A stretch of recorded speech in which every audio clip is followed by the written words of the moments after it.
What up? Hello. Hello and good morning. How we doing? What's new? TOS is irrelevant if you just ignore it.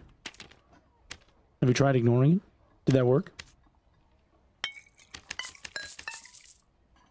What up?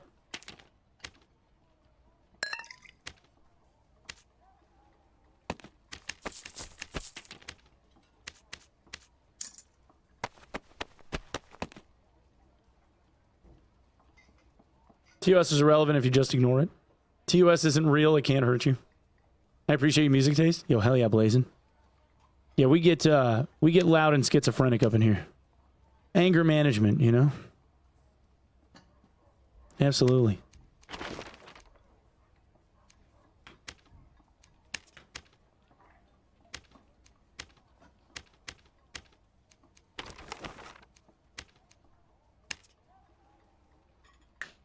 Coming just in time for my favorite band.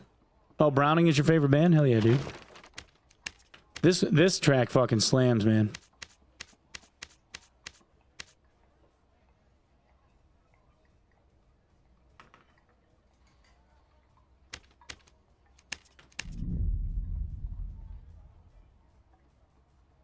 Schizo part is that all of us individual chatters are secretly just saint on other PCs. That's right. What is it, that copy pasta where it's like, all of your viewers are just me on separate accounts. Look, I'll prove it to you. And then, like, everybody starts doing the copy pasta.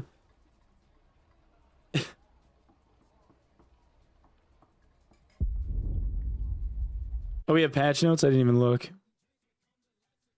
No, I guess not.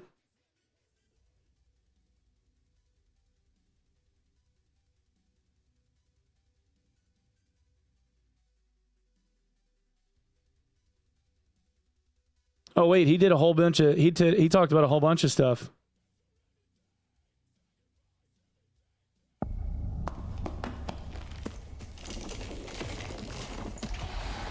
Oh, he wrote a whole bunch of shit.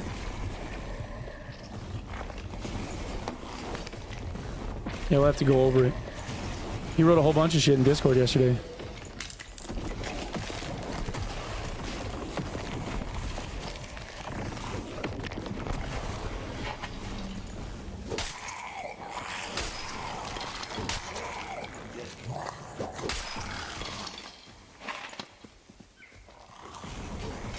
Whole Q&A? Yeah, kind of. It was shorter than that.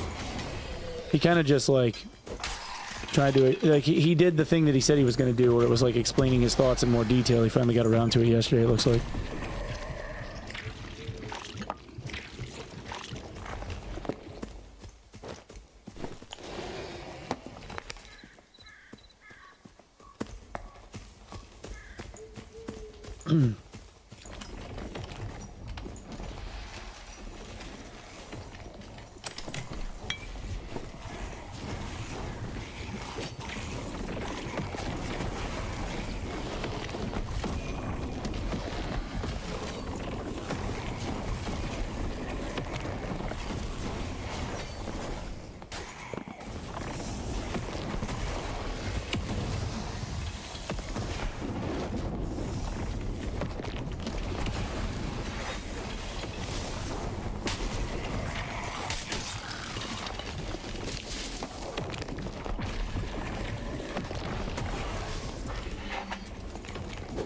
My man's life draining the day out.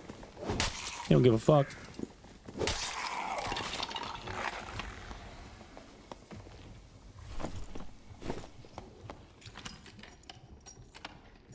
Is luck you're worth it? Yes.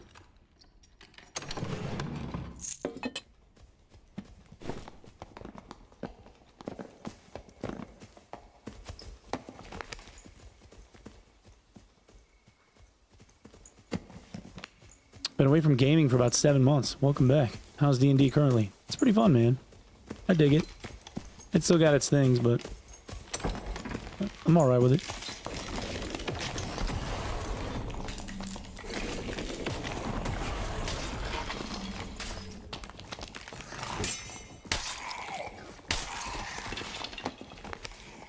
Honestly, they should just give back the 15 health to, like, the squishy classes. I'd be fine with them leaving the 15 health off of the guys that have all the hit points. Like, Fighter and Barb is fine with up to 15. They don't even miss it. With all the PDR stacking that a lot of fighters do, I mean, like, they have triple their effective health pool. Barbs are just thick, you know?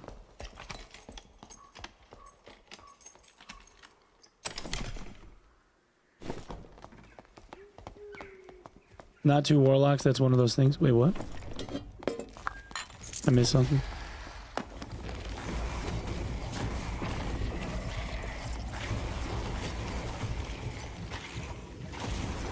My dude is just letting the Hydra do all the work.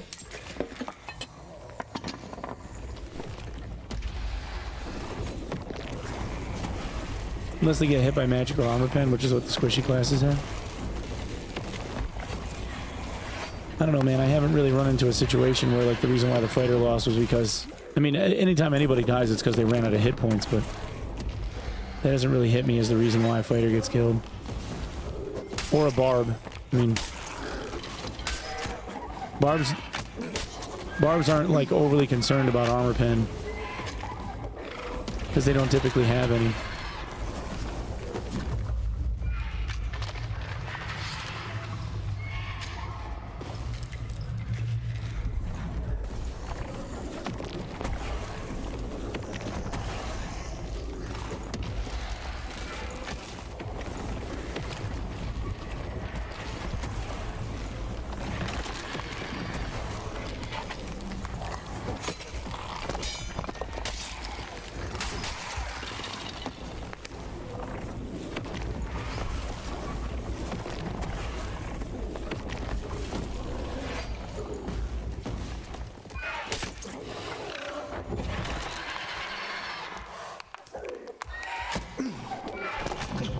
Ow.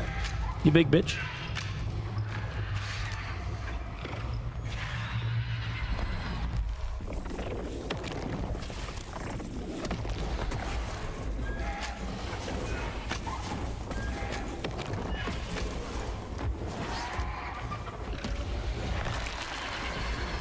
Fucking hater. What a hater. Just trying to get enough room so I can riposte his ass.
All that for fuck all, dude. The Warden outfit's not the worst ever. I mean, the veteran capacity one, but it's just for wearing, not for selling. Maybe they add on Core Punk. Maybe we discovered the game and it looks like I'm gonna enjoy it a lot. Oh yeah, dude. I'm glad you like it. Yeah, it was kind of like a hashtag ad. I didn't want to like sell it though, you know? I wanted it to be like a review video. Like I told them off the rip that I wasn't gonna like just shill for it. Right? What's that, bro? I was up on top of. Oh yeah, I know you can jump up there. Yeah. Easiest spot is that fucking place, dude. Yeah. Jump up on this too, but yeah. this is nicer because like multiple people can get up and fucking cheese at the same time with longswords. It's these bags right here in the front. Or yeah, you do that too. Yeah, it's just a trickier jump. It's alright.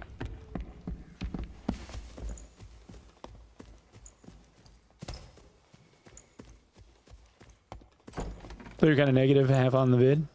Half of the vid? I don't think it was that bad. I was kind of commending them on their business practices, and then like I just kind of talked about, I don't know, like 3 minutes of it was me talking about how like the game was grindy. And all I said was like, I didn't even say that like I disliked it. I just kind of like tried to say there were going to be people that don't. you know? Like, fair warning, this is what you're getting into kind of thing. I don't know, maybe I came across negative.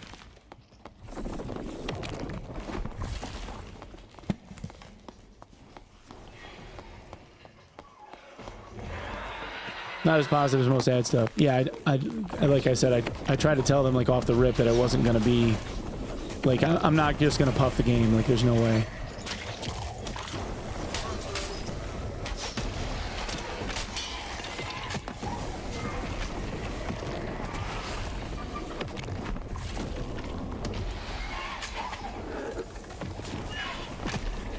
Bro, where is that hit from? That's crazy.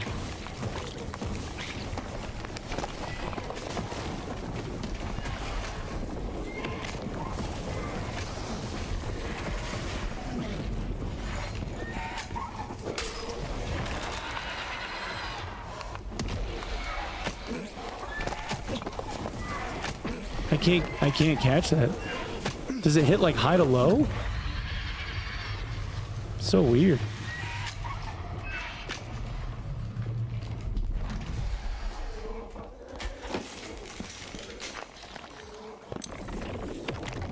I feel like I'm gonna get bats here. No bats.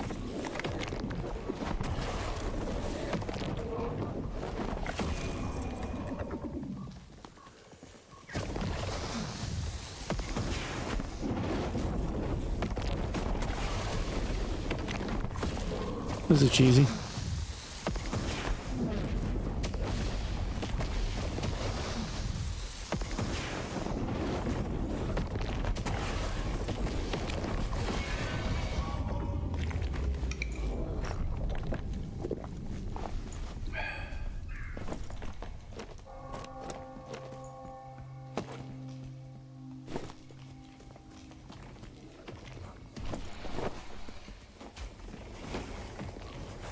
Yeah, I'm going downstairs, brother.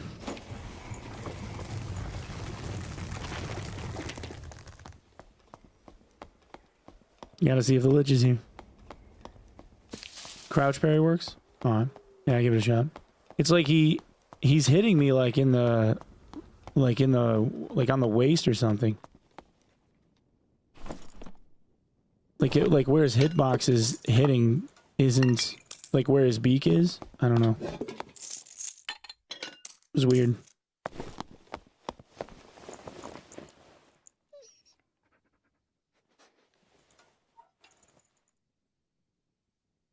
New IAMs are legit. Oh yeah, Art's a smart guy, man. Real smart guy. Him and his boy. The hell's his name? No, I can't think of it. He just moved to the US. He got married to a girl in California. He's from the EU. He's like a UK dude. He helped me with a bunch of audio stuff in Tark. We did a bunch of testing. Can't think of his name now. I don't know why it's escaping me. Lucifer. Lucy. He's got like he's like a master's degree in audio engineering. Dude is smart as hell.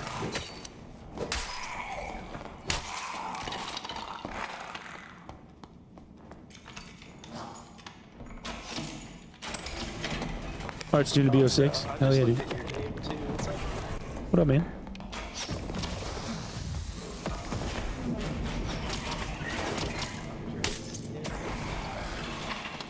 What's that? I was like, hey, you know you Julie's talking to us. No, it's all good, man. No worries. That's funny.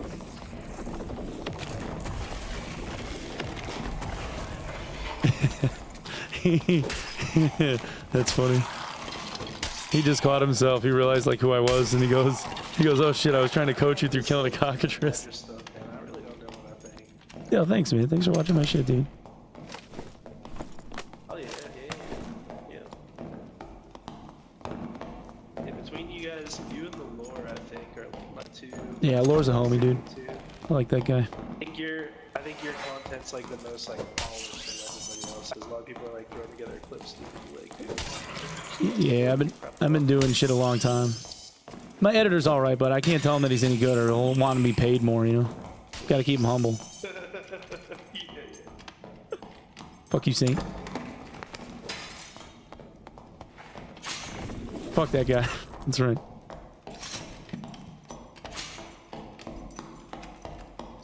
How much of a con the fight was? Dude, the undercard fights were so much better than the Tyson fight. They were so much better. Like absurd. So much better. Like the Ramos-Barrios fight was so fucking good. Even though in like Serrano got fucking robbed. There's no way that she lost. She landed 107 more punches. 107. How do you land 107 more punches and lose?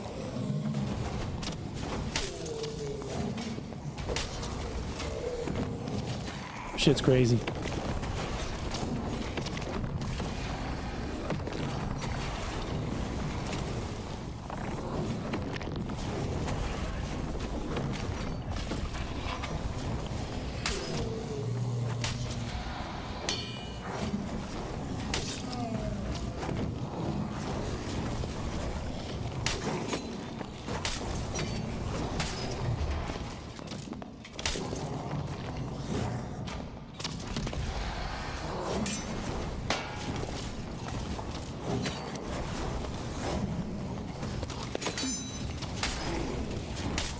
Nope.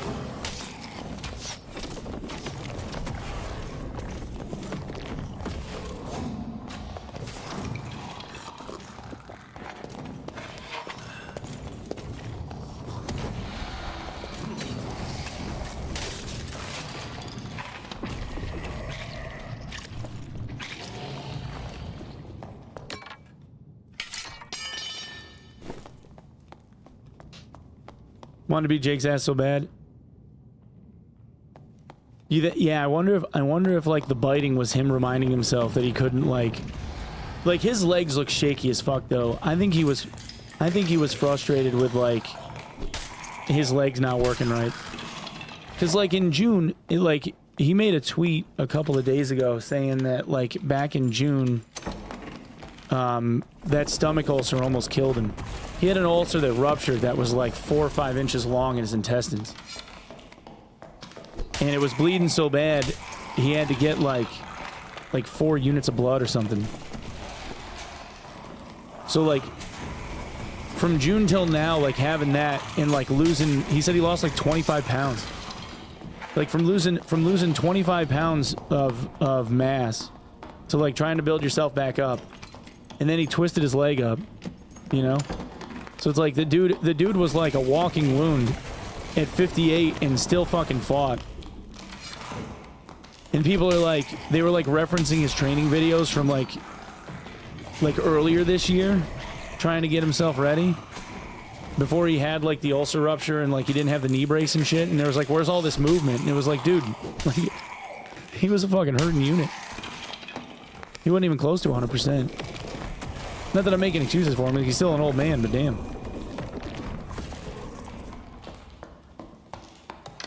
If his legs were working the way that his upper body was working, he would have shown Jake the fucking door, I think.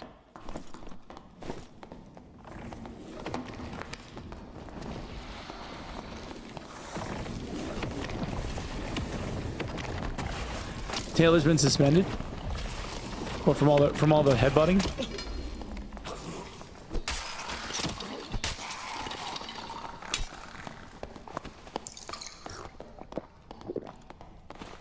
Yeah, Taylor's fucking headbutts are ridiculous, man.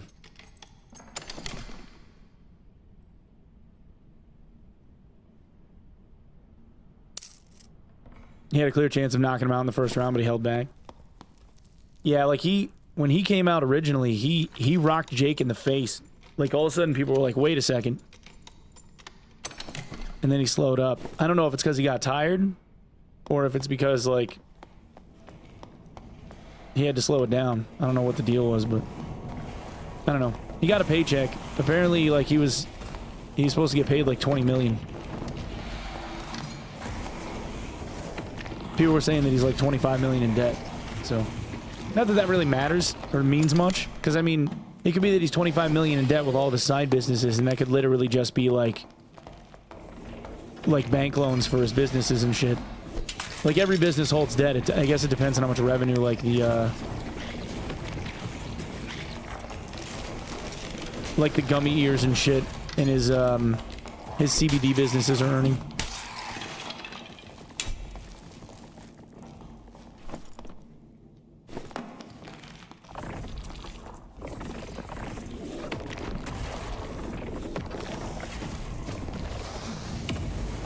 Because if he's got like a $20 million 10-year note, but like, you know, the revenue on his CBD businesses are earning $6 or $7 million a year, like that doesn't really mean much.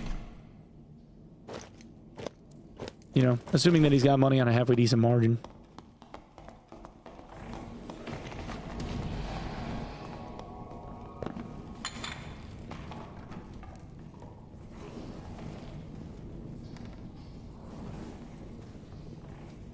His contract was on a sliding scale. He only got paid if it went to the judges. Oh, really? Yeah, I don't know, man. I always take like that kind of stuff with a grain of salt because there's all of these like, you know, boxing insiders that try to talk about how they know what the contracts read, but all that shit's private. I'd be very surprised if anybody outside of like, you know, the people actually involved knew anything about it at all.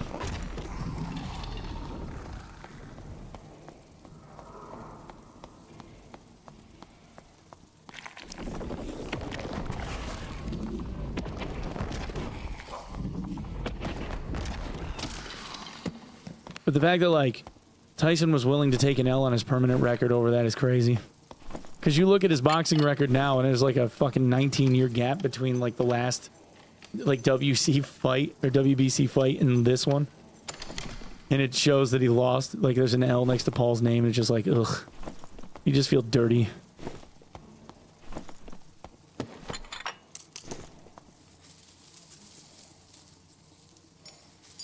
Some of them guessing like leakers. Yeah. When I close Dark and Darker, then Steam shows Dark and Darker still running. I can't find the task manager. You have the same problem. I need to close Steam to completely to stop it. No, I don't have that issue. That's weird. Watch that man felt like a waste of time. Yeah. That fight was bullshit. It really was. It was cool to see Mike running around again, but I think a lot of people were like hoping he was gonna like actually leave it in the ring instead of kind of just gems that you're looking for completing this quest for like nah. treasure chest. I'm literally just running to see if the Lich is here because I need a Lich kill. Gotcha.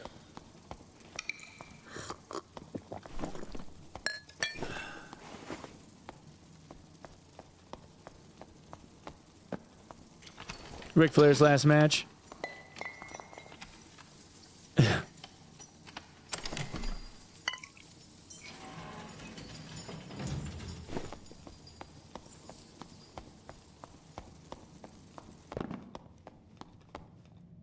Wasn't Flair's last match against Shawn Michaels?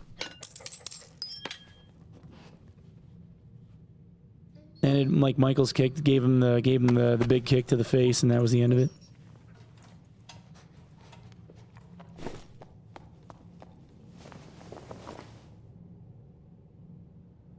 Listen to what Tyson said back when he quit. Even back then, his body couldn't do what he wanted it to, but he got that money, so good on him. Yeah. He did that exhibition fight back in what? Was it 20? When he fought Lewis?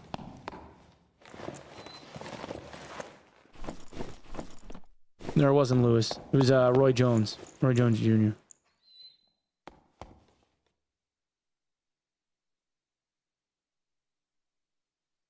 Netflix was so bad, buffering every 20 seconds. My screen froze on Mike's bare ass cheeks.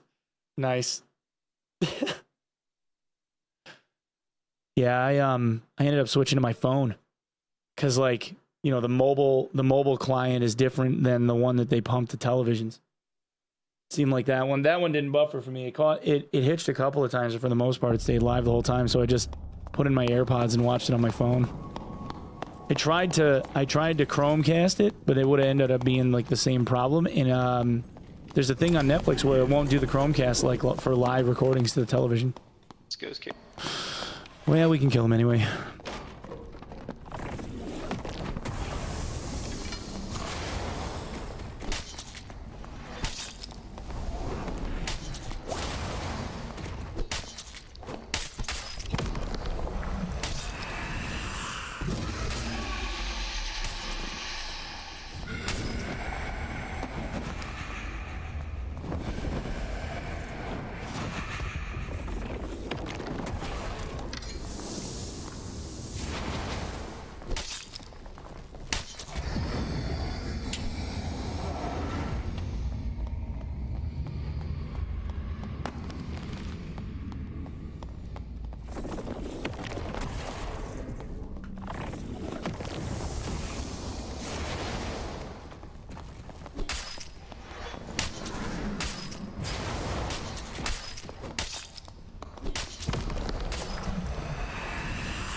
What an asshole.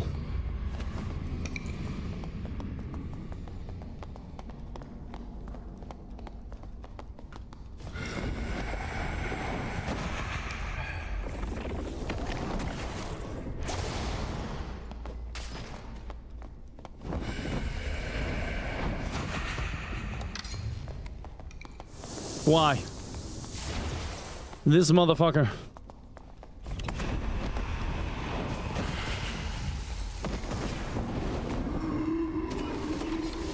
Oh shit. Mistimed the jump. My bad. I got stuck in the damn... I was stuck watching to see if the bats were gonna end up dying from that thing or not paying attention like an ass. So stupid, dude. Yeah, I know, dude. I know. Dying to PvE. What a fucking idiot. He's got it finished, though. It's fine.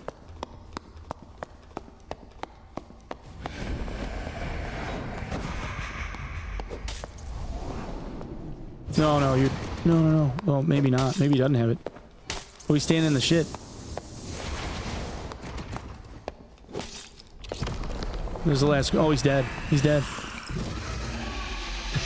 Too many stacks. He stood in the circle. He took way too many stacks, dude. He's at 10. Oh, no. Oh, no. Oh, no. What up, Joe? When was the last time you died to GK's jump? Yeah, that would be the last time.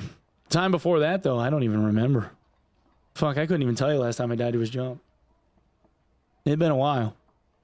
So he's way easier on a solo, though, because, like, you can just fire the one hellfire and the bats die by the time that they, like, run through it.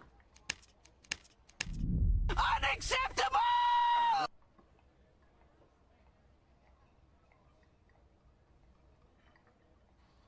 Morning, Chan, the world's greatest streamer.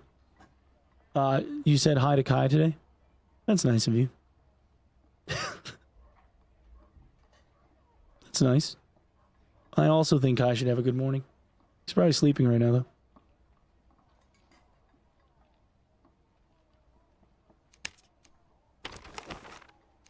Yikes.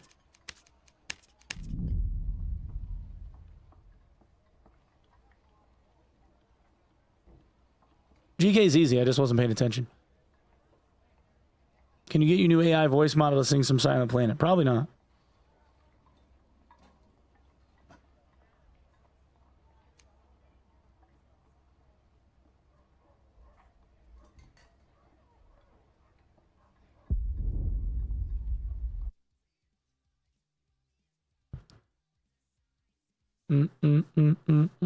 Q&A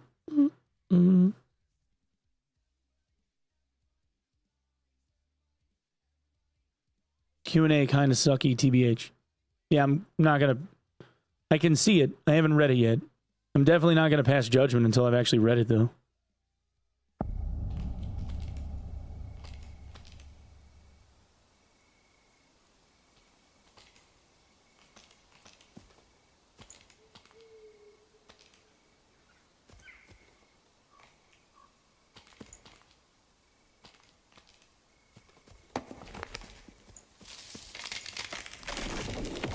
Do you need to jump and crouch? Nope, it just gives you a whole lot more room.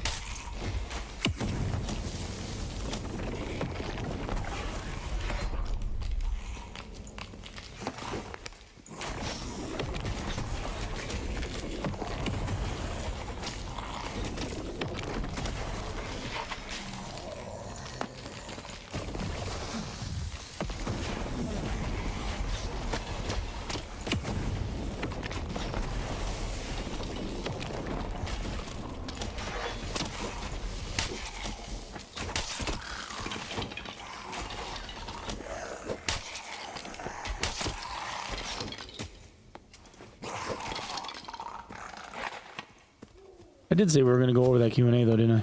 Here, we'll do this. It's all starting gear anyway. All right. Let's go over that actually, because I think it's important to talk about. Oh, let's see. Dev Q&A channel. All right. I haven't seen any of this, by the way.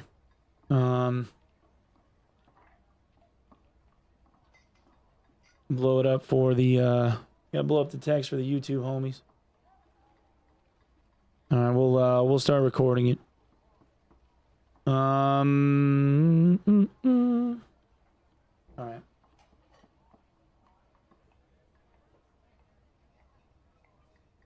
It's a good thing to go over this stuff. Okay. So yesterday at 6 a.m. my time, which makes sense as to why I didn't see it because I was sleeping. SDF ended up answering questions from people.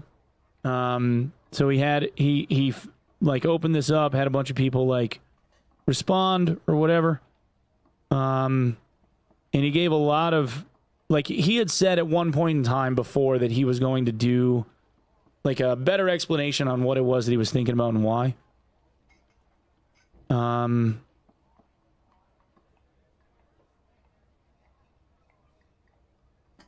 So, let's see. Okay, do you guys have anything planned to reduce the effectiveness and prevalence of bows in the current meta? I'm still testing to tweak the items in general, like in patch 69, and take my time to avoid the mistake I made in 69 in deciding to release it too soon. We'll also be tweaking the balance of the current season a bit before Arena Ranked launches. We recognize that Rangers, Barbarians, and Clerics are a bit overpowered in healing. So he's saying that Rangers and Barbarians are a bit over... I don't know if Rangers are... The problem with Rangers is that they heal. He's talking about like the Barb... like potion... Basically like potion chugger build with the high PDR stuff. I don't know if I would say Clerics are overpowered in healing. I think it really becomes a problem when it's like more than one Cleric on the same team. If they both have like caster, if they both have spell wheels. I don't know if I would say like a single Cleric is overpowered for healing though. Rip MH builds? Yeah, I don't know if that's the answer either. Like nerfing MH I don't think is the answer. I mean it would change some shit, that's for sure. Alright, let's see. When will the new perks, spells, and abilities be added to the game and old unused ones be reworked? I'll start once I'm more organized about item balance. Is there any plans for the training system already? Skill trees and subclassing. So skill trees is something that people keep asking about. I want to really focus on it, but I can't focus on many things at once, so I want to fix the most problematic spots first and then focus on those things. Okay, that's an interesting answer because this means that his shift is still into, like, balancing broken shit as opposed to, like, working on new shit. I don't know if that's necessarily the answer either, but... Alright. What is planned as far as new content is what is on the books for bows and crossbows? People really on like the whole like bow and crossbows are too strong thing. I don't really think they're that bad, but our big goal for new content is to add more endgame goals. We're also interested in making the existing game loop healthier in a number of ways.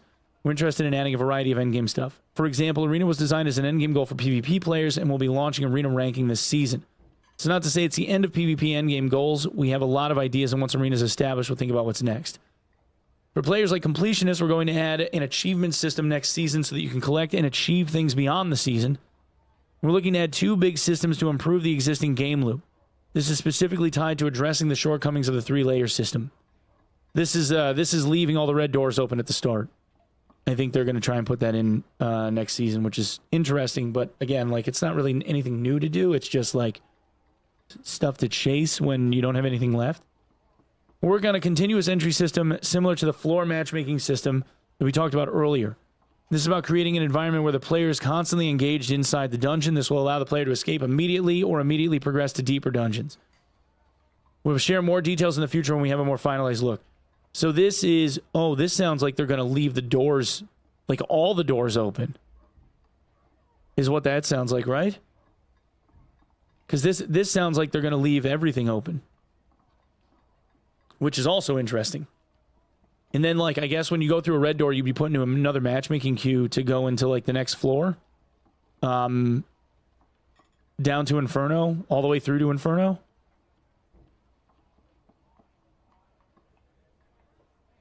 No wipe date announcement. Nope. Cleric is the lowest rated of all the classes. Which leaderboard? Because they don't do, like... Are you talking, like, on teams? Or you mean, like, solo? Because there's different leaderboards. But yeah, this is interesting.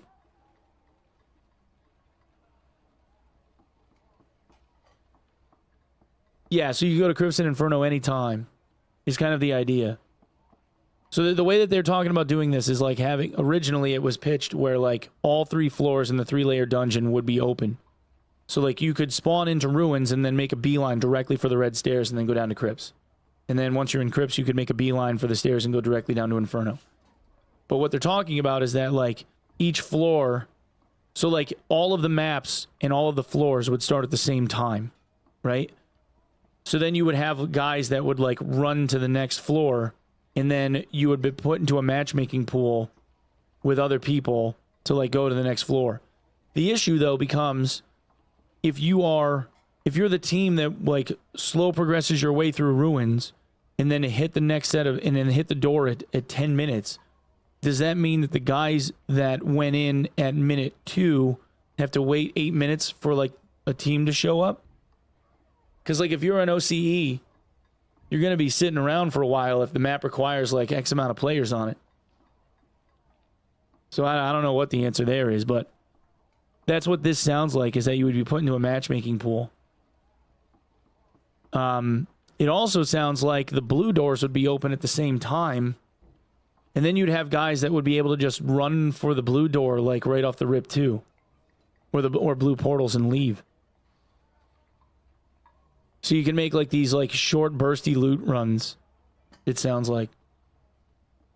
Yo, content deleted. Thank you for the 3 months, man. So it'd be like hatchet running, it'd be like speed hatchet running in Tark, dude. Have a guy go in with a pistol, or, like, a pistol run. Pistol run chest rig on reserve. No backpack, because you can't take it out through the manhole. But you could blitz it, get 1 scav kill, loot a key door, and then run for the manhole and leave, right? Like, people were doing that all the time. Or, like, the tech loot run on reserve, going for the manhole and bail.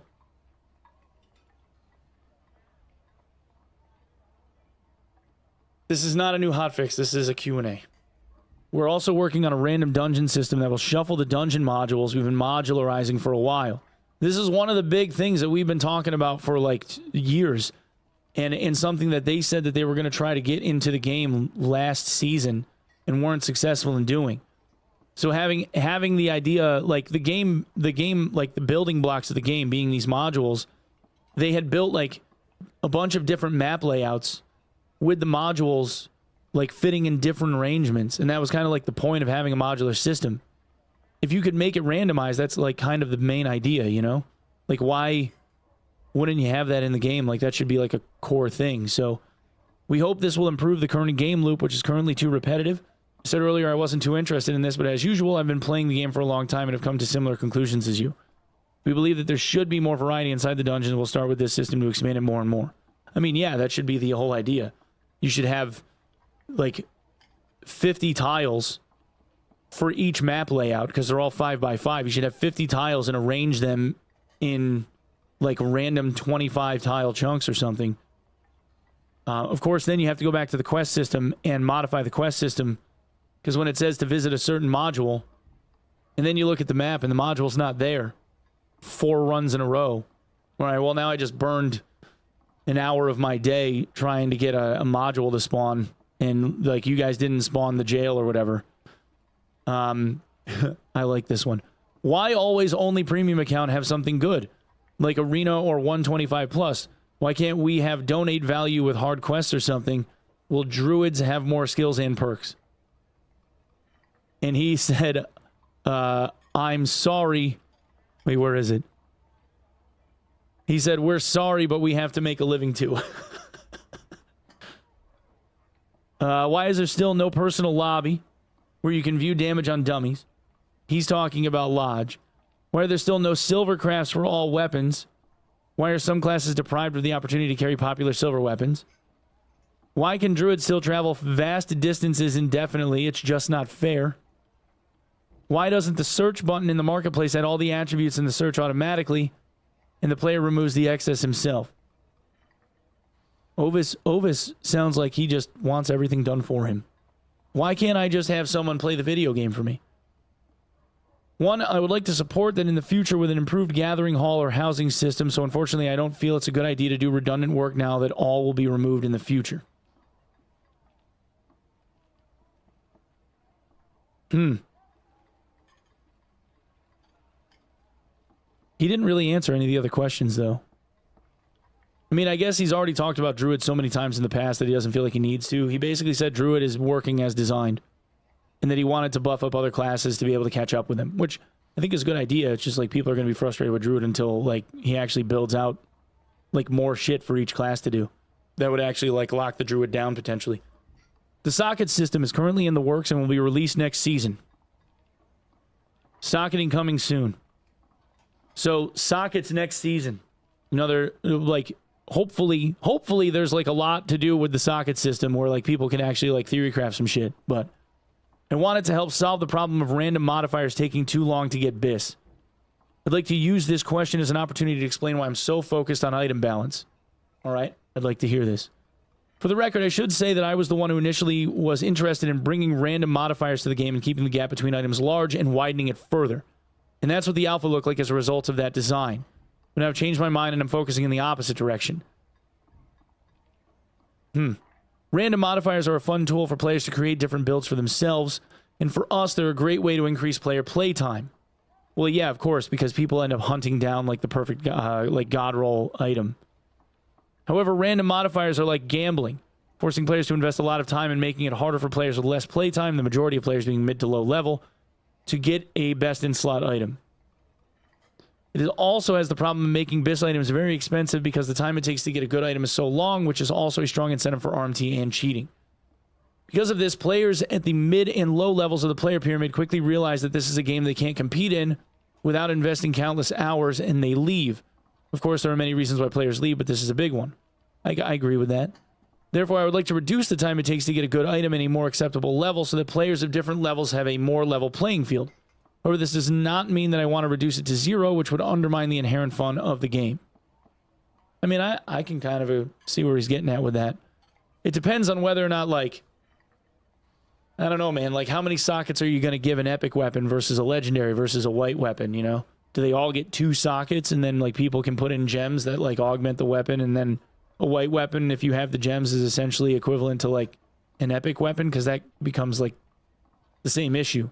Especially if the epic weapon has random modifying rolls on it to where, like, it supersedes putting a gem on the weapon to begin with. Right? Because, like, if you have a plus damage roll on a two-hander already, and then it's got a socket, you probably can't put a damage gem in the two-handed, like the weapon that's already got the weapon damage added to it, right? Because then it just ends up creating a bigger problem. So if you can't layer them up, I don't know. We'll see. I have 3 questions. Could you consider shortening the wipe cycle to around 2 months? Add fishing. And an option to customize the HUD to the player's desire, since we can open the map with a key now. I would love to turn the minimap off. I mean, I'd like to see, like, elements on the UI being movable. Fishing is definitely in the plans. Unfortunately, it's a little low priority, but I have plans to move it up a bit. All the reasons why the ruins were sent for revision are still in the game. Ruins runs for literally 2 minutes, and coming out of this endless spawn rush and third-partying. Range meta, I think it's clear here, 90% of the rooms are open space. You can run through any number of modules and leave behind your PvE. In some part of the modules, you don't even need to open the door, which is true, because you can jump over the brambles or you can jump the wall. Lack of rotation of module options in the ruins. You know how it sucks to play the whole wipe on one map variant. Building a map of 3 floors kills PvP in B2 and makes B3 available for only 30 minutes of AFK. Crypts are absolute PvE. I really hope you have stats and can see that all PvP 95% of the time, all PvP 95% of the time, ends in ruins, and then everyone runs away to the blue portal. I love the like the generalistic absolutes. They use words like everyone, always. I love that shit. So why have crypts in the game if it doesn't offer anything exclusive as rewards like Inferno and doesn't offer PvP? Why not move the ruins like B1 Goblin Caves, for example? Please remove the 3-floor system and bring back the crypts, for God's sake. All right. Let's see. SDF has to say, we are aware of this issue and hope the continuous dungeon, the new feature described earlier, will address it. So again, like leaving all the doors open, have people like duck out to crypts and Inferno like right away. I wonder if it would kill ruins though. If you have everybody that just is like, no, I want a boss, and they just bail. Of course, that would leave the bosses available for people to like work on in ruins. So, you know, maybe. I think you get a whole lot more boss kills. Like a lot more. I think the bosses would become like fast farm. Assuming that the queue times aren't like gonna take forever. Do you think that we can at least get a glimpse of a work-in-progress sorcerer this year? I'm wondering if I wonder if SDF answered this within a year, but he says for sure. I think we're going to see sorcerers, like, introduction with the next season wipe. Will the game add the ability to enchant weapons or equipment, like increase damage against armor? Weapons can poison or impose a bleeding effect. Make a room that opens with a key, and in this room you can enchant weapons or equipment. That would actually be pretty cool. I didn't think about having it be like an in-game thing. That would be pretty sweet. I'm a big fan of these features myself. However, I do have a concern that with the current structure of items being easily lost, too much investment in items can lead to a sense of loss and stress. I'm hopeful that the socket system will play a role in this. I mean, like, that actually isn't a bad idea, though.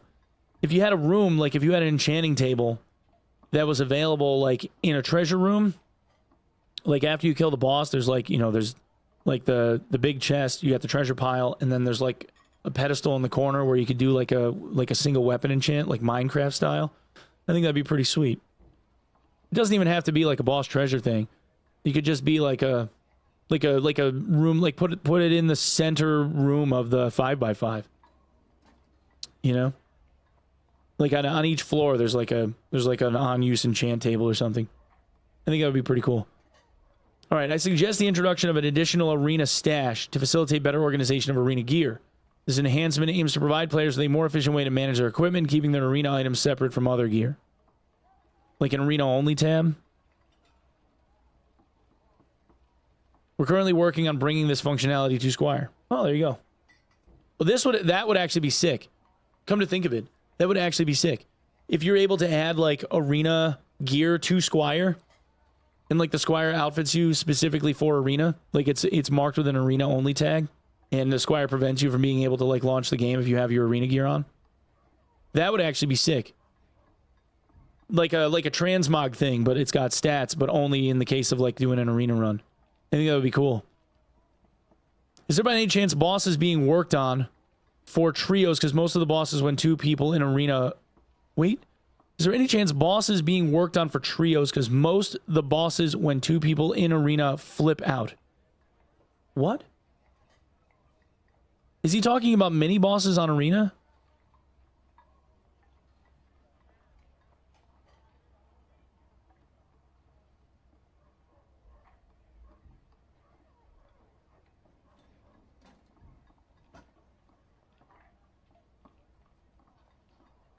Aggro on bosses with parties. He's talking about how troll is only solo.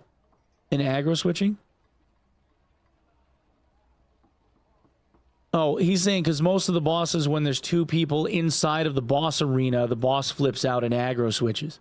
I was like, what is he talking about? Like, is he talking about like the mini bosses, like going after people on arena? Well, the mini boss, like the bosses aggro switching is by design, right? Because they're not going to get kited forever, so they're going to break off. I'm experiencing similar issues with party play, so I'd like to make some tweaks, but alas, it's not a main focus yet. I'll talk to the monster guy about it. I'll talk to monster guy. Okay, the community all believes you have a great game. Have you put any thought into adding more content instead of trying to tweak the numbers every few weeks?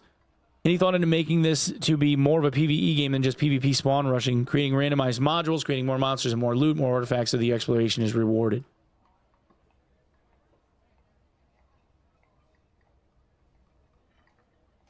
Where am I? Down here. We've gotten quite a few requests like this, so we wanted to talk a little bit more about it. I understand it's easy for a lot of people to think like this because when you look at the content of the hotfix, it's mostly balance changes. We're a 100-person company, but we only have about 60 actual game devs. This is because we have to juggle legal, PR, marketing, customer service, community management, anti-cheat support, and a lot of other things at the same time. And 97% of our developers are actually focused on content development. Unfortunately, new content takes time to develop, and we're still a growing company, so we spend our time training new members and building a solid pipeline for the team. I believe we'll get to a good point soon, and I'm expecting our productivity to increase significantly then. And I don't believe the game will be a PvE-only game, but I do believe there must be a good balance between PvE and PvP. We haven't invested much into PvE yet, so we'll try to make it better in the future. Unfortunately, that does not give me a whole lot of faith that we're going to see very much content in the next season. That's rough, man. See, like, that's rough. I feel like this is just me. This is just me. And I understand that there are a few broken builds, right? Like, when it comes to, like, Potion Choker Barb, and I guess to some extent you've got Ranger and all the armor pen with, like, windlasses and shit. Like, the crossbow hits taking you out. And then, you know, the Bard rush down and cleaving you in the face with a Bardiche when they've got Rage up and it just ignores your armor. And you get hit for between 70 and 90% of your health in one hit. None of that feels amazing. Like, I agree that that's true. But aside from, like, a virtual, like, handful of broken, like, quote-unquote meta builds or meta strategy builds, which I think are only as pronounced, really, in solo play, I feel like duos and trios add a completely different element with, like, misdirection and being able to play around corners and flanks and, you know, doing pincer moves and shit, and having people peel for you. That the team-based dynamic significantly reduces how broken those things feel. Personally. And I don't know, like, for me, this doesn't feel like a good, like, place to focus things. I get that, like, I think in South Korea, the sentiment in general, like, socially speaking, is that if you go and work for Iron Mason, you're a game dev, a South Korean game dev, it's like a kiss of death for your career. So I think a lot of these newer guys that are getting jobs working for Iron Mace are probably getting hired, like, out of school, or they don't have a whole lot of experience. And then Iron Mace is trying to, like, teach them how to do the job better or the way that they want it done, which is cutting down on development time. Because there's a lot of, like, teaching that they're doing, according to what he's saying here. So, I still don't know if, like, the core focus of it being, like, balance changes and, like, improvement of player experience being the core focus is, like, what they should be doing. I think that has to get done in parallel with adding content. Because if you're working on a system to, like, randomize modules, that's great. Give us 30 new modules for every map, though. And then shuffle them. So that it's like, you know, a larger deck of cards to be able to pick modules from. if it's a 25 module map and you have a library of 35 modules, it's not really going to feel like a whole lot got done. I mean, gem sockets are cool. Introducing sorcerer is cool.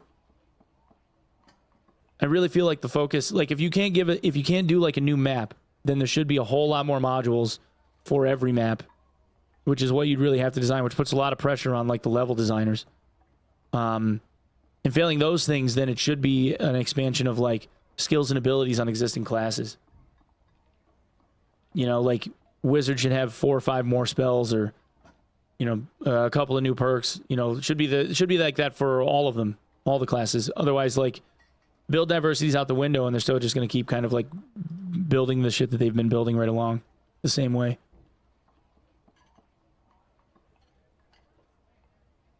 I can function with less content if the more polarizing metas can be dealt with in the meantime. Yeah, I mean, I understand that. I feel like those changes are literally just variables in a spreadsheet, though. Like, I realize you can't change those things in real time because the stuff that gets tweaked is tweaked in the game files, because the game files in the server, like, kind of reflect on each other, and they're doing, like, checks to make sure that, like, all the stats are right and shit. Like, all of the values are in game files, which means in order for them to change the values on, like, how much damage a weapon does or what the perk does or whatever, they have to take the servers down and then, you know, patch the server and the client to, like, whatever the next point version is, so that it's all synced up and it all matches. But, man, I don't know. Do you sacrifice, like, the experience of discovering new stuff in a live service game that has a store? Do you sacrifice all of that in exchange for like curbing the power for like 4 builds, right? Because you've got Demon's Glee fighters with a crystal ball. You've got arguably, like, you know, ranger crossbow shit, and then ranger longbow to an extent, and then you've got the potion chugger barb. Like, what else is there other than those 3 things? Is there something else that I'm not thinking of? Something else that I'm missing?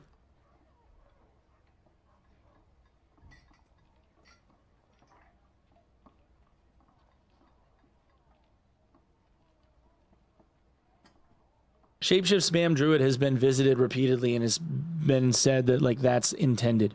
As much as we cry for, like, months and months wanting it to be changed, they literally said that's how we want it. So, like, whether it feels broken or not, they literally said, like, it's staying that way. Sorry, you know? I mean, maybe with enough bitching we can eventually sway SDF to, like, change it or something, but for the time being, he said that it's intended. Move speed curse lock? Bullshit. You're not gonna convince me on move speed curse lock. No way. Because you'd have to have a 40k kit in order to be able to get over, like, 318 move speed. No way. I'm not giving you that one, not anymore. Not after all the move speed nerfs and the HP pool nerf. Not a shot. No way.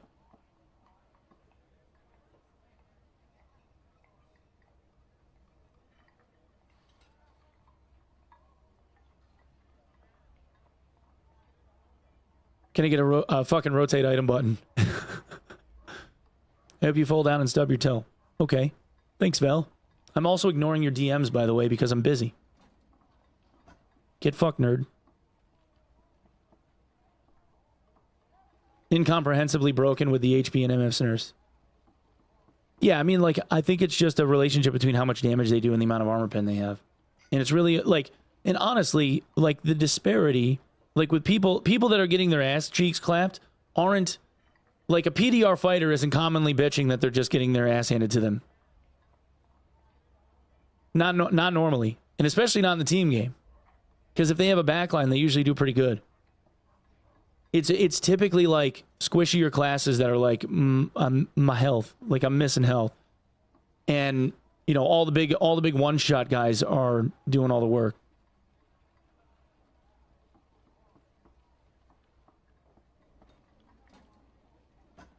Has Rogue's viable builds been nerfed one by one when it gets found? I wonder what's next. I mean, built rogues seem like they do a shit ton of damage.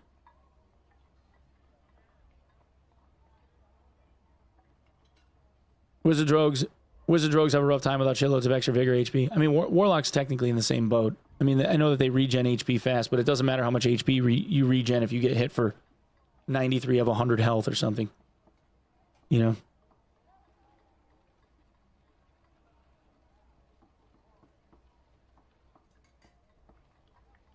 The sad part is, if they give you back the 15 health, right? Like, you can build out a Warlock that's got like 125 HP right now. If they give you back a 15 health, you're at 140. So, I mean, you're still dying in 2 hits to a Barb. Because the first hit, if you're at 140 health, the first hit, or 150 health, the first hit puts you at, 50 HP from 100, and the second hit finishes the job. If you had less than that, if you had 15 less HP, instead of having 50, you'd have 35. It's still, second hit still finishes the job.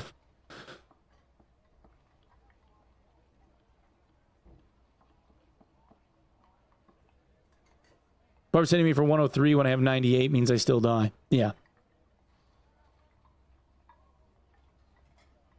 All classes should have 15 all attributes. Barb has to get into melee to deal its damage. Yeah. I mean, yeah, don't get me wrong. Like, they have to gap close, right? But if you're a caster or a ranger, right, I understand the rangers hit hard right now, but if you're a caster or a ranger and you're trying to do the getaway, but you have, like, the primary focus of your damage is ranged, and you can't stand toe-to-toe with the Barb, that means that you have to hit everything while you're kiting them in hopes that they run out of health before they just run you down. And the only way to pull that off as a wizard is with Ice Mastery and Frostbolt. And then you're hitting you have to hit the Barb like 8 times. Like, you have to use you're using the whole spell library in order to finish the job. And then you have to hit like 7 of the 8 of them. Just to keep him slowed long enough while you're trying to kite his ass so that you can finish him off. And it just, like, and in exchange, the Barb just has to, like, have you whiff 1 or 2 on the way in and then hit you in the face and you're dead. Because you can't get away.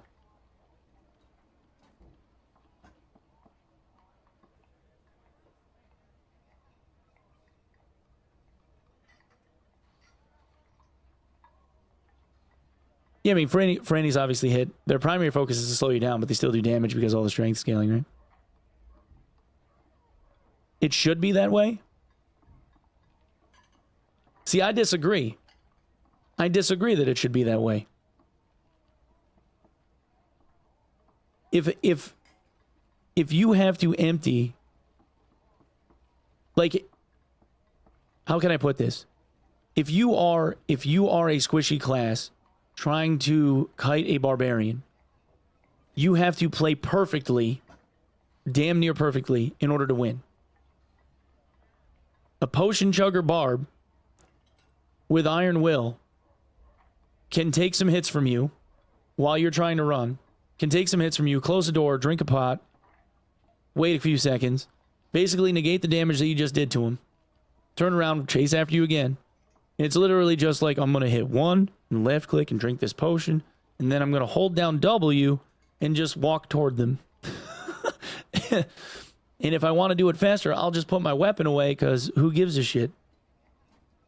I don't feel like that is like a balanced gameplay experience. I would gladly sacrifice spell charges or move speed or whatever the fuck else it is that, like, I have to give up if it means that the Barb gets, like, slowed down or made more squishy so that it actually hurts and it checks them to where they're like, oh fuck, I gotta, like, wait a second, hang on, because they don't get that.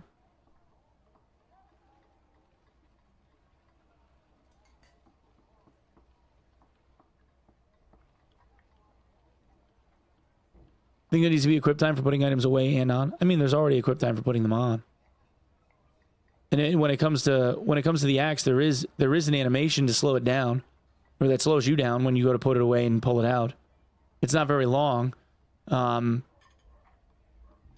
it also gets slightly circumvented by, like, pulling out a thing of keys. Because when you go to access your hotbar, it speeds up the animation. Like, you don't get the slowdown.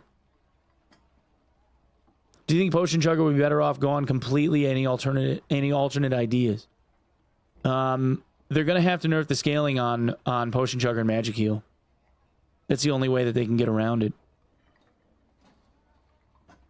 It's more that barbs right now have the capability of near maxing out PDR and MDR at the same time, because they can get like 60+% in both, still have a shit ton of move speed and potion chugger, and the gear that they're wearing has plus magic heal on it. So it's a little backward right now.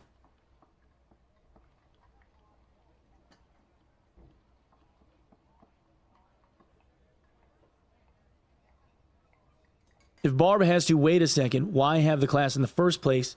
We need melee classes that set the tempo, or all we will have is a bad FPS.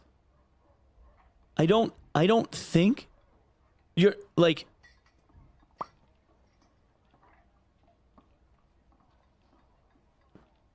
I understand what you're saying. I do. But consider that, like, okay, so how can I put this? A barb standing around a corner, being dead quiet, has faster effective kill speed than a rogue doing the same thing after they pop invis and come out to stab somebody in the back with backstab and thrust. They kill them faster than that. And they have more move speed than just about every class. Just like in the builds that they make. Because, like, just what they are. Consider that, like, the ranged equivalent doesn't get the same luxury. Right? So I could be quiet as a mouse, even if you're a ranger with a windlass. I can be quiet as a mouse, and if the situation were reversed and I shot the barb from however far away and hit him in the face, it'll take him out for like 80% of his health, but then I have to build, then I have to reload. Right? I don't get to keep swinging. And if you're the ranger waiting around the corner, you don't get the same luxury either. Because, like, you don't get to just shoot the guy in the face from point blank and kill him.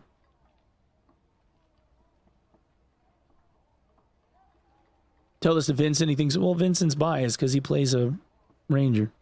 I actually don't think that rangers are bad. I think the rangers are fine, even though, like, they have, like, all that damage on the windlass and shit. Like, you actually have to hit your shots, so I think that is a little bit different. Like, there's a difference between hitting somebody at 2 meters in 20 or 30. You know?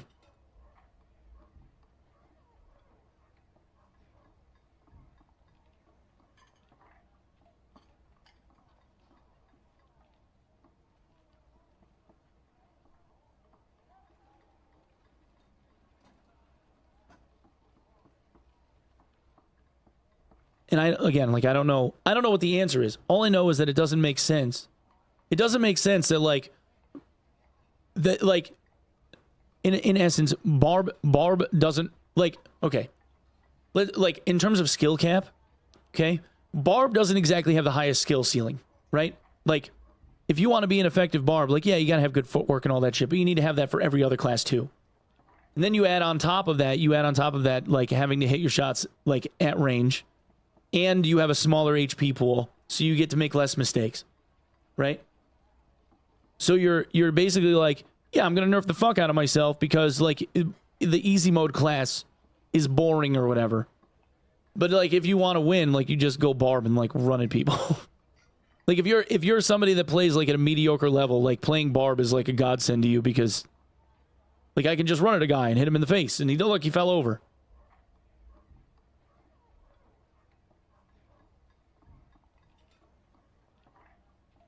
You guys don't throw axes and knives at barbs to slow them and go away and reload. Works for me.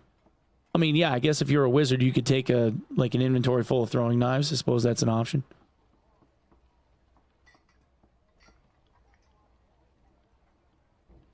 Pop Rage get one-tapped. Who's one-tapping a barb because 25 armor reduction?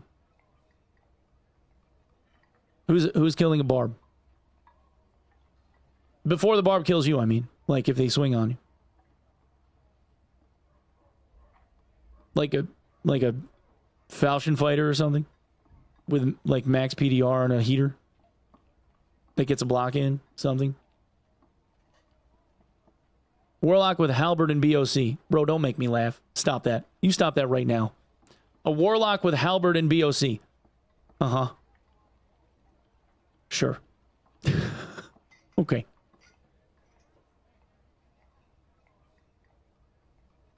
Fighter, Ranger, Bard, Cleric. Man, I don't know. Like, I would love to see all the highlight reels that you guys are watching where, like, all of these barbs are getting shit on by these fighters and bards and clerics and shit. You would think that they would be everywhere.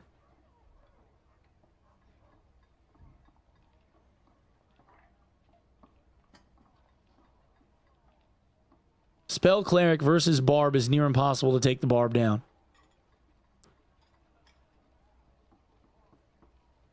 They call Barb the noob killer for a reason. I think they just call Barbs noobs in general, CMP. I don't even think it's noob killer. It's just the class 4 noobs.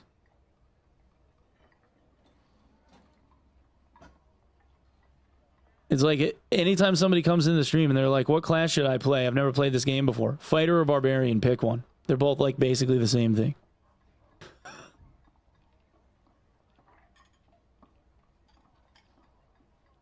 If you think playing a melee class without range is easier than playing a class with bow is coping. It is easier. It is easy. What do you mean? How can it not be easier? It takes an entire extra mechanic out of the game. How is that not easier? You're telling me if I have less things to think about having to do, it doesn't make the class easier? You are out of your mind.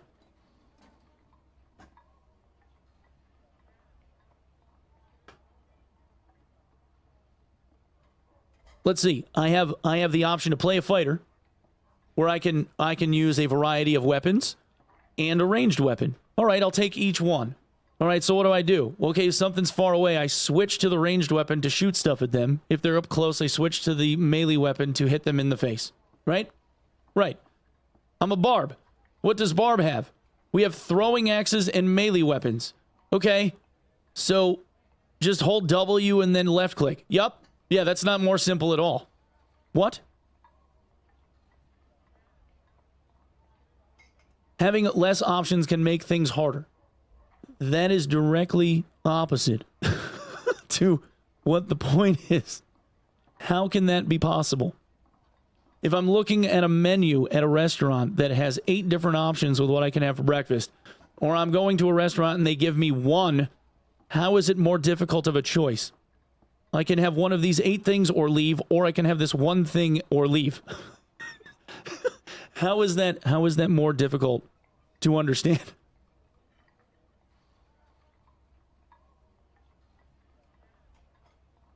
You're oversimplifying the situation. Yes, you're absolutely right, I am.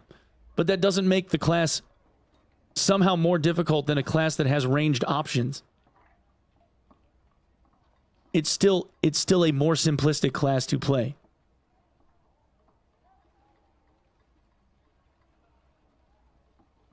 What about the rampant cheating?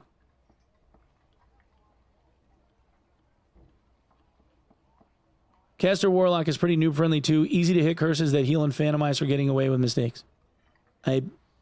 This isn't like a straw man moment. We don't have to like submit one thing for another. Where's that old tweet? You say I like pancakes and somebody says, what about waffles, motherfucker? And that ain't it. You can say one thing is fucked up and doesn't mean the other things aren't.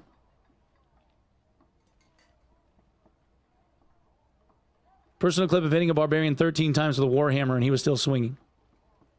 He got healed only once by a cleric. Yeah. You're finding arguments simply for sport at this point?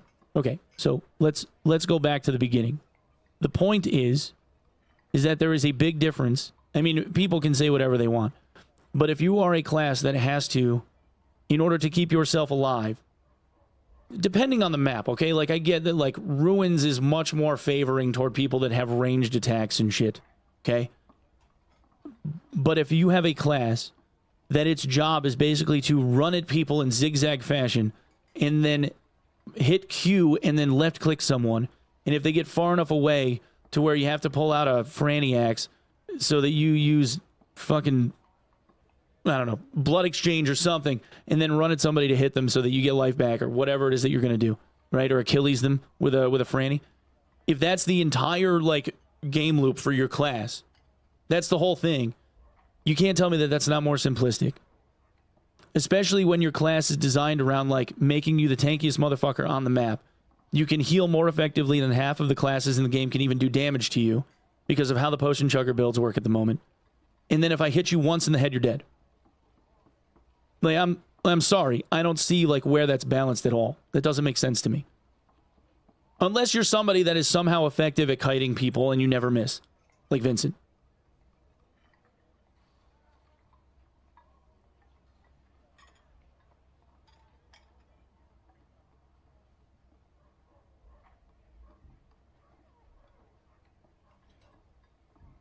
It's the literal triangle of, like, I can tank damage, I'm fast, and I hit hard. They get all three.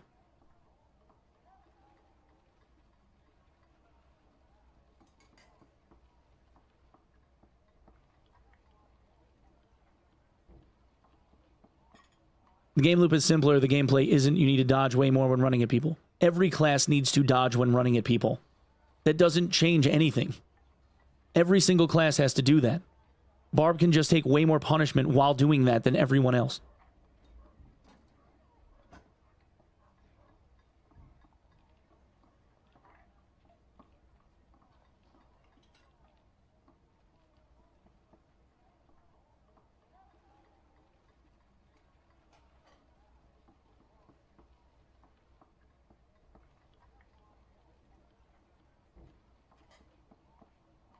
Not to mention the fact that, like, if the Barb even anticipates that the Frostbolt is coming in to hit them, like, let's say that you're a wizard and you're trying to avoid the Barb, right?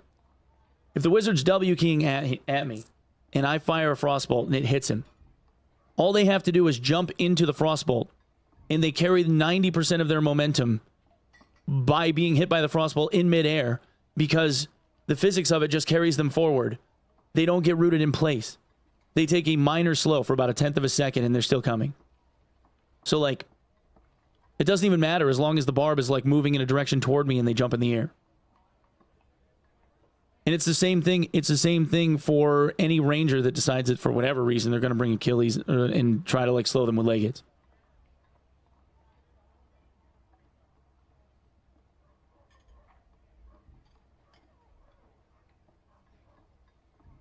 What does the wizard do if 2 hits by my longbow kill him? Well, it's kind of the... I mean, people have been saying the same stuff about ranger too. My point is, like, even with all of that, my point is that there are a handful of builds... Like, and I don't even know why I'm arguing this. Because, like, I'm actually somebody that's trying to say that, like, they need more content. It's just that Chat got into this fucking tangent about how, like, Barbs need all of the fucking strength that they have, which I think is absurd. They don't even, like, in my opinion, like, the balance stuff that they are looking at is, like, relatively minor compared to, like, the amount of content that they lack in order to keep people engaged. I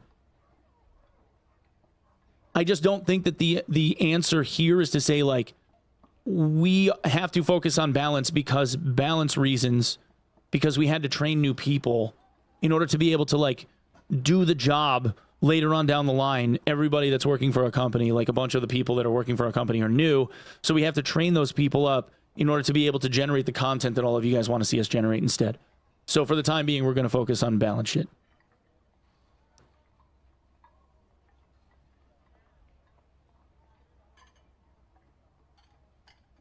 Right? Like, I would rather see them go, like, yeah, we understand the barbarian has issues. And we understand that, like, this is broke or that's broke or this other thing over here. Right? And like, the last thing I'm going to say, I don't think that Barb ends up succumbing to a rock, paper, scissors thing. Every class has rock, paper, scissors moments. I feel like the squishy classes are made of paper and they lose to rock and scissors. Like, there's no, like Barb is a rock and they just don't have any counters. Like, paper doesn't counter rock, and it should. That's just all I'm saying. Because they have all three. They have movement speed, they can tank a fuck ton of damage, and they hit hard. There should be a sacrifice on one of those three. It's the same shit that Spuddy was talking about before.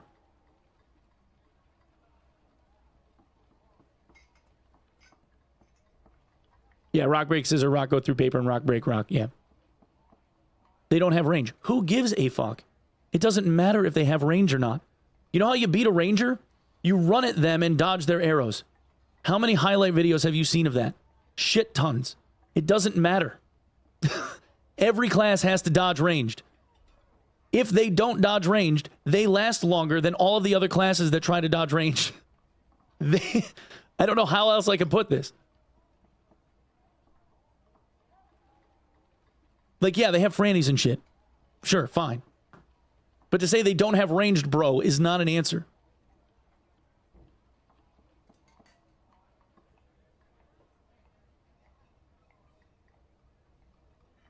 How about this? Rangers hit arrows when class running at them dodges.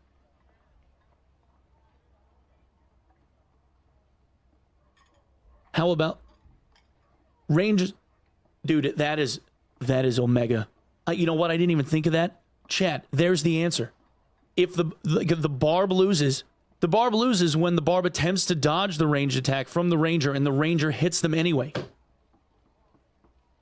Fucking pow, dude, my mind just blew. Oh my god. I didn't even think of that. That's fucking crazy.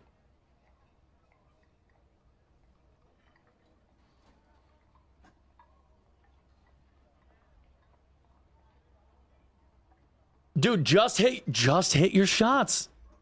And on the other side, chat, arrows have travel time. Just get out of the way. We balanced the game. It's balanced. We've done it. That's it. We've done it, boys. That's all it took. We're there. SDF, I just fixed your game for you. Chat, somebody in chat fixed your game for you. SDF, you're welcome. Spells also have travel time, can also get out of the way. Problem fixed. We've done it. We'll tackle world peace next. All right?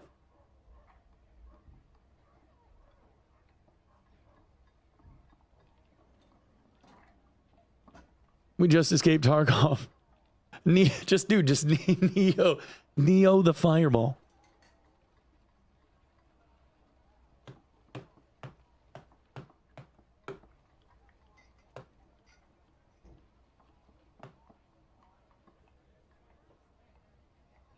Just jump the earthquake. All right. Enough memeing. All right. Yeah, aside from and for the record, I feel like the balance issues are relatively minor. Okay? I do. I think that the balance problems overall are relatively minor. Because if you are the wizard being rushed by the barb and you do hit all of the hit all of the frost bolts and you do kite the fuck out of them and you do take them out, all of a sudden you are God. And you're like, I am the man. I can't be stopped, right? And then you see that they were wearing grays and it still took 6 shots to hit them and you're like, what the fuck? Because you don't even get the payday. But, whatever. I do think that the balance issues are relatively minor compared to like what they used to be though. Before it was like fucking way out there. It was crazy. I just don't know if this is the direction that I would move in. I don't know.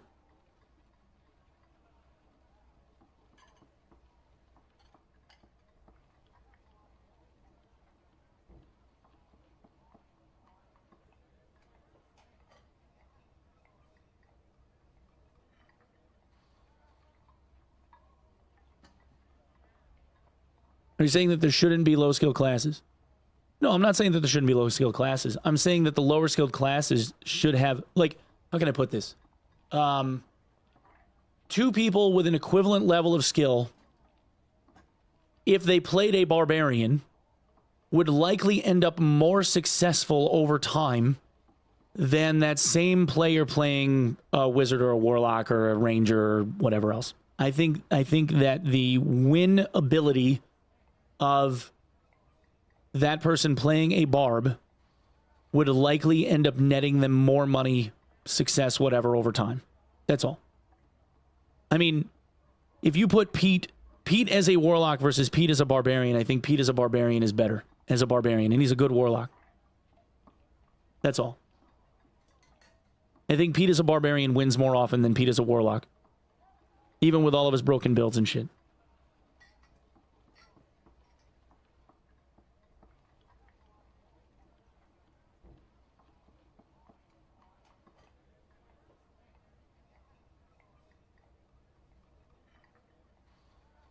I don't know if the percentage rate would be like a lot more.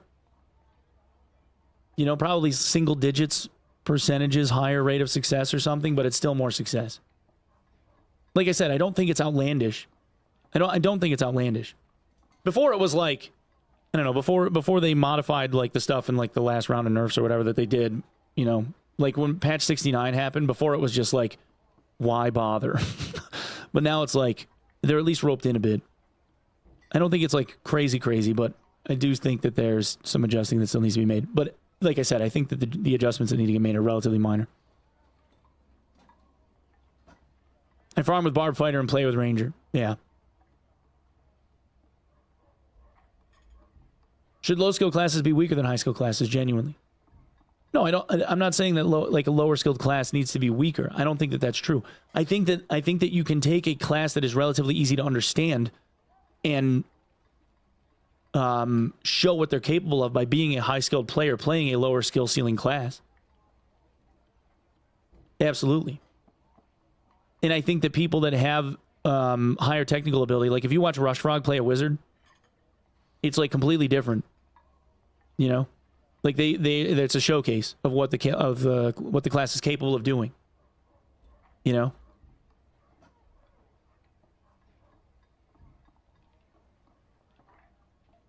Rush Frog, he's a pro Dota player. He doesn't really play this game much anymore. He's been playing a lot of Deadlock.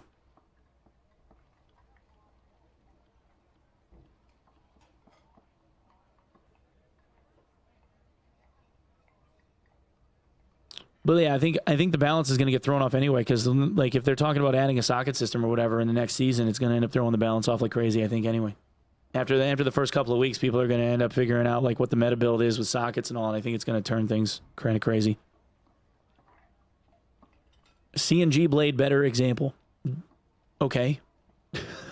Kiz, listen. I know that you love the man, okay? You can write him a calligraphied letter, spray some perfume on it, give him a lip print, you know, whatever it is that you want to do. Okay? All right? I don't need to pick like one name from the crowd and then everybody else is shit. Okay? All right? Just because I say somebody else is a good rogue doesn't mean like Repose is shit now. CNG Blade, like, you don't have to go like, oh no, this guy's a better example. Like, it doesn't mean Rush Frog is bad. He's still good. Jay, how about I just name Jay? Can we say that Jay is a good enough wizard for people to go like, oh yeah, that's good wizard to learn from? Or does it have to be CNG Blade? Okay. Oh, I can't say Jay either.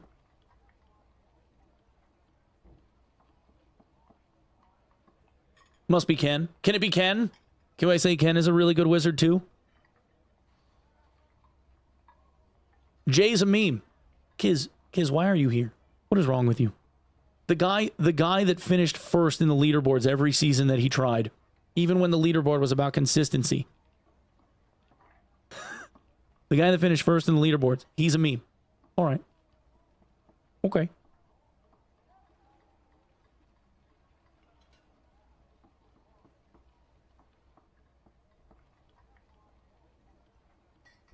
He was an early player.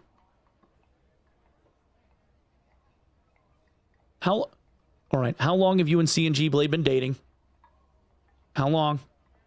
Is it new? Are you guys still in the infatuation phase?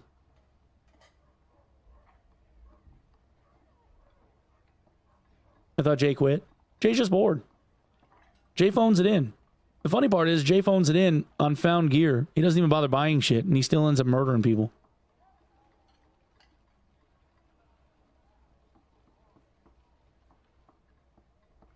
You just calm Ken is good too. You know that Ken says that Jay's a better wizard than him, right? It's okay though. It's fine. And Ken taught Jay how to whiz.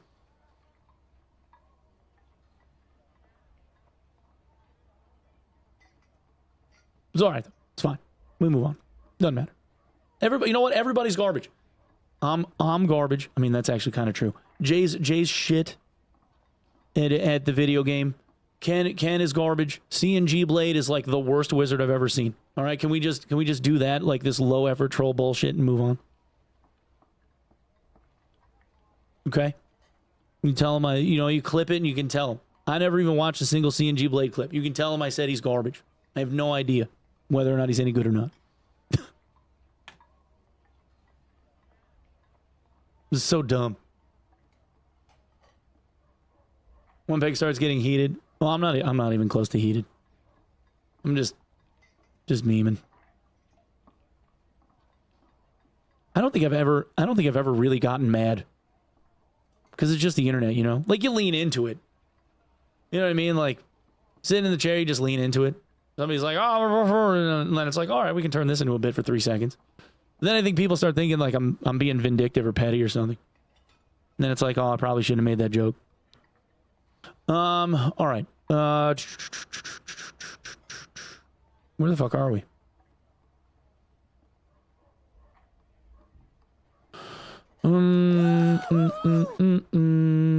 What do you think about low online in the game at the moment? The low online. What do you think about the low online in the game at the moment? He means players. Did you expect such an outcome, or is it a surprise? What are you going to do to bring back old players who are bored with the game without really important innovations? Wait, wouldn't you want... Wait, what? That insinuates he wouldn't want to make important innovations and then still somehow bring people back. I'm not sure if this will help, but as always, I'll just give you the straight answer. When we first started looking for investors to fund this game, we were targeting 3,000 concurrent users. I've been saying this before. We received more love from our players than we ever could have hoped for, and this has been an unbelievable time for us. We realize that the number of players is currently decreasing, and our goal is to get more players to love and play our game so we can fulfill a promise to our players. A great game that'll be around for a long time. Yeah. Yeah, I don't really like look at player counts at all. Like, I see that they're declining. And like they should have some amount of concern about that. Everybody wants their game to get bigger. I mean, this shit is just cyclical. Dead game though. New maps, classes, gear, monsters win. Soon TM. Is there ever going to be a nerf to cleric healing power, current adjustment to bow damage? Can we have custom arena matches that are more balanced for all classes? Also, an arena leaderboard adjustment to points won, lost would be great. As for classes, we'll be making some major adjustments once we rebalance items. That's fucking terrifying. Before that happens, however, we're looking to tweak the current balance a bit more to ensure the different classes are able to compete in general. So we're looking at balance for next season. All right. I think that's a mistake, but it's all right. Is there any plans to improve the new player experience? We have created a dungeon called Sewer. Oh, that's the water map. Is it going to be sewers? We've created a dungeon called Sewer, and it likely will be the first dedicated dungeon for new players. We haven't yet decided when and in what form we'll launch this, but we'll continue to focus on onboarding new players. That's interesting. Do you have anything planned for making some not frequently used rooms and maps more attractive with like secrets or special loot? Something like a random room generation would also help replayability.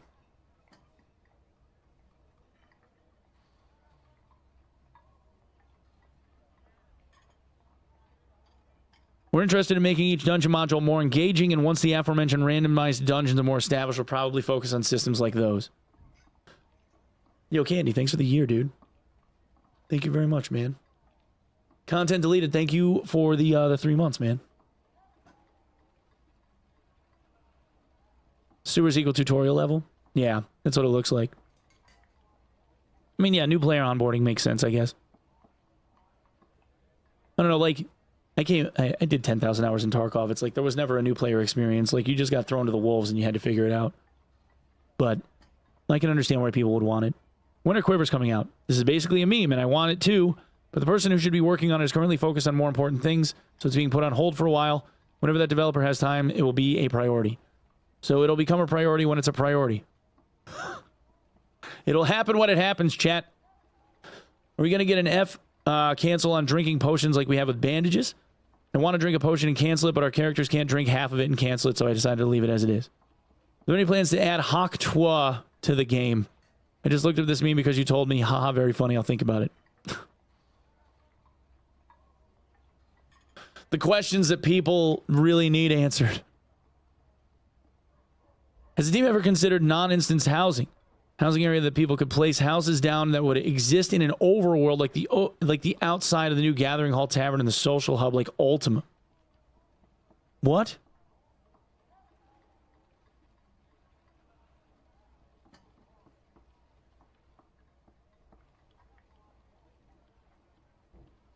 So not that I'm trying to sound insulting, because I'm probably going to come off sounding insulting. But when it comes to people asking about like emotes and like overworld persistent housing or like social hubs, you know, like that kind of shit. Like, I get that those are things that people think would be like sort of kind of fun. I feel like that is such a waste of time and resources. Like, such a waste of time. Like, if your objective with this game is to treat it like, I don't know, you're playing The Sims or something and you want to like go visit somebody's shit and see like what they've built, like, go do that. I don't know, man. Like, I get that like you want to turn this into like some kind of like meta overworld like shit where you can, you know, just like live here or whatever. But the game is a dungeon crawler video game that doesn't work as well as it needs to be for a variety of reasons, with not all that much content when you actually think about it, that ends up being difficult enough to where a lot of people spend hundreds of hours trying to get to that content because the normal shit just kills them. Otherwise, they would have seen it already. Because let's be honest, the time sink is in the fact that like you just lose gear, so you never really get to go down and like have the boss fight that you wanted to have because something got in your way and killed you while you were learning to play it for the first 500 hours that you were playing. Like, I feel like adding this type of content, while it's like, this should be like the stretch goal of stretch goals. Like somebody wanting to be able to like put together a little hut for them to like go like, this is my house. I don't know. I feel like I'm being like some bitchy old man. Like, I feel like this is such a waste of fucking resources. Like, not only do you have to build the functionality to make that shit happen, but then you have to serve it, which is an additional cost. Right? So then you have to put that cost up against like game sales. If you're like, we have player housing now, and like you can show everybody your house, and like, look at this giant field full of huts. Holy fuck, this is going to bring in 100,000 units. Like, there's no way. I don't see how that's possible.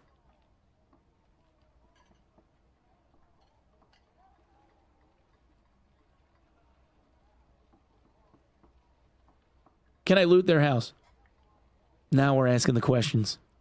Can I generate some dungeon level equivalent of C4 and foundation wipe their house and kill all of their dinosaurs? That's what I want to know. Can I grief their house? Can I end 4 years worth of taming and breeding lineage? Can I do that? No?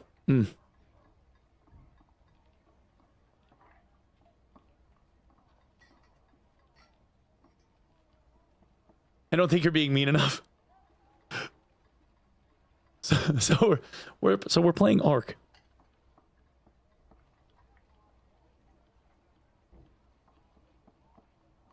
"7 days to die with players instead of zombies." Right. Like, obviously, like, that is a meme. You know, you wouldn't want to be doing that. Nobody wants to get their house grieved. I just feel like when your dungeon crawler doesn't have enough dungeon crawling going on, right? Like, I don't care if they make like additional maps and additions and stuff, DLCs. I don't. For a $30 game that people got like thousands of hours out of, even 500 hours, 200 hours, 100 hours out of a $30 game. If you spend $30 and you got 100 hours of enjoyment, you've like made like the time investment versus money spent. You got your entertainment value out of your $30. Like, I'm sorry, that's just like, you got it. So I don't even care. Like, they could release like fucking DLCs and charge $5 for like new maps and shit. I don't give a fuck what they do. I think if they want to do that, fine. I'm good. I don't give a shit.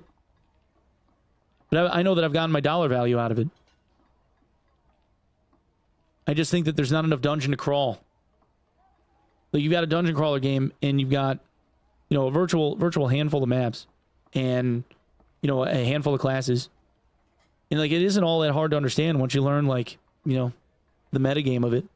It isn't that hard to understand.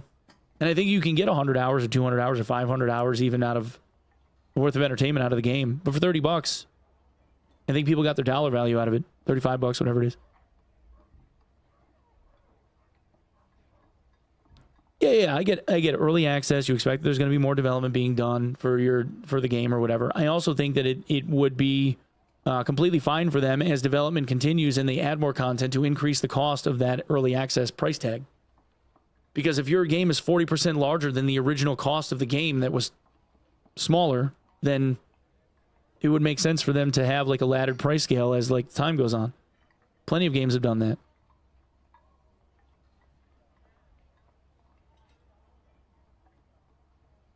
I'll just go back to WoW for a while. What shoddy?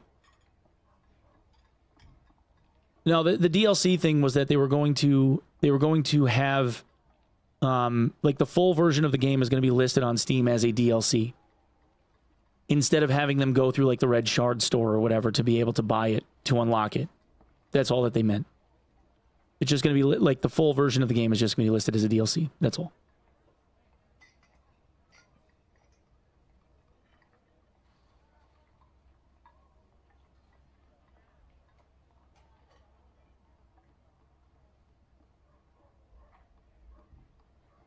Like, I'm saying that people bought in on the early access thing for a $30 game. At some point, they have to go like, all right, well, there's enough maps and content in here to where, like, this was the $30 game vision.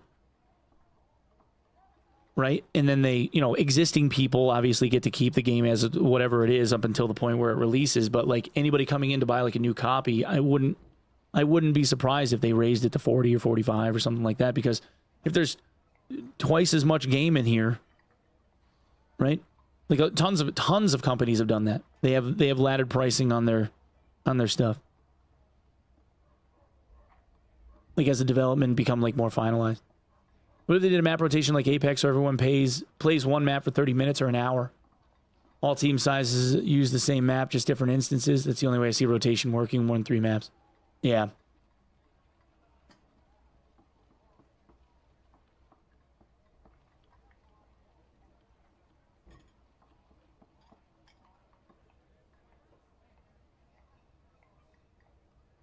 Just not a year for Fat Cat Faces. Waffle Ninja, how many hours do you have in the game? How many hours have you played?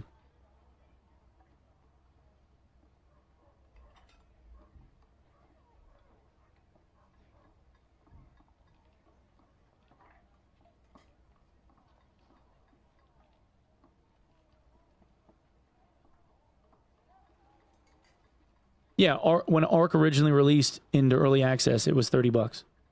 And then it was 45. And then when it went 1.0, it was 60. You have 2,000 hours in a $30 video game and you're complaining that they just gave you fat cat faces? You have 2,000 hours.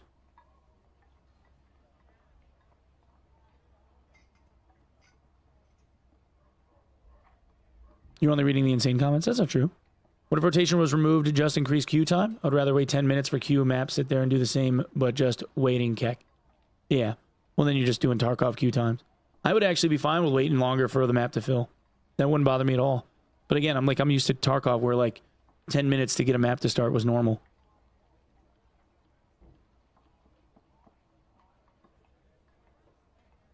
How many hours do I have? I'm at just about 3,000. 2,590 here, and then there's another easily 500 for the first, like, easy 500 for the first, like, playtests. Because I've been playing since the start. They didn't start tracking it until playtest 4. Something like that. How did 100 extra staff equal cat faces? Yeah, I mean, I don't even think I need to justify that with a response. Like, that is such a brain-dead, like, thing to say.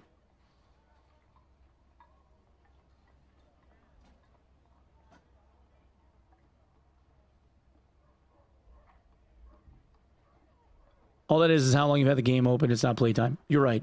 You're right. You know what? I padded my numbers by just leaving the game open for like weeks at a time. Yeah, I just sit here. I just sit here and stare at this dude. Like, that's what everybody does. Wait, you're telling me that you don't just like leave the client open so that you can pad the player statistics on the list? Like one of the 8,000 people?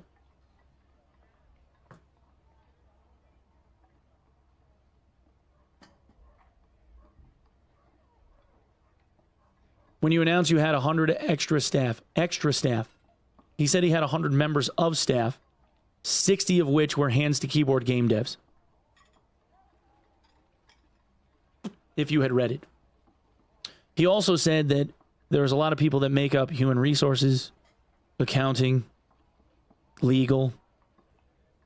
The CMs have nothing to do with game dev directly. They deal with community. You have to have people that...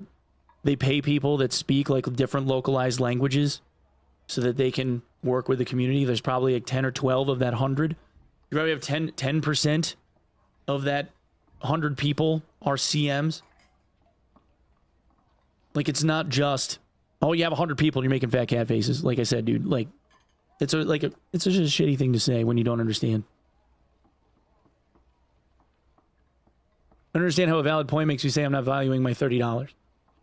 Well, because you made a statement that devalued your purchase by saying all they do is make fat cat faces. When you have 2,000 hours in your $30 purchase, where you're playing a live service video game that you've watered down to awkward skins, when you yourself have experienced significantly more than just looking at awkward skins in a store. That would be why.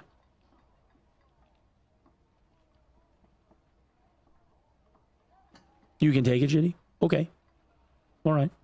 I mean, you're just overly minimizing something that you don't have an understanding of. But I'm just going to move on, dude. It's not a big deal. Okay. Since everyone asks a lot of questions, I'll post my own concerns and views on the game. Where's the quiver? Are any plans on improving visuals of HR monsters instead of just making them blue and attack and move 300% faster? HR monsters instead of just making them blue and attack and move 300% faster. Why not squish the gear gap even more? Why is Bard still the most OP class even in solo after countless nerfs? Remove weapon mastery from fighter and give him more weapon options by default, removing daggers and magical weapons. I feel like that was a little bit loaded too. There are a few questions, so I'll answer one, but I think this is a good opportunity to share my thoughts on the gear gap. As I mentioned earlier, I had initially had a direction toward pursuing larger gear gaps because I think it gives players great satisfaction. It's one of the endgame goals. It actually exists in our game. Nothing has changed in that regard, but we found some problems while actually executing this vision. The excessive time consumption of random modifiers mentioned earlier, combined with the larger gear gaps, made the game environment for mid to low level players unfavorable and made them lose hope in competing. I mean, I don't even know if that's necessarily true. I don't think it was just like mid-level and low-level players. Even higher skill players, if they didn't have that gear, were also saying, like, I can't compete with the gearing unless I have it myself. And when it was like the +3 all, and then they eliminated +3 all, and everybody had the legacy items and shit, that was when it was real broken. Many people wanted to compete in a fair environment, but didn't have much time to invest, so we created GBMM to give them hope and split them up. This is similar to how we create solo duo queues to allow people to have difficulty finding players to trio with compete fairly. This, combined with the many dungeon themes, anti-teaming, anti-sniping, created a lot of matchmaking pools that ended up splitting the player base too much. I believe the most enjoyable point of this game comes from the unexpected situations that come from various situations within the dungeon. For that, there must be many players with various goals inside of the dungeon, and I think this is one of the most important factors in the matchmaking quality. Due to the issues mentioned above, we have experienced for a long time that the matchmaking quality is severely reduced in certain regions or during downtime when there are relatively few players. We want to improve it, and as a start, we're trying to reduce the gear gap and reduce the number of GBMM pools. I understand that there are various ways to stick to the original vision than reducing the gear gap, which is the direction that the current high-level players dislike. I don't know if that's true either. I think it's just people want something to achieve, whether they're a high-level player or not. Like, if you're somebody that barely ever played this game or just learning how to play this game, you probably love that there was no gear differential because then you were like, oh, I can just fucking wreck this guy and get all of his shiny shit. That's neat. Until you realize that all the shiny shit didn't really do anything for you. I think it's just, I don't know if this is high level or just experience, but it's whatever. Initially, we wanted to make it easier and faster for players to escape so they can achieve more success in the game even with the gear gap and have hope to catch up to high level players. This was not actually tested on the live servers because the dungeon with fewer players became a dungeon that was not fun for anyone. Continuous dungeons will help players escape easily, and other players will fill the spots of players who escaped. Oh, he's talking infills. Keeping player density inside the dungeon at a fluctuating level, and maybe if this system works as well as we expect, we can keep the gear gap a little wider. That's interesting, too. So this is, I wonder if he was paying attention to, like, the Legacy Steel and Sorcery playtests. Because this is what they did in Legacy. They had they had the dungeon start, and then as people left, assuming that there was still time left on the clock or whatever, as people left, they would get filled by people like midway through the dungeon. Like, you know, it would be like a 30-minute timer, and up until like 15 minutes left, you would have new guys like spawn in. It's like it's what they did in the cycle. Except the cycles map was like, what, 4 hours long or something? And the loot points would refresh. But it sounds like he's talking about infills, like mid-rate infills. This is interesting. But he's also like, there's also like leaving the doors open. It sounds like this is multifaceted, where when you spawn in, like you start the map, everybody that starts the map on a fresh run, all the blue stairs and all the red stairs are open and available to be taken. So people that want to leave can leave. People that want to go down the red stairs can go down the red stairs, and then you go to crypts. I'm going to assume, like the way that he was talking earlier in the Q&A, that you would have like some type of wait time. Like there would be some type of queue timer until like the map filled, and then that map would start. And then once that map is running, then you have the same deal. Red stairs to go down to Inferno, blue stairs to leave.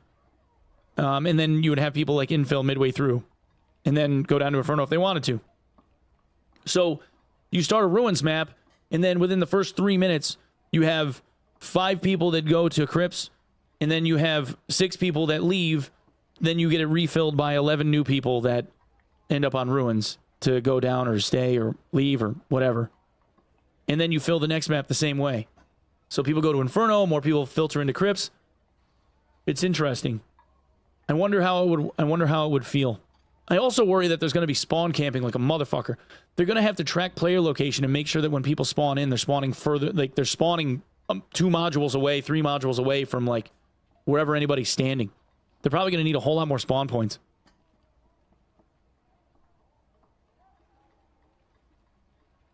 Why don't they just fill map lobbies with people from other runs? I think that's what they're doing.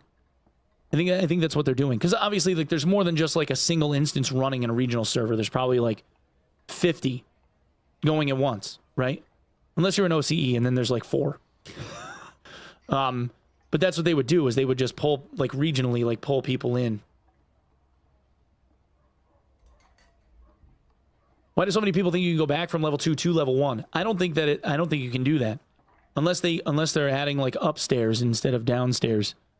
I don't think they're going to be able to do that. I think it's just you leave or you go down, or you leave or you go down, and then you're in Inferno. Mobs need to respawn, but yeah, like potentially they have mobs respawn. I don't know how they would handle that. Or it could be like how Legacy is run, is the map is big enough to support this in a way, but you spawn in, and then it's like if somebody looted a chest, the chest is looted. But the map is big enough to where, like, when you spawn in regionally, there's still, like, accessible points to, like, go to where, like, the loot wasn't taken yet.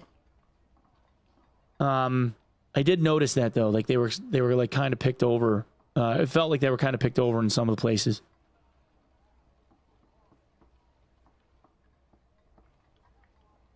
Vendor with Expressman that you can buy meds from. Yeah, I think the stairs are just going to be one way.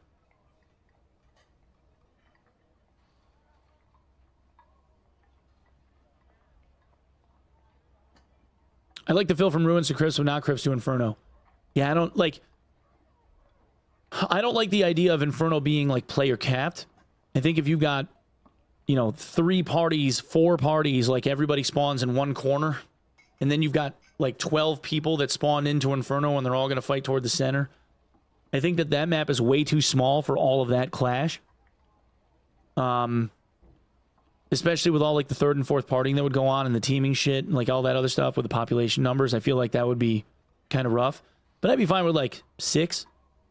You got two teams of 3 on the 3x3 or something like that would be fine. Like a little bit of contesting. Maybe even 9. Like I'd take another 2 parties. That's fine.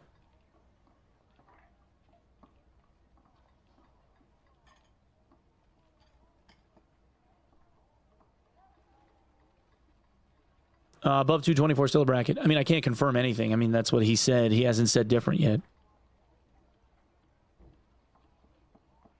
That all of those numbers are server side for the gear brackets. I don't have any say on that at all. Like it doesn't get reflected in the game files. Gonna lay out talking says a professional yapper. I know, man. Well, yesterday I did. I basically didn't speak all day yesterday. It's helped, but still got shit going on. I think I'm gonna, just for the time being, like when I finish up with like stream for the day, I think I'm basically just gonna, and then, you know, I was talking to my 4-year-old last night, like being funny with like the mobile app and like using the app to talk to her. And she was like, why are you doing this? She like wasn't getting it.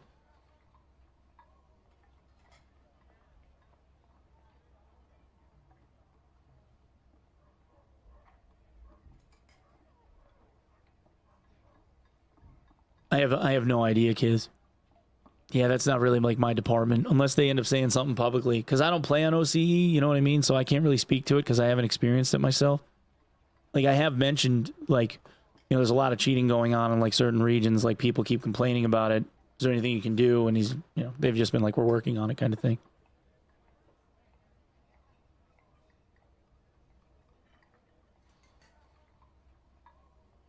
Yeah, so you're just gonna have to cut out the app, man. Yo, Clendath, thank you for the prime, dude. Okay. Will the sorcerer and wizard share certain spells, and can we look forward to new spells for the wizard in the new season? Oh, that's actually a good question, because this talks about content-related shit. The sorcerer will have their own spells. Based on the development so far, the sorcerer is probably going to be the class with the most spells, and I didn't forget about wizard. Wait, what? That doesn't make any sense. That doesn't make any sense. SDF. Why are you like this? It doesn't make any sense. That doesn't make any sense at all. The jack of all trades, the person that should have the largest library of spells, is supposed to be the wizard. Sorcerer is supposed to be like really strong, but like focused. They get like a literal handful of spells. Comparatively speaking, like wizard is supposed to be like this fucking all knowledgeable, like learned dude that has like this massive library of spells that they can work through. And sorcerers are supposed to be like naturally gifted. So they learn like a handful of things. They didn't go to wizard in school. You know, they just got some strengths. Wiz is supposed to be hyper focused and do more damage. I'm good at one fucking thing, and that is nuking the shit out of that guy with like these 2 fucking spells. Like that's what I've got. Wizard is supposed to be like, all right, let me pull out my Swiss Army knife of shit.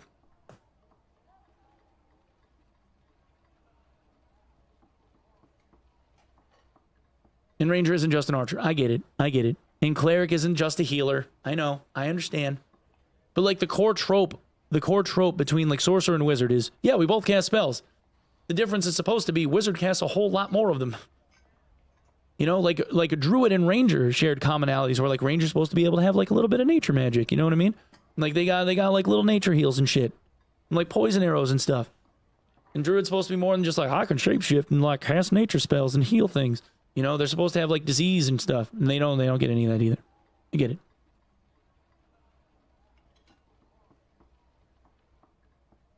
The wizard's description says he's a sorcerer? Yeah. Well, the wizard kind of is a sorcerer. They're just like a weaker sorcerer with a whole lot more of a library. In a way, a sorcerer is like a really dumb wizard that did too many brain steroids, and they just pick things up and put them down with their mind. You know what I mean? Like that's all they get.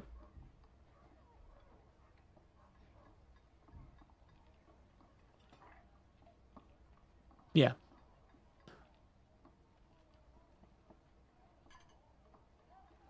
What about new boss? Yeah, I don't think, I mean, they're not talking about like giving us a big new map to play on. They're talking about like adding a tutorial map, which I don't think would end up having a boss on it. I think it's just going to be like a, you know, smaller training map for newer players or something. It doesn't look like next season we're going to be seeing that. It looks like next season what we're going to see is the addition of gem sockets. Sorcerer looks like they're in. Randomizing the modules that get assembled when the map spawns. Because now you can pull up a map, so I mean, it shouldn't be that hard to figure out. like where to go and how.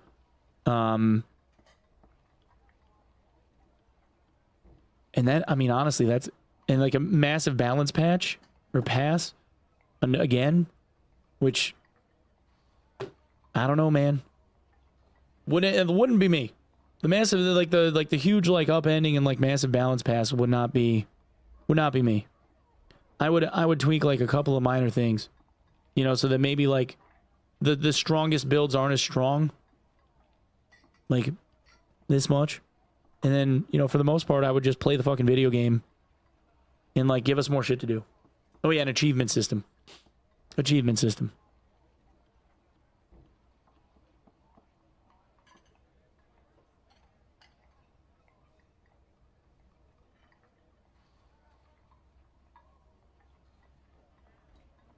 Go into a module and uncover it. I can't tell how it's laid out till you go in it. Oh, like a fog of war thing? Like when you enter the module, you get to see what the module is? Like it's all grayed out otherwise? That would be interesting.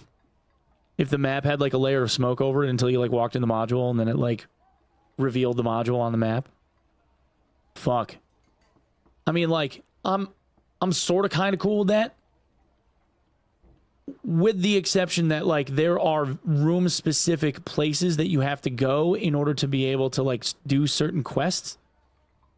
And it would get very tedious if you're trying to like get a quest done and you didn't know like which direction you were supposed to move in to like find the thing that you needed to get, you know? Like I need to kill 12 bats on Goblin Cave and there's like 3 modules in the whole of Goblin Cave that have bats in them. 4, whatever it is. And then there's only like 2 bats in those modules, you know? Remove the minimap from HR? I think you still need the timer. You got to get a rough idea of like where you're at, unless you're just going to like wait for the... I mean, the audio cues and like the ticking damage and stuff, I suppose, is a good enough like let on. But yeah, I mean, like if you have the map to pull up, I don't know if you really need the minimap.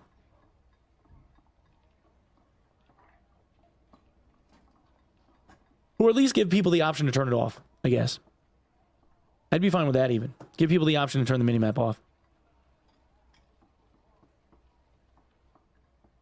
Sorcerers can cast without a book in the hand. Right, yeah, they don't need a focus. Right. Although he said that like they're going to make it so that sorcerers can still carry that stuff around, which means in the last Q&A when I asked them about that, that meant that they were going to give an attack animation to the book, the spell book. So you like fold it up and bap somebody across the face with it. I just want to hit somebody in the face with a library book. Just like, you know? That'd be awesome.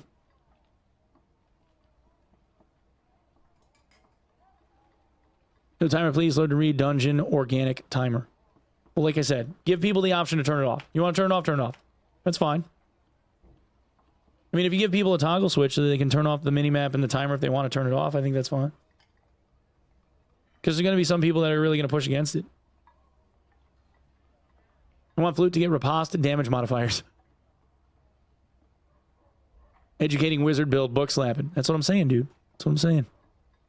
I mean, like, unless you fire up a spell, like the left click on the book doesn't do anything as it is, right? There's no left click on the book. But I mean, come on, imagine igniting your spell book and then just running up and like two-handed slapping somebody across the face with an ignited spell book. I think that shit would be awesome. Come on.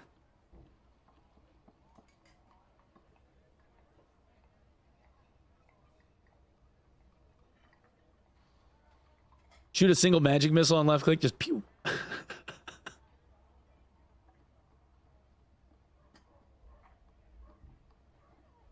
Surely they fix lightning strike, people still jump it. Oh yeah, there's that too. Yeah, for sure. I mean, there's obviously I want to see those bugs fixed. All right, in addition, there are a few things I would like to talk about. Regarding the test server. Oh, here's a test server answer. I apologize for not actively utilizing the test server and providing tough patches to players so far. We realized that it was a bit difficult to get enough players on test server, and it was especially difficult to test features that required a lot of players there. I agree with that. If it is possible, while also satisfying Hold the Line Edition players, we would like to host the test server on a major platform like Epic and Steam so that all players with legendary status can access it. Why wouldn't you? We will think deeply about how to do that. I don't think it... Honestly, chat, and I mean this from the bottom of my heart, and I say this with love, If you are somebody that bought the Hold the Line edition and you're going to say that, like, no, that's my test server, other people that paid $35 because they didn't pay $50 shouldn't get access to the test server, fuck you. Like, you're just being an asshole. It's more important to get the game tested. You spend an extra $15 to support the video game and its development. Like, sorry that you didn't get, like, a whole bunch of extra shiny shit. Get over it. It was $15. Focus on your own bullshit. Let them test their fucking video game so that we don't get patch 69 again. All right? There's my soapbox. All right, I'm done. Okay? You got a white skeleton. Shut the fuck up. Finally, this game is still new to us and not easy to develop. We don't have a blueprint. We're making it ourselves. And sometimes I forget that I'm a chimp, but you kindly remind me I'm a chimp. My team and I will continue to cook hard for the happiness and satisfaction of our players. We make mistakes sometimes, but I believe that it is a process that will help us grow. Thank you for support. As always, we love you. SD, I really like this. Somebody made an AI chimp cooking on a stove. Oh my god.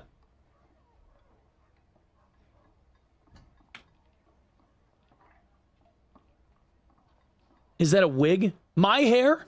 Is my hair a wig? Seriously? It's a wig. This stupid fucking haircut, you think somebody's gonna get a wig for this dumb shit? Are you kidding me? What the fuck's wrong with you?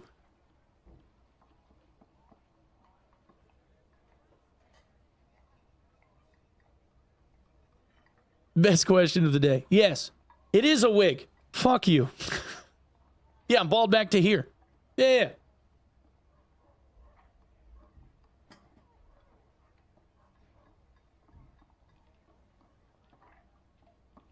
I had the same haircut. Bro just roasted me as well. Jin also looks stupid. I like it. Did SDF answer anything that was asked? No. No. Somebody really tried to press him on one question, and he said, fuck you, I'm taking my money and moving to the Cayman Islands in my private jet. I think he actually said the words get bent. Google Translate working overtime. Yeah. It's glued on. Tell me where you bought that wig. Your mom made it for me, Boogie. As a thank you for all the boinking.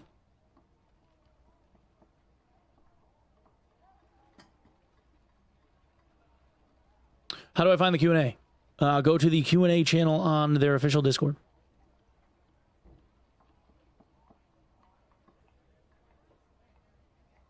Tell me why Longsword hasn't been nerfed yet. Because it doesn't need to.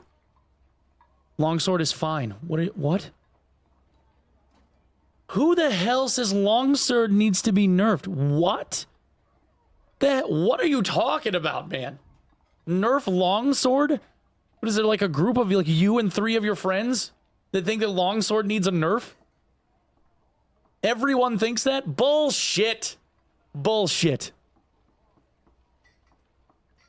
They're crying about parry riposte. Stop telegraphing your hits. What are you doing? Scaling at least. No. No. Stop running at them going like this with a halberd so that they can easily parry and riposte your stupid ass. And it won't be a problem.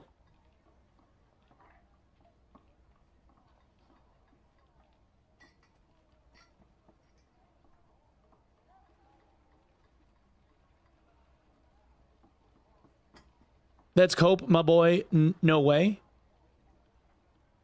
If you don't hit the longsword, they can't riposte you. Don't hit the longsword. I don't know what to tell you, man. Parry is a little too easy. Half the weapons can't be parried. The others are just riposte bait. Yeah. Wait, you just said half the weapons can't be parried. So use the half that can't be parried.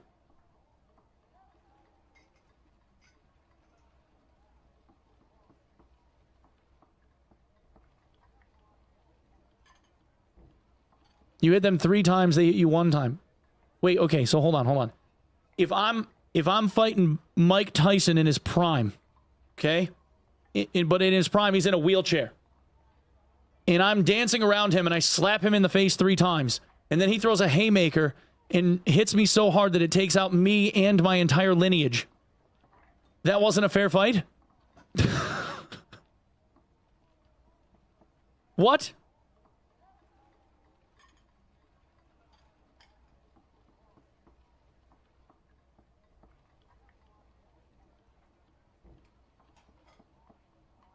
Like, the guy is going like this. He's moving slow as fuck.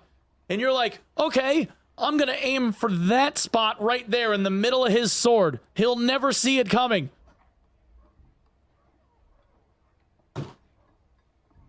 I just wrote him a letter. It took me 3 to 5 business days to get my halberd over there. He'd never know it was coming.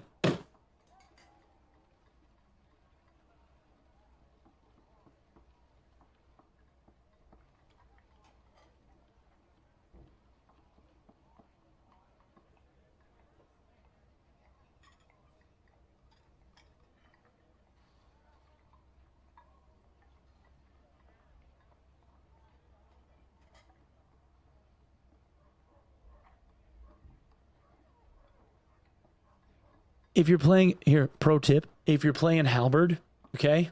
If you're playing halberd, you whiff the first swing on purpose so that he thinks that you're a dum-dum, and then you use the second hit in the combo and you aim for his left leg. That would be to your right. If you aim for that knee, he can't riposte shit. Because he'll think that you're just going to aim at his face, which you don't do. And then he ends up frustrated because now you just hit him for a fuck ton of damage, and the longsword don't work. But, you know, now I'm giving away the tech. Giving away the tech.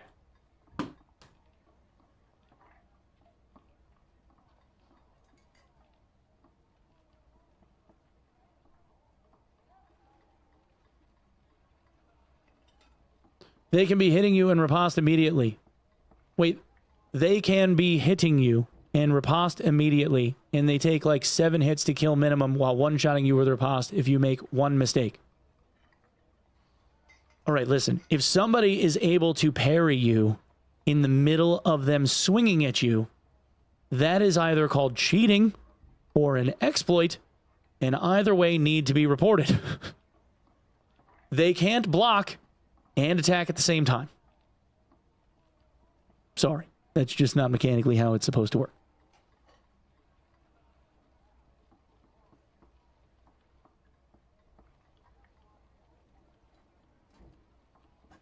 You can only insta-riposte if they have counterattack.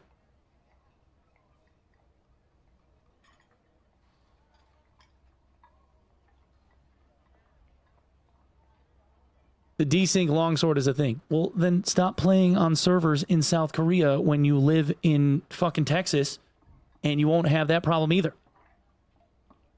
Y'all are trying to phone it in to, like, Brazil from Alaska.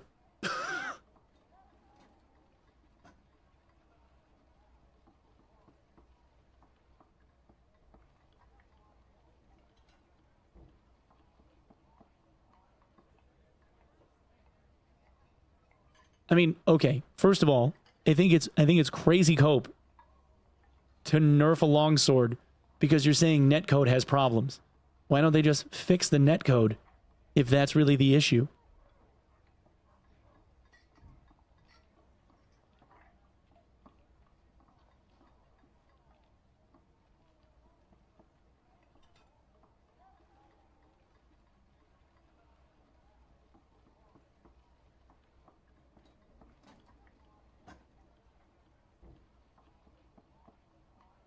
Wait, can't you also do like perfect blocks with shields too?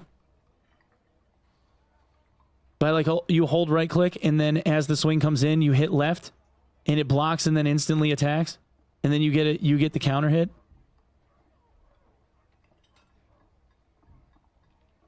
So wait, is that a netcode thing too? Do we need to nerf the well-timed block and counter as well? Because Jimothy got hit by a falchion a couple of times?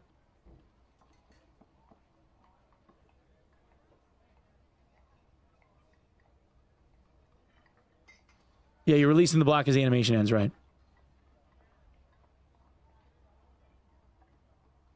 Well, you don't have stagger if you use a buckler anyway.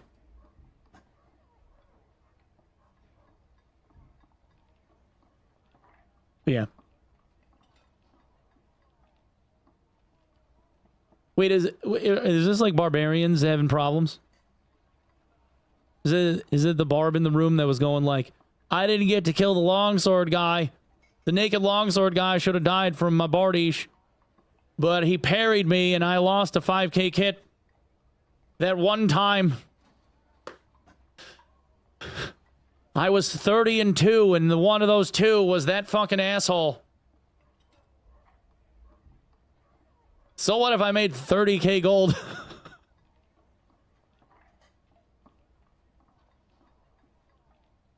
Wormall Barb is mad.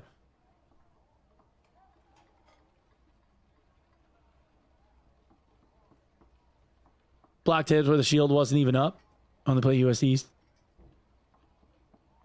When someone parries me, I simply look down and they don't hit.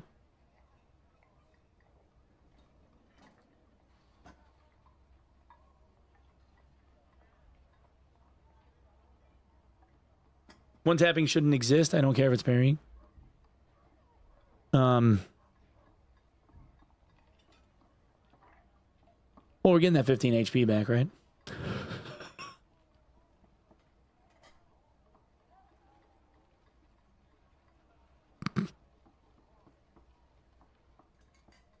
Prage. Every class this season is over level 100 for me, and there isn't a single class where I see an LS fighter and don't dip. Just not worth the risk. Yeah, I'm just coping, Counterstroke. Yeah, I'm just coping. I don't know if he's actually going to give us back the 15 HP or not.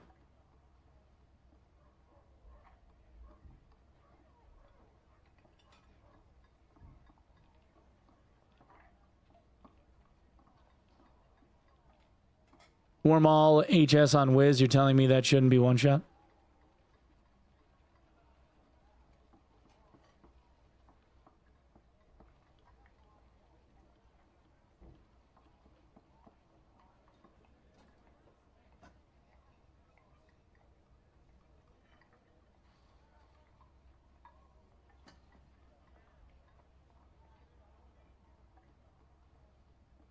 Give 15 back to everyone but Barb. Yeah, I don't think Barb needs more health. More health for the Barbarian is definitely it.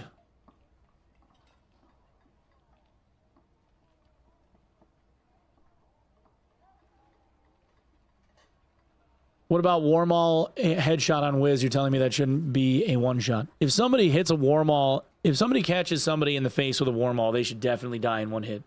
That shit is so slow. That's probably the only exception I would have. That one big Wormall swing catching you in the face, you should definitely go down. That's like somebody hitting the like they're getting shot in the face with a Barrett. You know? Like you shouldn't live. I don't give a shit.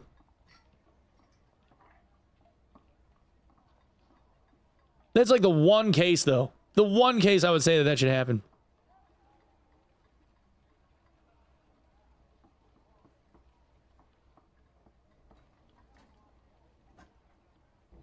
This is why I swing speed with a dex build. Let's say the Wormall misses. Oh, if they fuck that up, I feel like I think the Wormall should knock you off kick.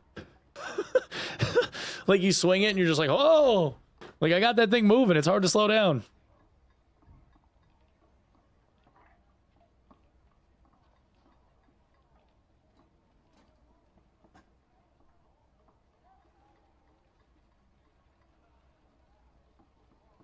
If they give the HP back, all classes should get it, even Barb. Honestly, like I said before, I don't feel like balance should really be the focus at the moment anyway.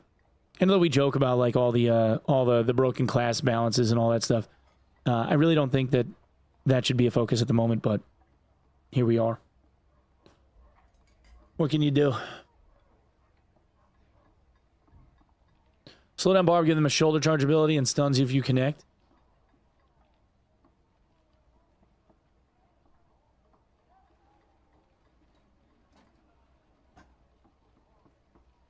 Barbarian. hulking buff bard scantily clad who swings on you using the instruments, doesn't actually play the instruments but uses them as weapons.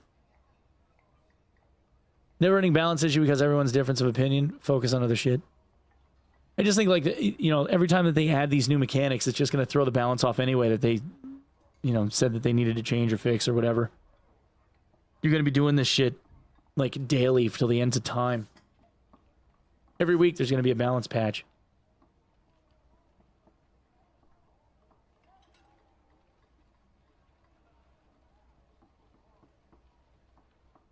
Ten-spell druid or bard without songs. Something.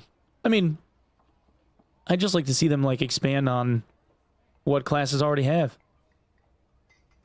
You know? Add some new and interesting mechanics. And then, you know, obviously if they're, like, really out of whack or whatever, okay, now you're balancing stuff that's, like, been added to the game. It's new. Right? Like, gives people a little bit more build variety. Like, now we're cooking. All right, yeah, I know that, like, the dungeons themselves are kind of the same. But, like, you know, now there's, like, some build variants. You can kind of do, like, a little bit different, more experimenting or whatever. Right? Like, at least there's something to chew on. Instead of it just being like, yeah, we removed 2 points of damage from the Bardish. And, you know, potion chugger scaling got made to 0.25 or something. Like, you know, like, I just... Yeah. Yeah. They're adding fishing? Not this patch. He said eventually.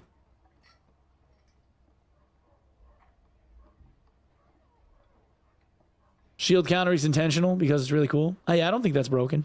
I don't think the shield countering is broken. I think that's supposed to be like that. Barb's shout wheel should exist so they can shout both skills at once and have knowledge builds for extra skill expression for Barb. As long as the knowledge build ended up taking away from other shit. I feel like this game should be centralized around, like, if you put so many points in knowledge, then it should reduce how much total potential you have to be able to do melee damage. Or will, or whatever. If you focus on dex, then it should have, like, a different limitation on, like, how much physical bonus you're going to get. If you're focusing on physical, then it should slow down how much run speed you get and how much swing speed you get. If you're focusing on HP, like, same kind of thing. Like, use the triangle. It's not hard.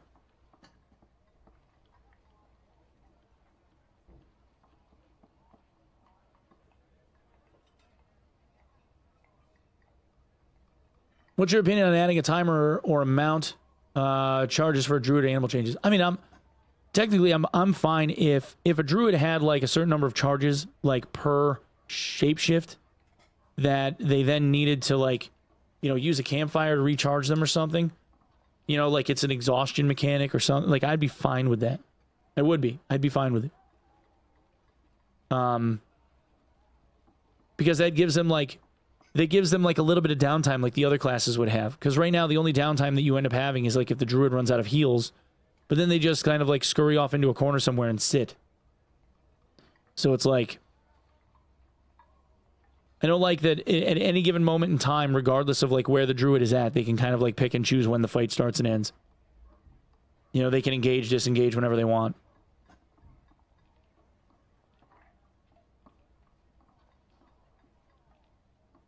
That already exists because of how gear works?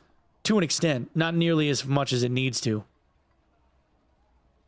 You know, like, I can build a caster that has 130 health, 318, 320 move speed, and has 48 will, 42 will, whatever, with a bunch of extra magical damage bonus to where I'm like 75 damage bonus, 130 HP, and I can run. Right? Like, I'm still squishy because I don't have armor value, but I'm damaging and I move fast, right? Like, that makes sense. There are certain builds that exist right now where your effective HP is in the hundreds because of how much gear, like, how much damage resistance you have, and you're still managing to be fast, and you still hit hard. How about you try and build a wizard like that? I mean, the wizard can't get to 130 health. I think I can get a wizard to, like, 120-ish. Somewhere around those marks. But I mean, like, warlock can be built up there. Not like a lot, but you can get up there.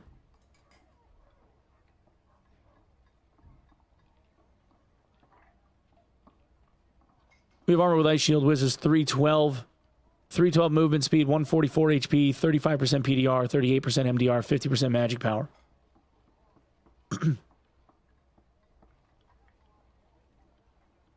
Wizard needs some Dark Soul, and you all of that, and you still die in one hit to a Barbarian. Wizard needs some Dark Soul spells to transform their staff into a sword. So that's why you only bring it to Arena, Koosh. Because you know you get it back after the barb claps you. It's cringe to call anything in this game a build without talent trees. You have like 2 choices. For certain classes, I think that's true. For other ones, it's not. Like, I can build a Warlock that's caster-focused or strength-focused, and then I can build that same Warlock that's caster-focused or strength-focused wearing plate. I can build it as a demon build, right? Like, they have a lot of variants. I can do one that's resourcefulness and will and buff duration scaling that uses whatever dark whatever the fuck it is, the buff or whatever that gives me like 50% power bonus.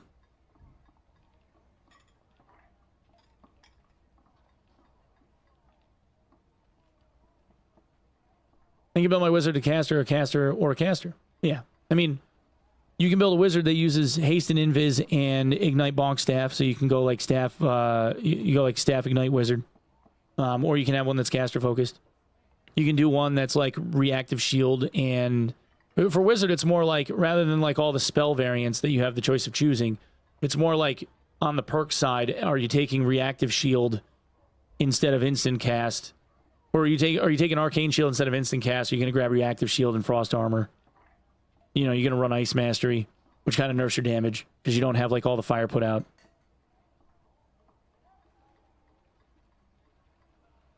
Yeah. Isn't Demon Warlock the most expensive thing to build? Well, I don't know. I'm just saying there's build variants. Versus like, if you compare that to like a bard, you compare that to a bard. Bard's running the same 10 songs. And the only time I've seen any variants at all is on Arena when they run Dissonance. So that way they can silence the caster and run them down and kill them. But that's only because they don't bother wasting time like casting all the additional songs and shit. They just do that because they're only going to cast 5 skills anyway. Or 5 songs.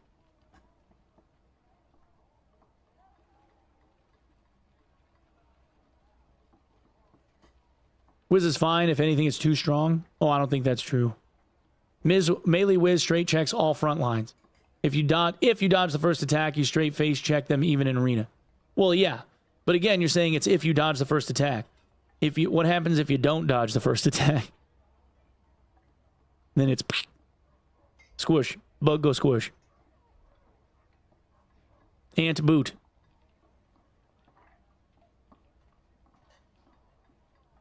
Ice wall or tidal wave, not hit scan.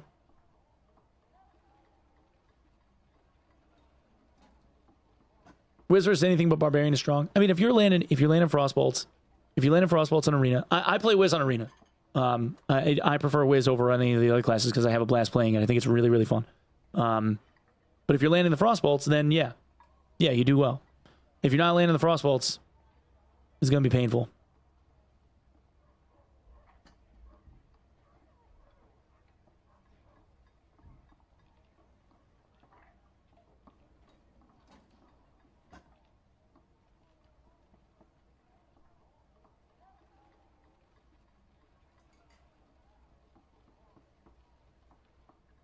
$35% MDR and 200 HP in Arena. I will die to 1 magic missile if they're based out.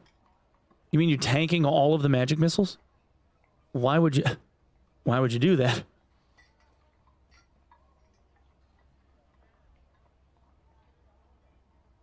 Ice Shield reduces action speed by 20%. More times than not, I can out DPS before they can land another swing.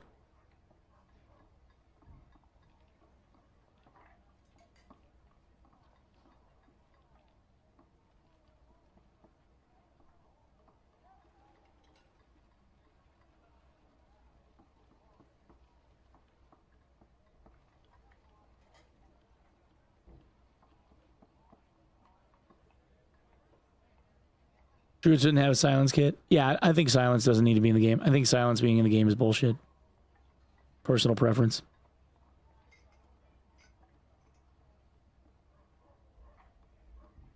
The Dark and Darker buddies have zero interest running HR ever, so my only option is to grind solo, which is probably the worst experience the game has to offer. I agree with that. I think that and I don't think that the game should ever be tuned for solo play.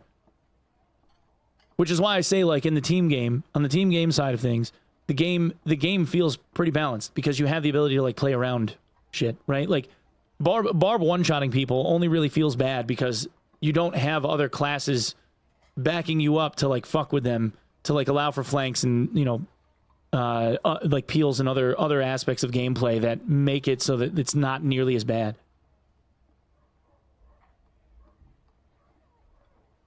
Druid teleporting you and silencing is crazy. Yeah.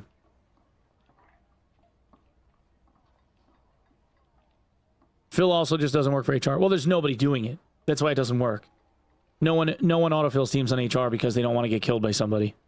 They think that everybody that they play with is just going to grief them, or they're going to get put with teammates that are morons. So nobody does it. Too much to risk. Even as a rogue, you can walk to the back of the enemy team in a fight and kill someone. Yeah, like rogue flanks in the team game are huge. Like all the misdirections and stuff, and then people lose sight of the rogue, and rogue comes up behind somebody, stabs the wizard in the back. I love that shit. I don't like being the victim of it, but I love the team play stuff. Like the misdirections and the flanking is like what it's all about. That shit is fun. It's a completely different game when you're playing in duos and trios versus playing solo. And I don't think the game will ever be balanced in solo. I really don't.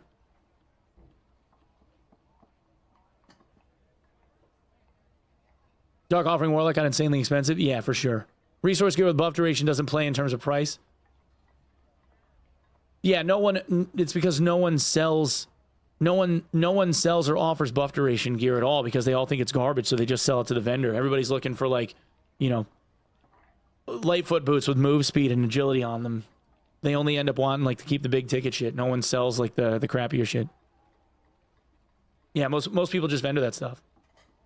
They pick up a blue rat pen in an HR run because it's worth, like, a handful of AP, and then they just sell it.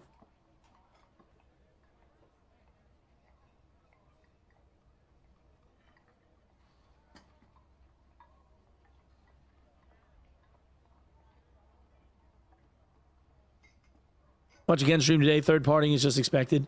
Oh yeah. I mean, like, that's how you win. That's what you do. You wait for other people to fight, and then you beat them. The game is all about third partying. That's what it is.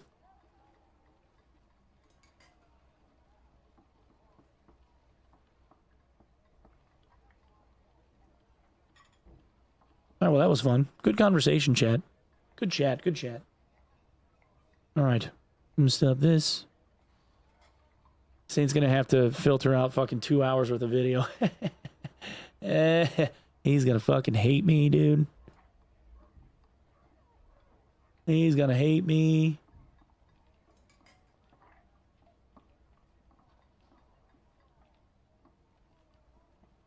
That's wrong account.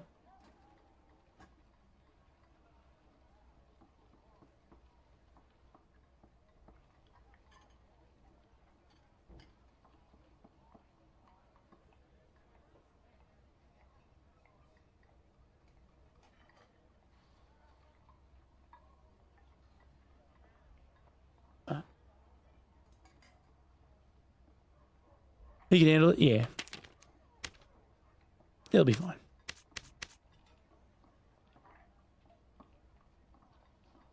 Tell him to suck it up or no Dunkaroos for him. Damn. Chad is ruthless, dude. They're like, Saint? We don't give a fuck about that guy. I was talking for so long, I didn't get any of my shit back. I missed all the dungeon recoveries and shit. That's fine.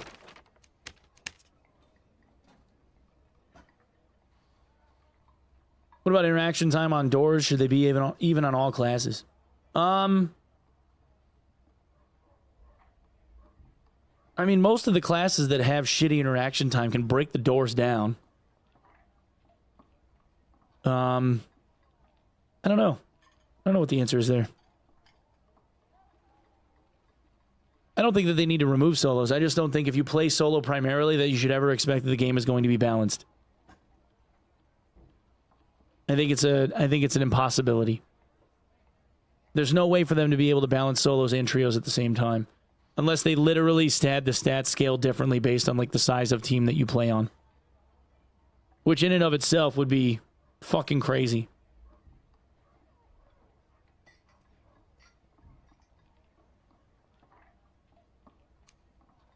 Ah! I don't think that there's any reality where they remove solos.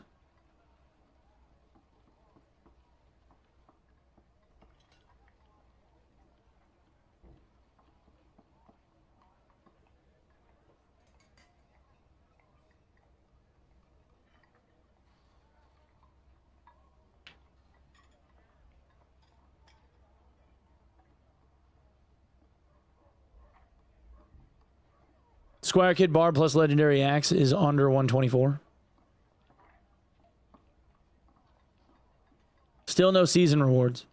Nope. Wasn't even asked in the Q&A. Nobody asked when the season rewards were going to happen.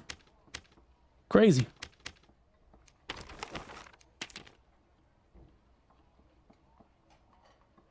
Ugh.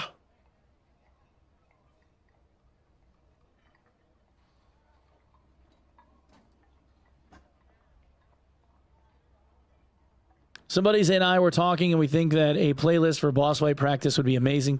People could load in Squire gear, only learn fights with teammates or randoms. You get and keep nothing. Well, so like, that's kind of sort of going to be what happens in a way anyway. Because once they implement this whole thing that they're talking about with having the doors open and you can just kind of go downstairs whenever you want, there will be people that just bum rush the bosses so that they can have exactly that. Which, you know, you can do in 24 GS all day long. Costs nothing. And honestly, if the game loop gets sped up that much, it's going to be cool.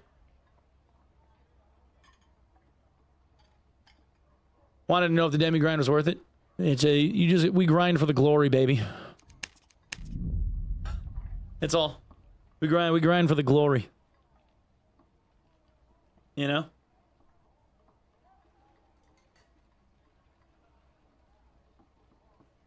Do you think they get rid of gold coin bags as ranked rewards? I doubt it. It's probably that's such an easy, like, mindless thing to do. My guess would be they would still be in. Is Wyvern undead? I don't think so. I don't think the Wyvern's undead, no.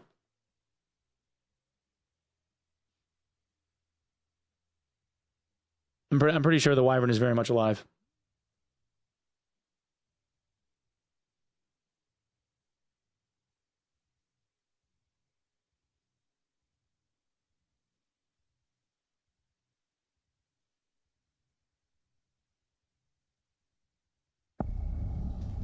Oh, actually.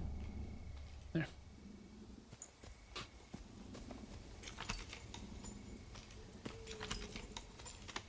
Oh, I said don't fill. Fuck. I was like, where's my teammates? I wanted rando teammates. Here, actually, I think I got time still.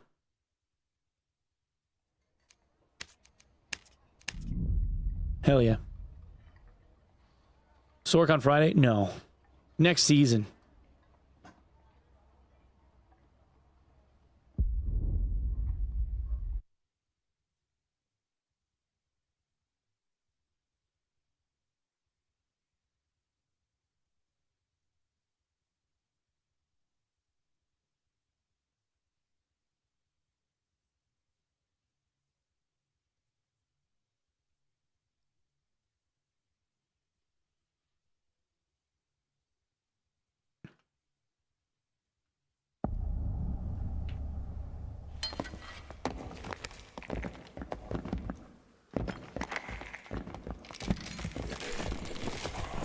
I didn't put on my plus magic healing necklace because I'm not a 24 GS tryhard.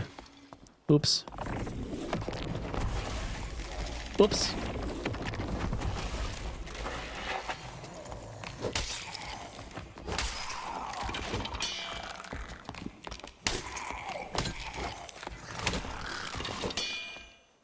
Hello, gamer.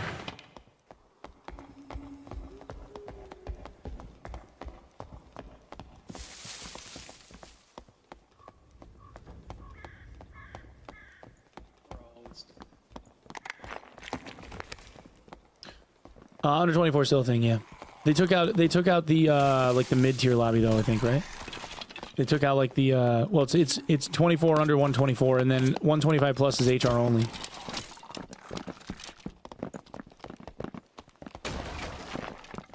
Yep, I'm a longsword abuser now.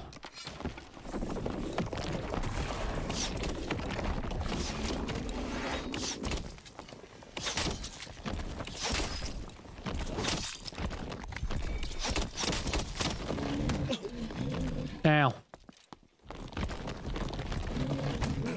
Oh, misjudged it.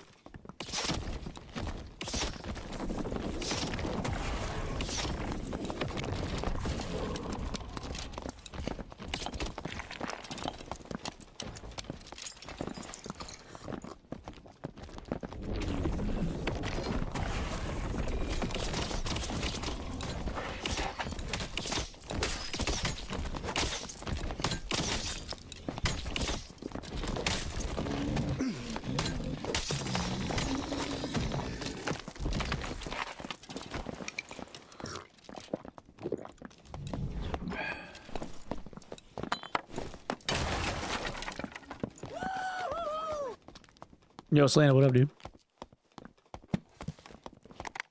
Wasn't for the abysmally slow thrust, I would pick longsword more. The only reason why anybody ever runs it is for the riposte.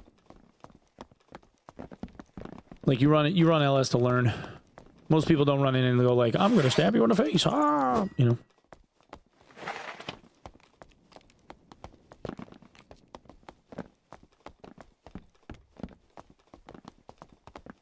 Yo, Brap Willie, thanks, man. Hope you're doing good, dude. Gilf Bonk Wood killed Drano your pipes. Nice.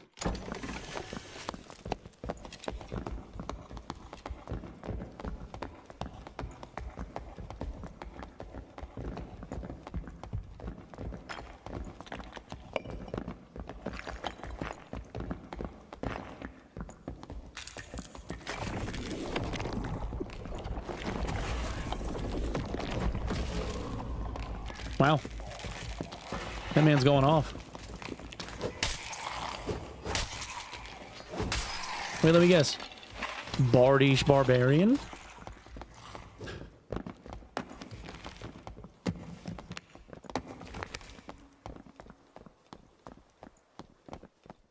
I think it's Grandma I'd like to.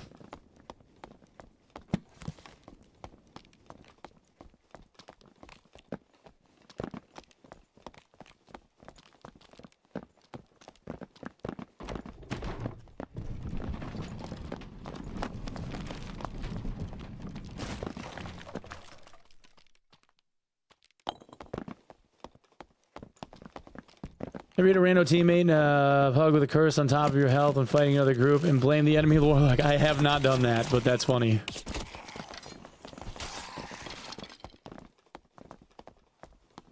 I have given the cleric the old strength buff though. You gotta buff your cleric. They don't take any damage.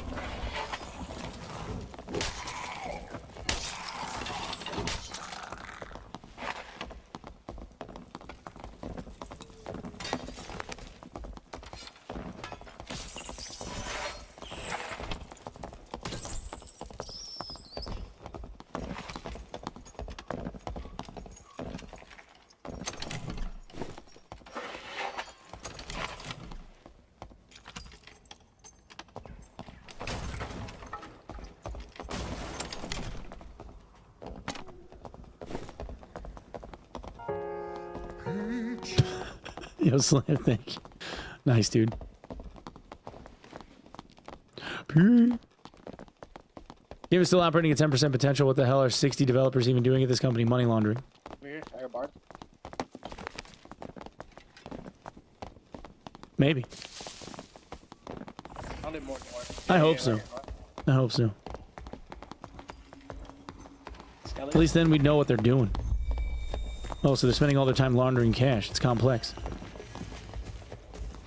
Druid?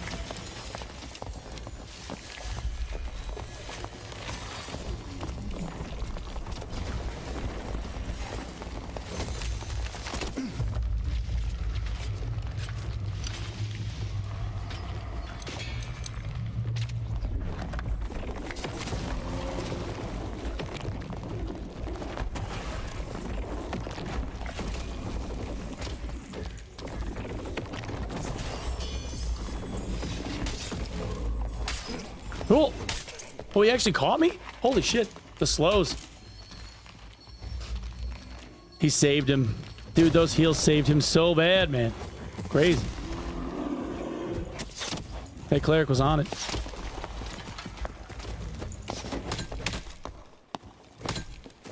Cleric OP. Guys, it's just that cleric heals are too strong. They need to nerf cleric heals. Oh, yeah, dude.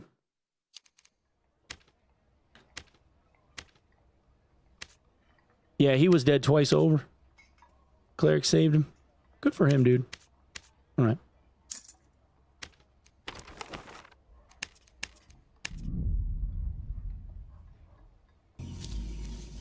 No. What the fuck? I double dotted the is same this piece fighter of twice. shit? He popped second win and he was still only at half health. Like, I definitely fucked him up. He got 2 direct heals. He got 2 direct heals and a sanctuary. Jealous how clean your stash is? Oh, I just don't hold on to much. I only grab stuff that I figure is actually going to really sell, and then...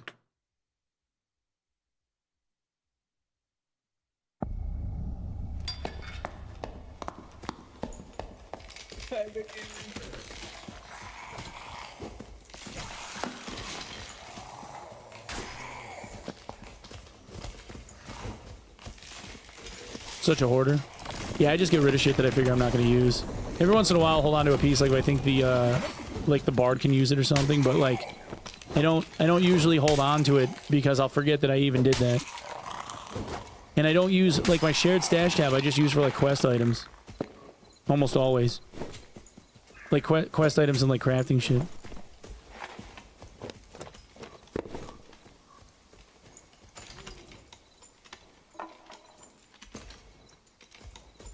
One-hit lock? Who's playing a warlock one-hitting people? That's wild. I've seen like BOC halberd strength build does a lot of damage, but like I don't even know if that's one-hitting people. Frog? What, like Gigabis? Oh, yeah, the Dark Offering with souls. Yeah, okay. That makes sense.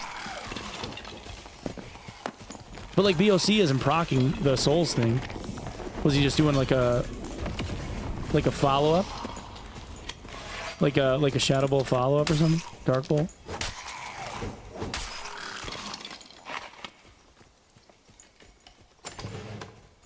Oh, for Dark Reflect? That makes sense.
No. Hey, Miss Joe.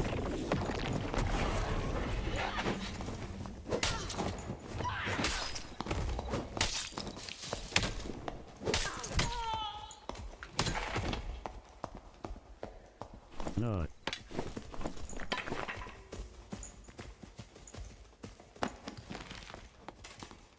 Move speed is a crutch. If you can't kill someone moving half as fast as them with a weapon that slows you to complete stop, you're bad. That's right.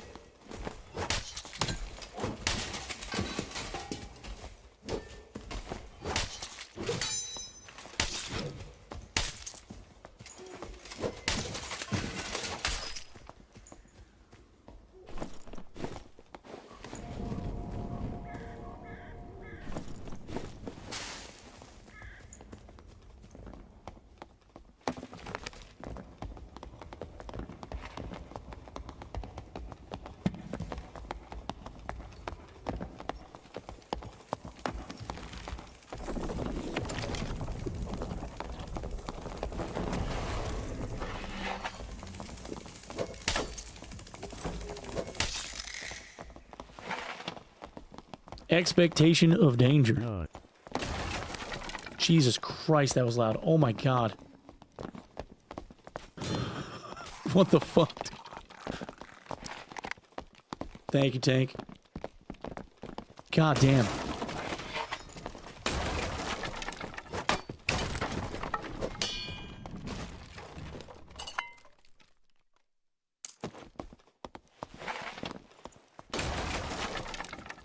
Why'd your head noise sound so crispy? Compression. It's the magic of compression. It makes quieter sounds louder and louder sounds quieter. So when there's like noise spikes, it doesn't make them as loud.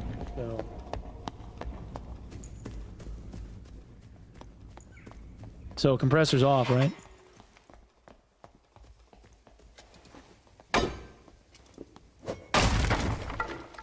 See? Then if I do this. See?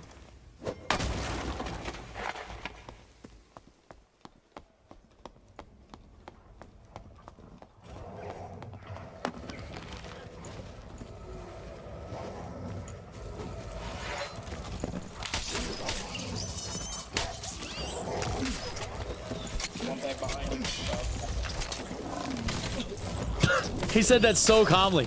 Onepeg behind you.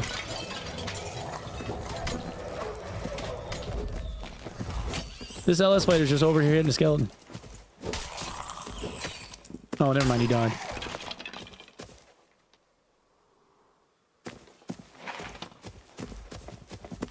For the reservoir.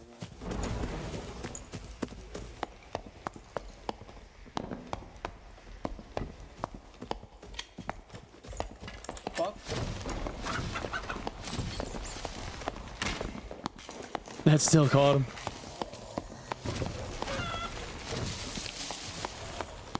Oh.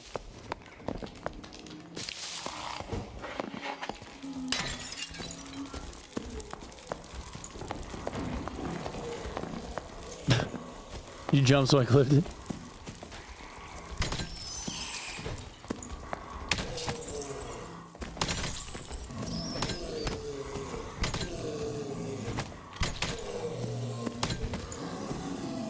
Did you just come running in solo? Awkward. That one rogue just ended up stabbing me in the back. And then he died. He had no teammates.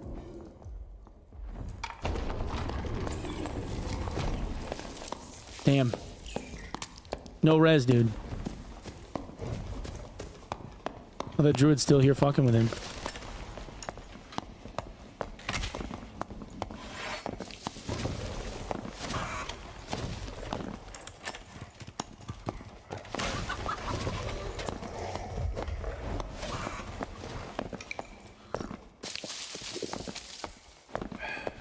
Really, dude?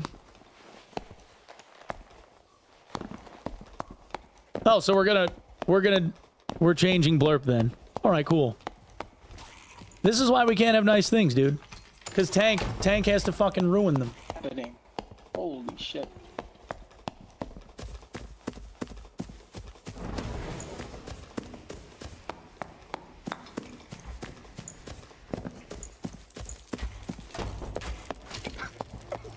Why is like one of the guys that has been around for the longest in one of my longest acting mods, like the biggest kid that I have? All right, so blurp's getting disabled until we figure that one out. Better me than someone else, dude. Forget it. Forget it.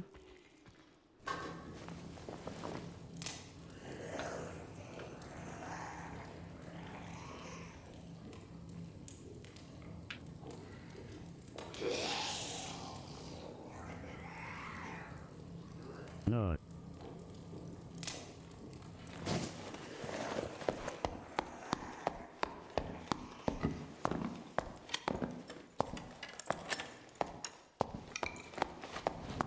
No. GG, gamer.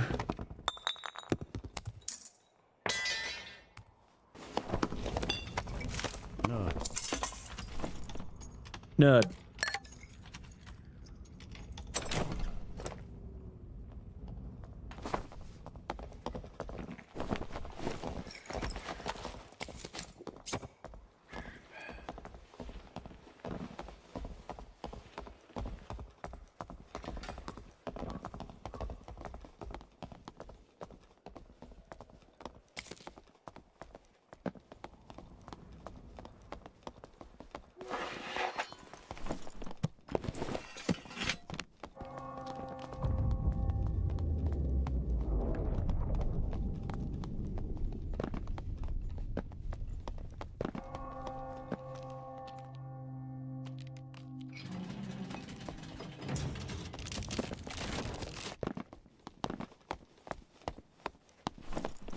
Oh, yeah, that's right. We don't have anything else.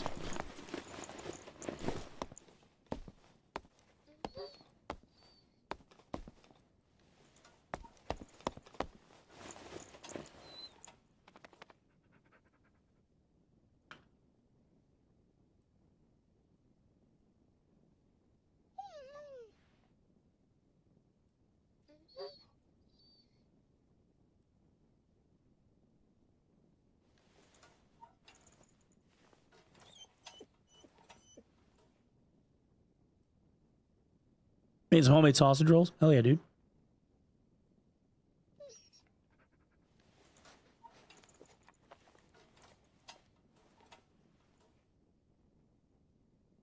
Piece of wood and a whittle knife ain't nothing.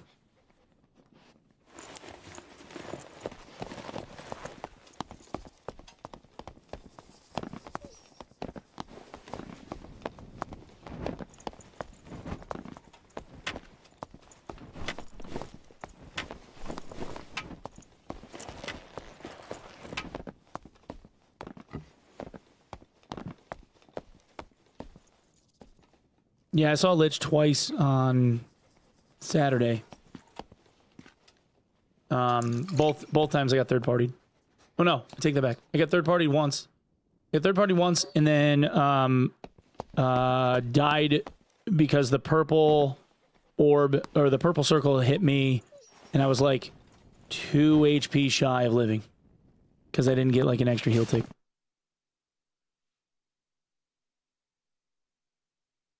If you could get fifth partied, what would that be?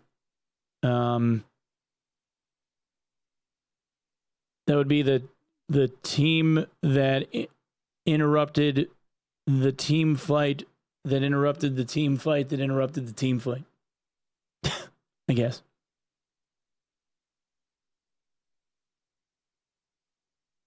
Love that you're entertaining my dumb question. Oh yeah, of course.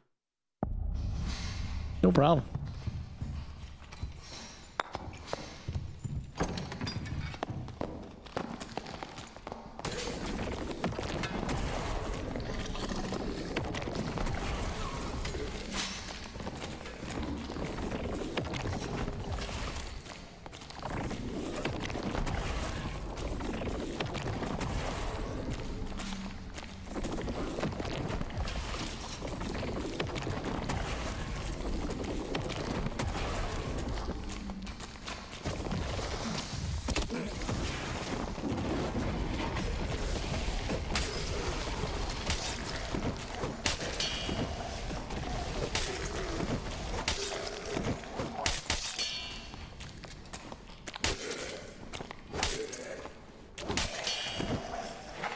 Hate these ugly ass motherfuckers.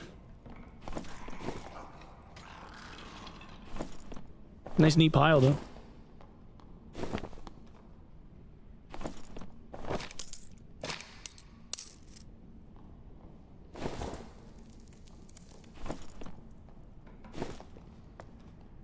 So many pairs of pants, dude.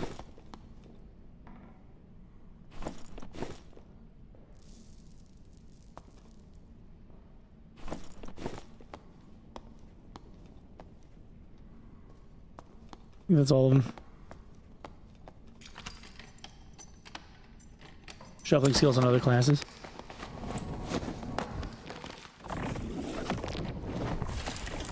Oh, that's not the crossbow. Crossbow's on the other side.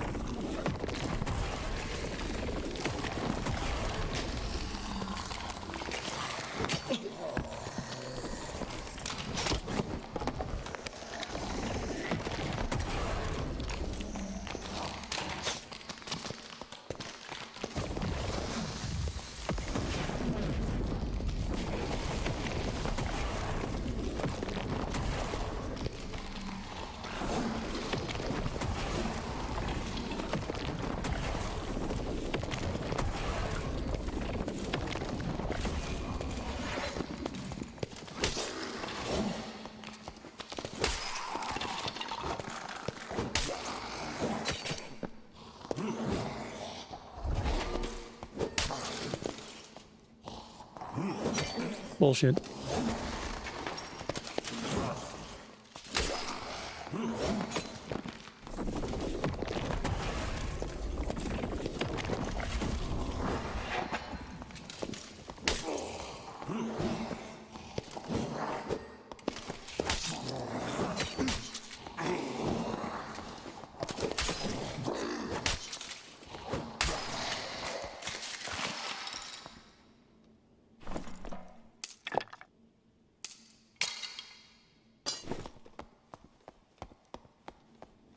Crypt's only inside of this 3-layer map. I like the Crypt's Inferno loop. It's fun. I'm not a fan of the wait time. I actually don't mind the 3-layer thing. It's just that, like, it's so much time, like, spent moving between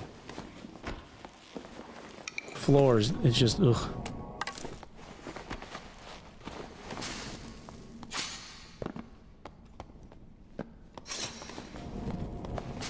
Where'd these guys go? Across the bridge.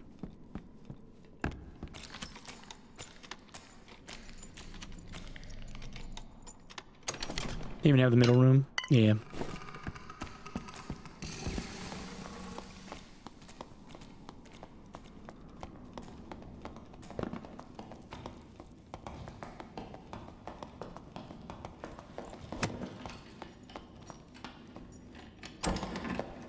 Oh shit, he's getting hit. Oh, he's on the other side of the fucking maze though. I don't think I can get around there that quick. Go through the hole.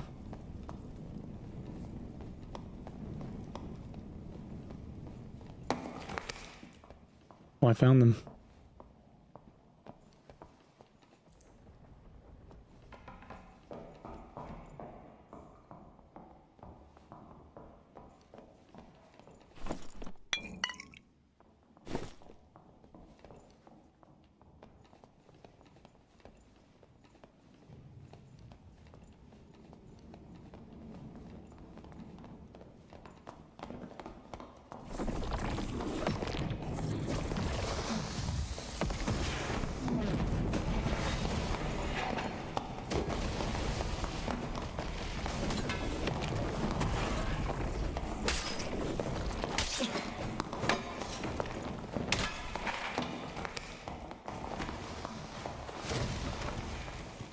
Guys, Rapasta's OP.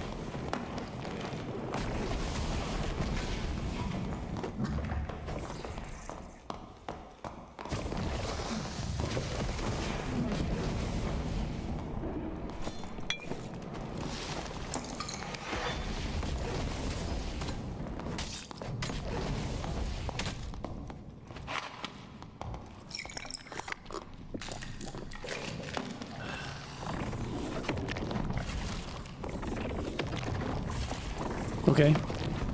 We're not casting on legs anymore. Cool.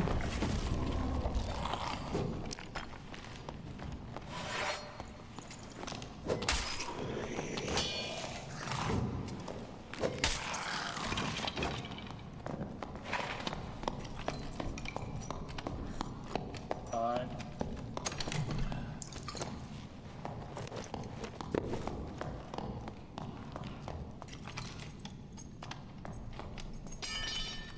One-inch margin of error on eggs, on legs. Here. Your teammates were kind of a bunch of dicks, man.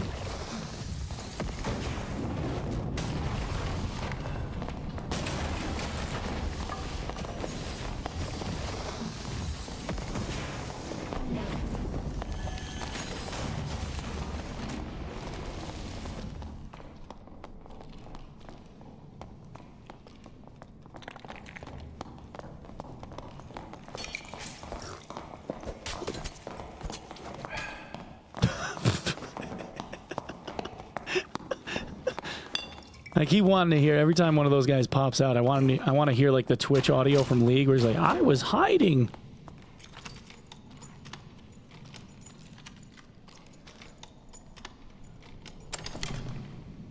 Ragdoll will never get old. It really won't.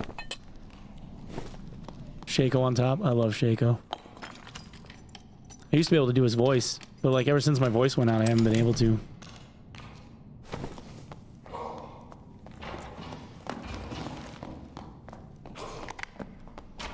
Shaco has like just enough of Mark Hamill's Joker in him. I love the voice actor that did his parts. Shaco and Vigar are easily my my favorite voice lines.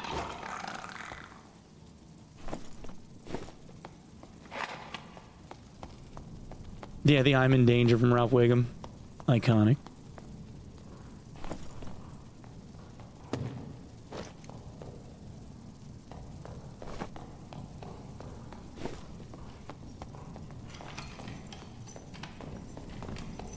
Yeah. The whole, like, if the tables were turned, I would show you no mercy. Love that guy.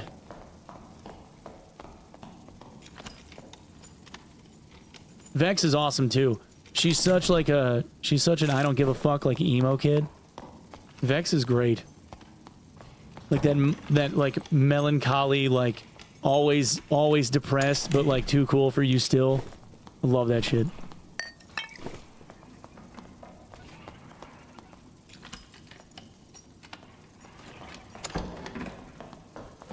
Oh, Kled is good too. Kled is real good. I've actually been playing a lot of ARAMs lately, dude. The newer heroes that they've introduced are so much more like dynamic and fun than like the OG shit. Like who's the guy with all the paintbrushes? He does like he runs around with like a giant paintbrush and he's like all of his spells are like paintings. I can't think of his name. The new ARAM map is awesome. Hui, yeah. Or yeah, Hui. He's fucking fun as fuck to play, dude. He is so goddamn fun to play.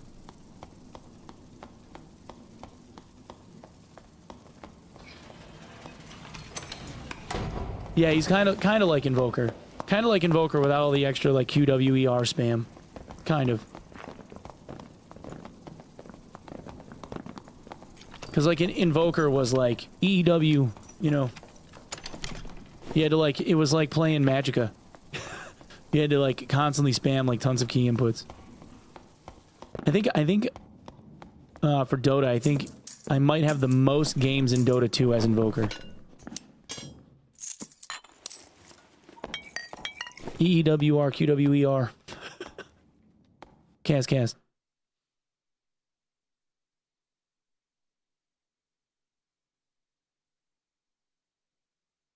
Magicka Wizard Wars, dude. Magicka was such a good game. Magicka 2 was really funny too, with like all the fake like vampiric like they were speaking Swedish, but they weren't speaking Swedish. Like it was just gibberish, trying to sound Swedish. It was funny.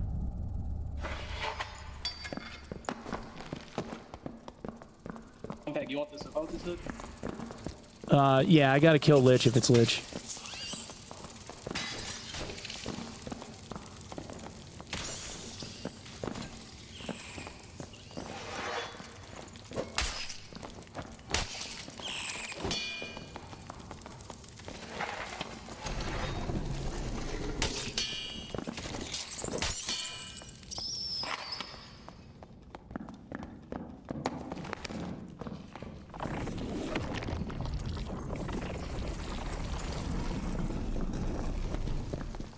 This motherfucker. God damn it. Dude, all I get is Warlord and GK, I swear to God.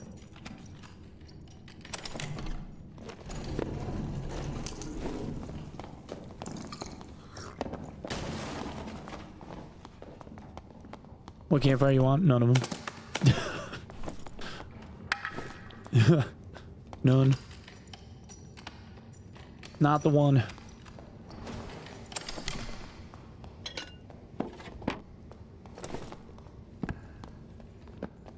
Oh yeah, Crossblade. Appreciate you, man.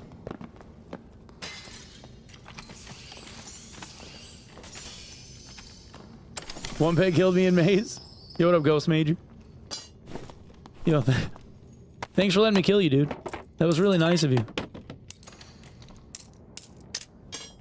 My man threw on purpose. I like it. 'Cause it's big. It's big.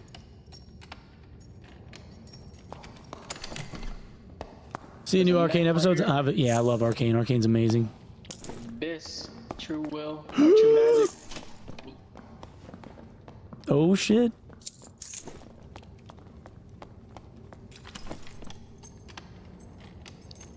No magic heal, but that's alright. You're welcome. Dude, Arcane is one of the best shows, like, ever on television. Like, and I don't mean like animated, I mean just like shows. It is like some people get turned off because it's like a cartoon and shit. Like I don't give a fuck about that. It's just fucking good. The writing and like the plot lines and like the character dynamics and stuff are so fucking well done. It's just so well done. Like the voice acting is fucking mint.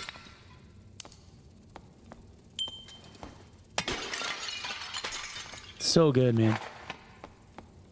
Yeah, like you don't even have to like you don't have to play League to watch Arcane. Like it gives you a cooler understanding because it's like you see a character show up in the show and you're just like, oh fuck. Like I love how they made him like this, you know. And then you come across characters where you're like, why aren't they playable in the game? That guy seems fucking awesome. You know, why isn't he a champion I can use? Like, dude, like, Silco? Silco was cool as fuck.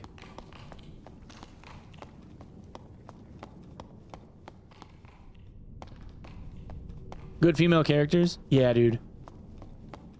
In, like, the background with all of them.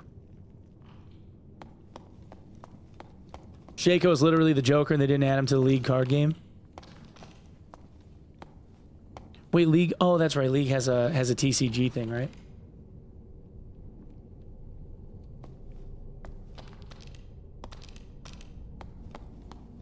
Finally showing men have a feminine side.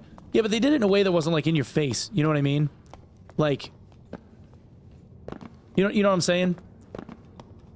Like they showed like dudes being compassionate toward like, you know, people that they care about without it making them look like, you know what I mean? Not that I would have cared, but like people always like latch onto that kind of stuff. And oh, you're making all the men act like women. Burr, burr, burr. You know, it's so fucking dumb.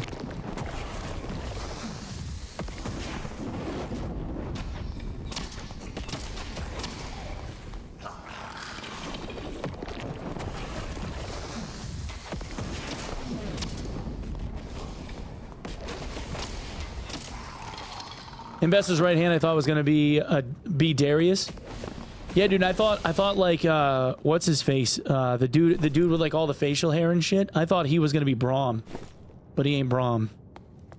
Cause all those guys are from up north, right? Like they're all from I don't know, whatever the fuck the area is, like Frostlands or whatever.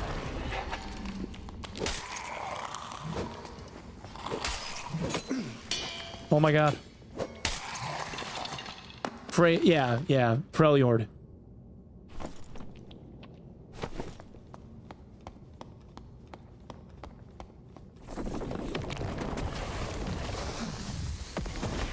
But they said like this is the last season of Arcane, but it's not like the last show, right? Like they're gonna have like stories from like throughout the like the lore that'll be running like in parallel or like different times or whatever.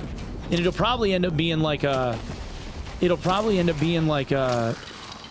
said this before, it'll probably end up being like a Repairman Jack thing where it's like you have like the otherworldly, like out of dimensional like powers that be that are like vying for control and shit. You know, because you have like the two polar sides that are fighting. So you'll probably have like the two sides that are like vying for power or whatever over the stories of like the individual characters that they're like tapping to like, you know, fight their battles for them or whatever.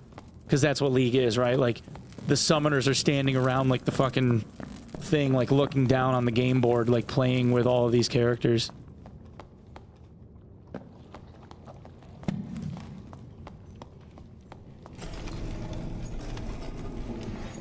Yeah, I saw that. Yeah. I saw that the thing about like Love, Death, and Robots. They're making I knew about that before though. There was some announcement that they put out like a while ago saying that they were doing that.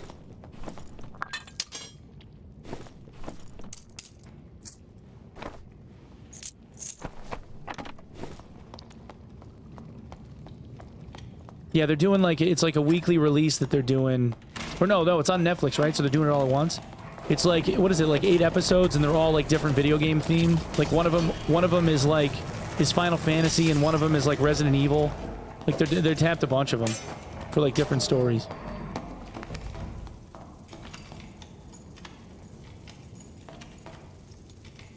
there's like a whole season of What If that I didn't see too.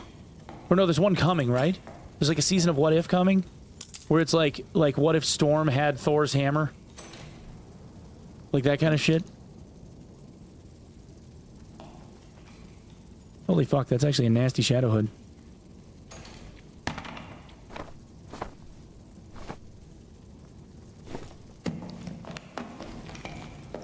Season 3's coming, yeah. Seeing Titus shoulder ram a whole ass car and split it in half was nuts.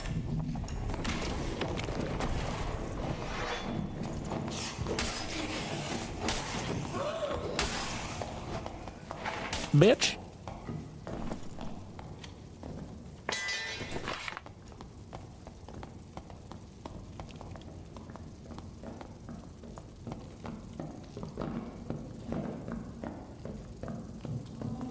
Dude, and like Warwick and Arcane, so fucking cool, dude. That story is so fucking cool.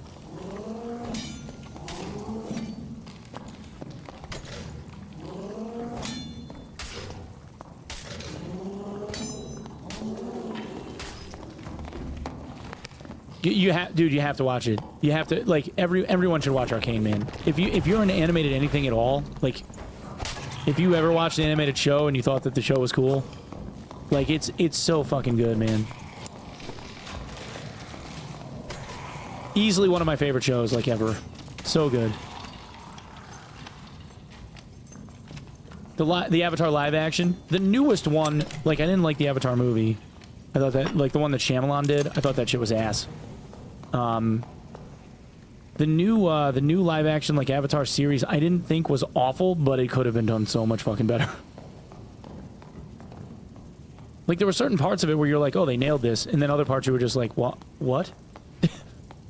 Like, they don't act like that at all in any of the writing that came before this. Like, what is going on?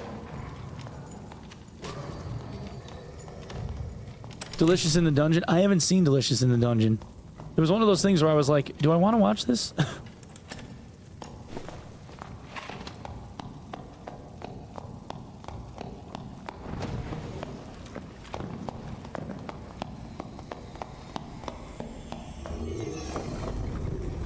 Just in Dungeons top tier? Is it? I gotta watch it then. What the fuck is this dude doing? Bro, you got 50 seconds left. He's just, like, you want, like, extra points? Like, what is going on, brother?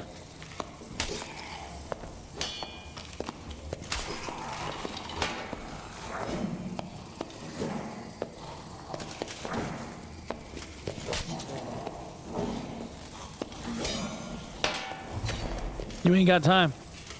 You ain't got time. You keep getting blocked. He really is just getting repeatedly blocked. You got 20 seconds? He's gonna get blocked on the portal, dude.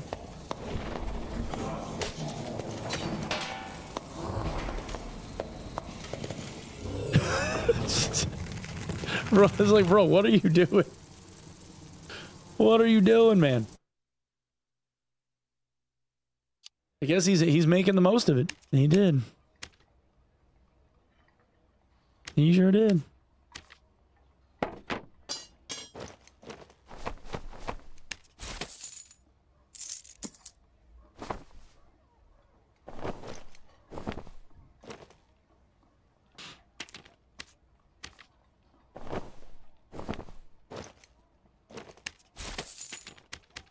Mm-hmm.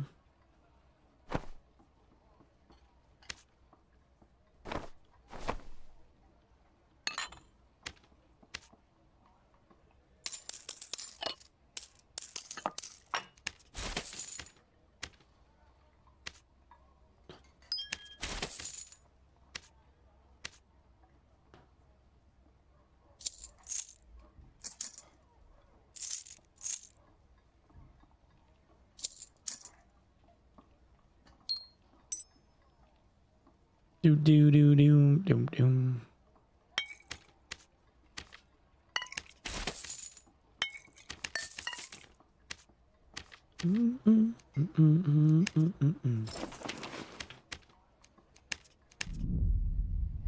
As we can be. Demi rewards are released yet? No. Not yet. Hopefully they put them up this week. I would like to see them get that patched in this week.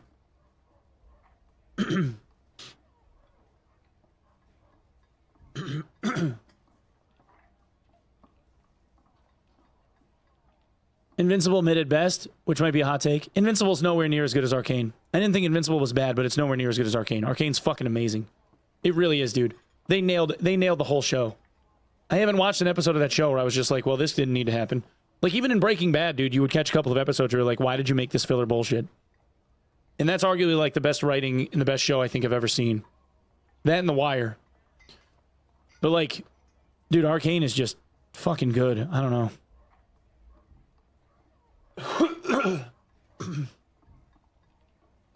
Have you watched Snowfall? I don't think so. Better than Castlevania? Some people don't like Castlevania because of the art style, but like I liked Castlevania. I thought Castlevania was good. Castlevania is more adult than Arcane though. Like in Arcane people die, but they don't show like people like getting their heads ripped clean off and shit. Castlevania was a little bit more visceral than that. Castlevania is definitely like tailored more adult than what Arcane is.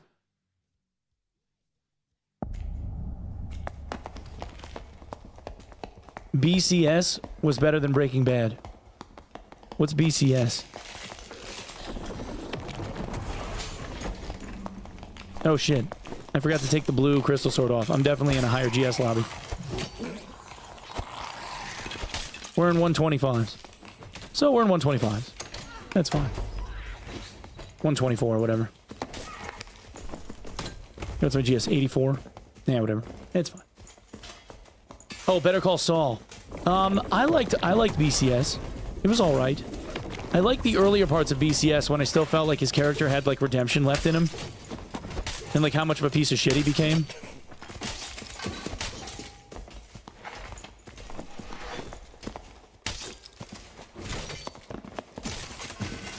Really, really good writing in that show too. I don't think it was better than Breaking Bad.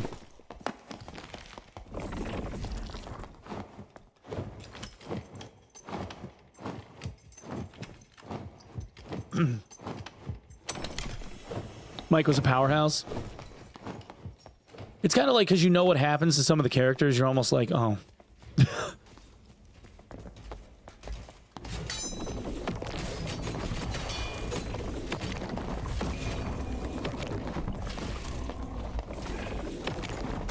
In an effort to miss the fighter and not kill him.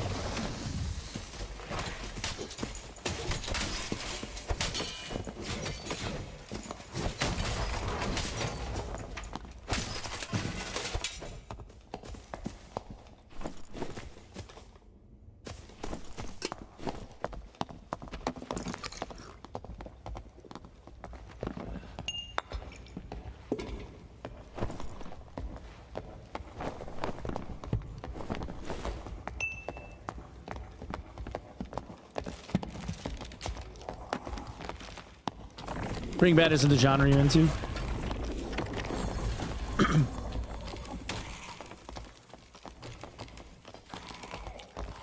Never watched Breaking Bad? Oh, it's so good, man. My favorite show, I think, ever on television. Arcane's fucking up there, though, dude. Like, I would gladly absorb... if they had 5 seasons of Arcane and they were written as good as the first 2, I would watch all of them. Like, I'm honestly... Like, that and, Blue-Eyed Samurai. If you haven't seen Blue-Eyed Samurai, the first season of Blue-Eyed Samurai on Netflix is fucking amazing too. I watched through that shit twice. So good.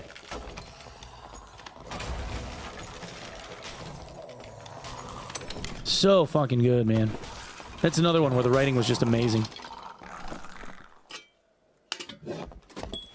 My sister doesn't watch anime. Like, she doesn't like it at all. And on a whim, she watched Blue-Eyed Samurai and then ended up watching the whole series through like 4 or 5 times, she said. She said it's like the best show she's ever watched. She fucking loves it. Like, she's not even into anime. Like, she doesn't like it at all. She doesn't like the art style or like the jokes. None of it.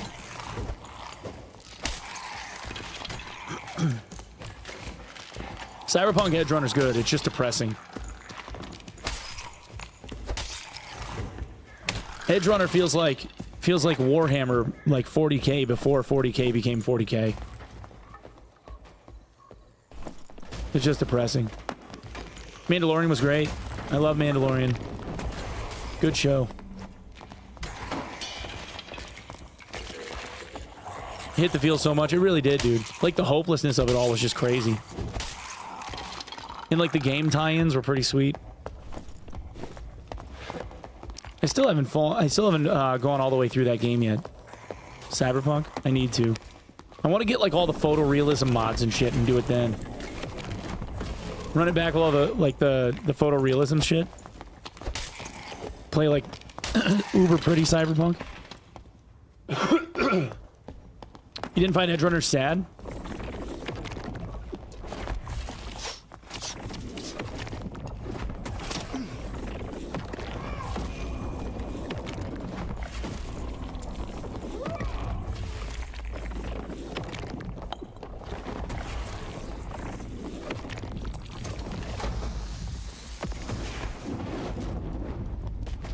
Where did my teammates go?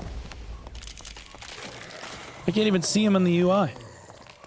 These guys just took the fuck off. No fucks were given. I'm over here like fighting two fucking dudes and these guys are like, nah, we're running away. Yeah, I heard I heard a lot of people talking about Dan to Dan. It keeps coming up on like my recommended and shit.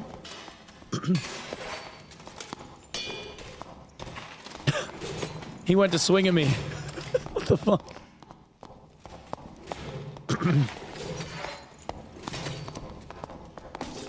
Bro, this cleric.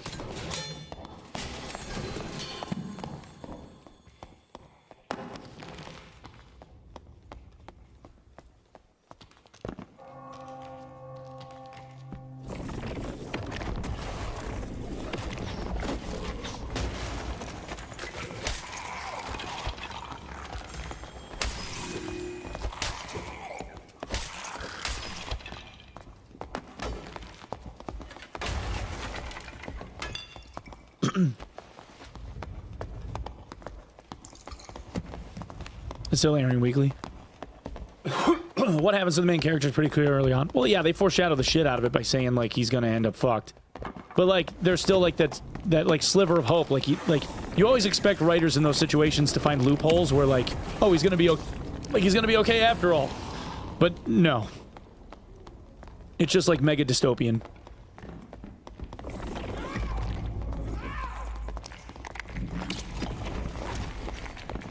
Caught him in the leg. Let the PvE chase them.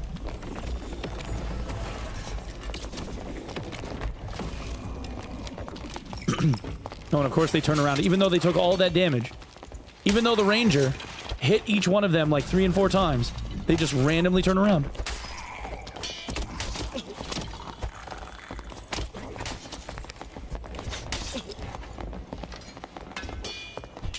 I fucking love it. They're standing right in the doorway and the fucking PvE turns around and hits guys that didn't have anything to do with the damage to him at all.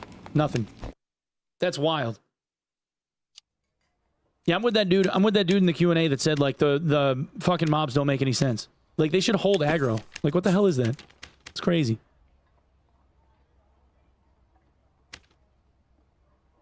Just because we were in close enough proximity and then the skeleton's like, oh, we probably won't get there. Let's just turn around and hit these guys instead. Okay, that makes sense. Makes sense. Okay. Sure thing, SDF.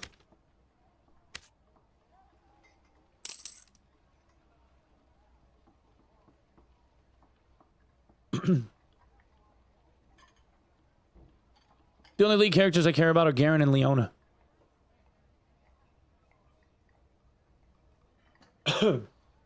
Garen is Ionia? Is Garen Ionia?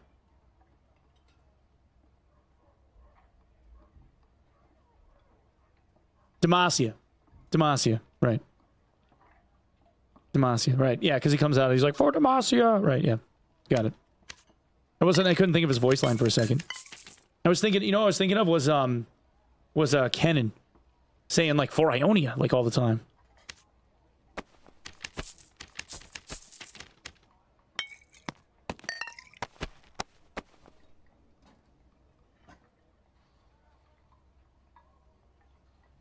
Demacia is so damn intense on magic prohibition. Yeah. Kennan's your guy, Perfect Gray? I used to play a lot of Kennan. I think, I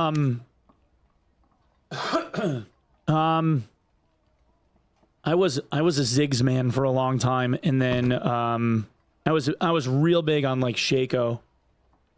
And then most of my stuff I like AP champs. Always did. I like the ranged like caster spike damage AP champs. But primarily if I'm gonna play a game of League, I end up playing Bard. I like running support Bard because he fucks with people and it's fun. You like little furry dudes? Rammus Stan? Rammus is cool. Aurelion Sol? I don't think I've ever played Aurelion Sol. I used to play like tanky Warwick. He was fun.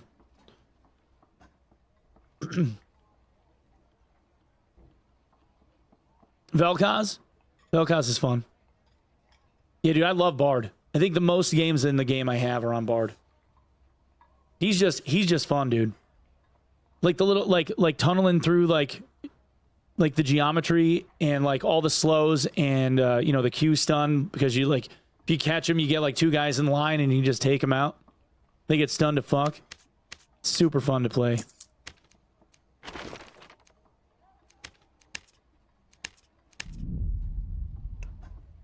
Motherfucking Cho'Gath.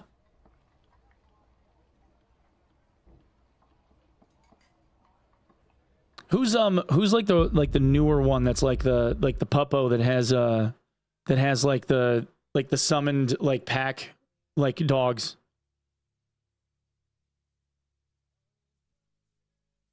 That guy's fun as hell. Yeah, Nefiri. Fun as hell. I played them for the first time last night in ARAM, just fucking around. So goddamn fun to play. She.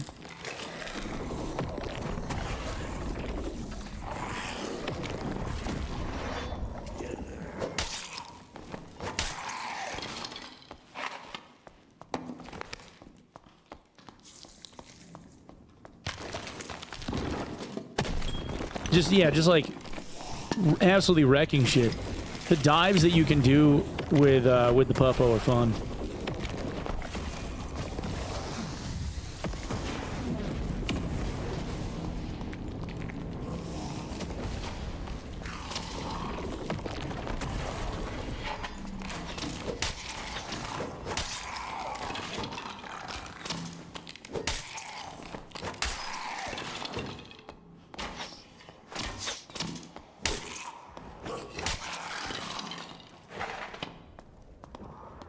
Do you think Arcane brought a lot of new people in the league? Probably. I mean, I kind of started playing it again randomly after like watching the show. I was just like, fuck. Mainly because, you know why? Mainly because I want them to have like the Chaos Garen skin like real fucking bad. I want to like, dude, when he like opened up like the fucking Chaos Hammer and fired the bolt and shit, I was just like, what the? Like I want it. I was like, I want that skin. I want the skin of Garen where he looks like a fucking hobo. Or not Garen. Who the fuck am I thinking of? Not Garen. Jace. Yeah.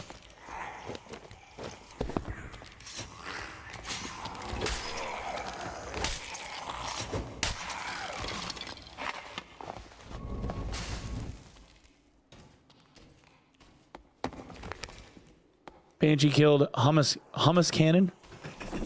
His name is Hummus Cannon.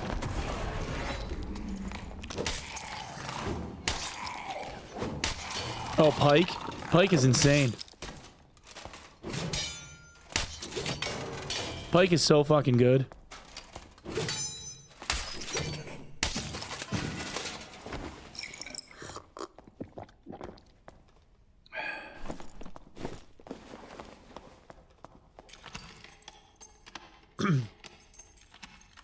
Think it brought former players back? Probably both. I don't know which one would have done more of.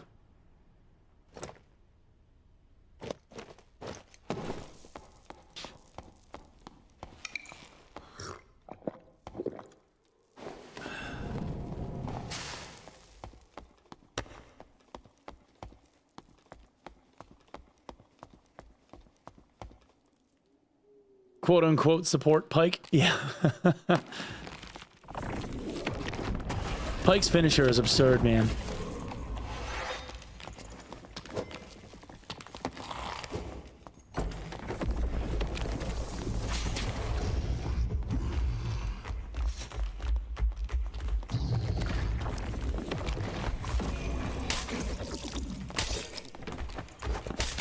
Oh shit, dude.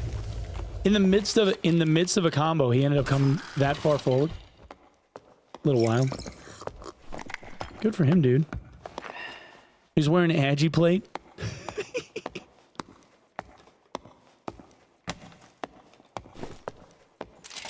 Dude, look at the sweatiness. I just want you guys to take in like how much sweat there is involved in this right now.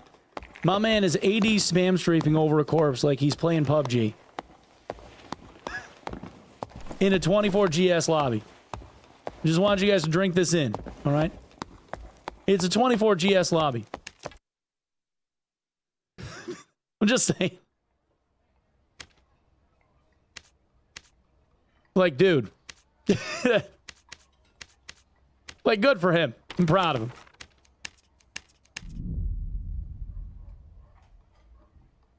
You buffed him with the power sacrifice. It wasn't the damage that I was worried about. It was how he suddenly like was able to catch me on that reach in the middle of a combo. When I arguably had distance on him. Like he hit me with the tip of that falchion and I don't think he was that close.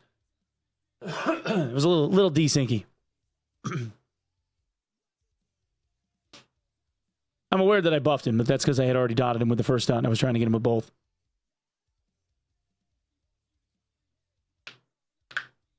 People playing AP carry support, they don't support, they're just aiming for them kill farms. Yeah.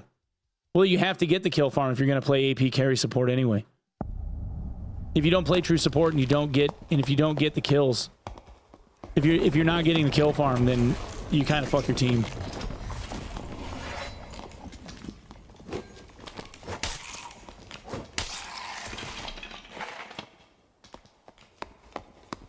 Average 24 GS. It's either that or full Timmy. Yeah. You don't get guys that like want to run around and just VoIP with people, you know? I'm literally just like, I really just want to get down to Inferno and kill Lich. Like, it's so fucking boring.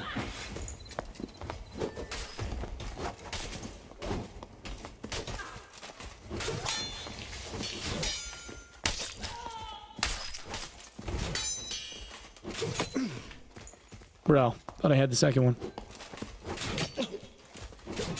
You got through two of them? Both of them? And he was one hit. Like, I knew it was nothing left, but I kind of wanted to get the double riposte. Or the double parry.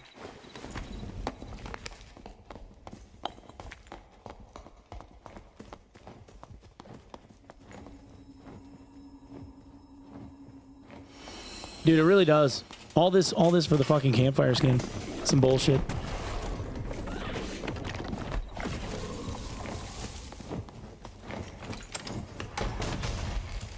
I thought that was gonna happen.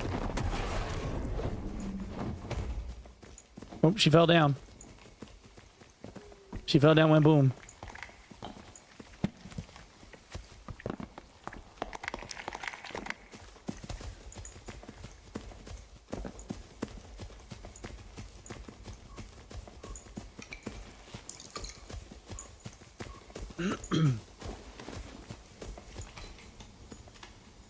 Still pug for duos? Yeah, just picking up whoever. It don't matter.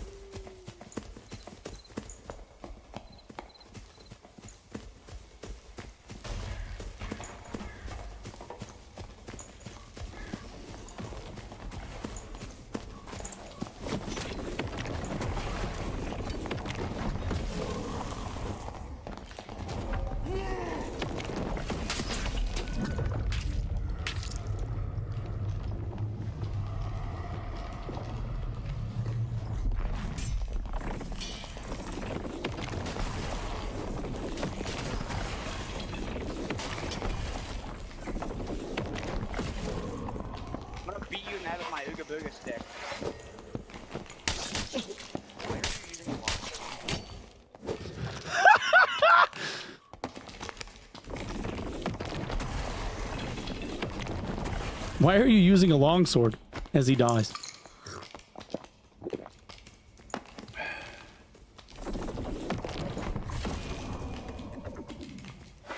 Skeleton's like, shut up, bitch.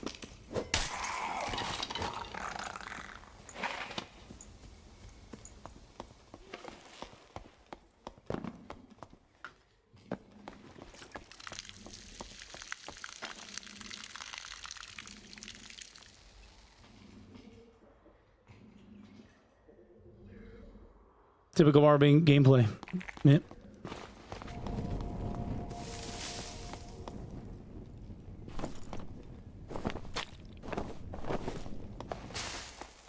I'm gonna beat you in the head with my ooga booga stick, he says.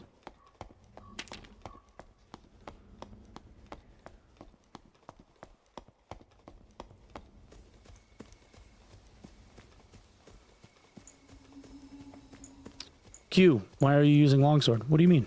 What's wrong with Longsword? What weapon am I supposed to use as a warlock?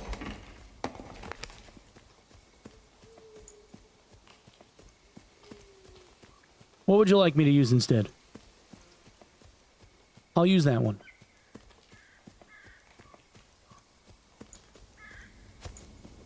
Your fist. Chris dagger, but they stole greatness from us. True. Halberd. Dagger. Shut up, Arner. God damn it.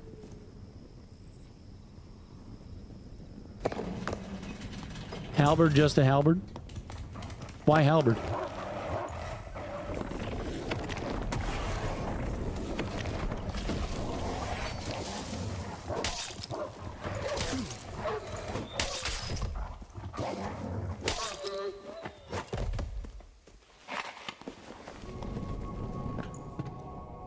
It was Q&A. Oh. I use it because I like it.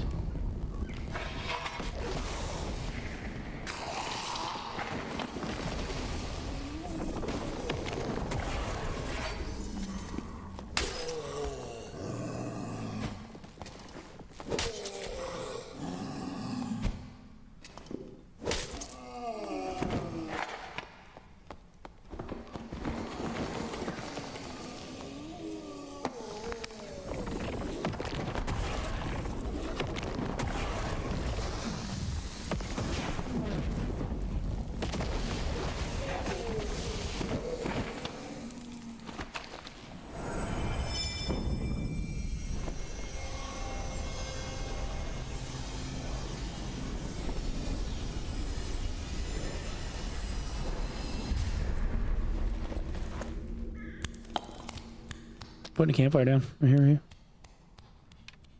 Alright, never mind. Fuck him. Guess he's not listening.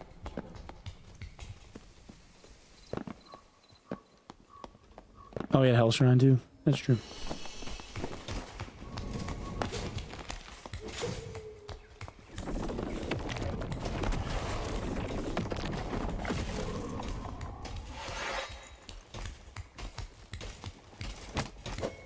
He punches him in the back of the head.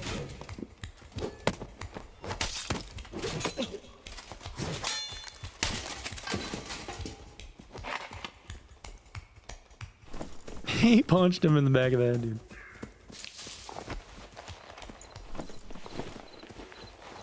Naked man getting active, that's right.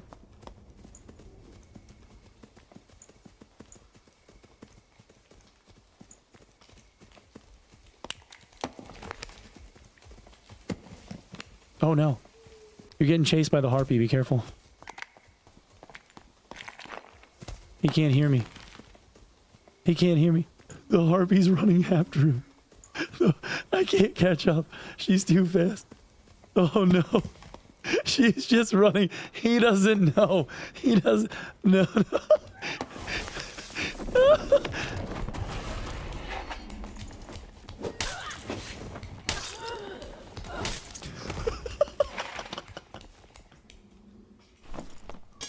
Oh.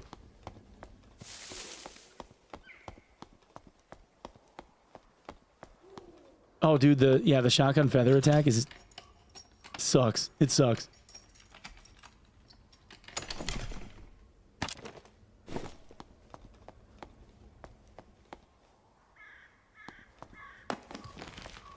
Hunting trap killed Dolores Delano. Beef empanada. killed Janny Potter. Johanny Potter.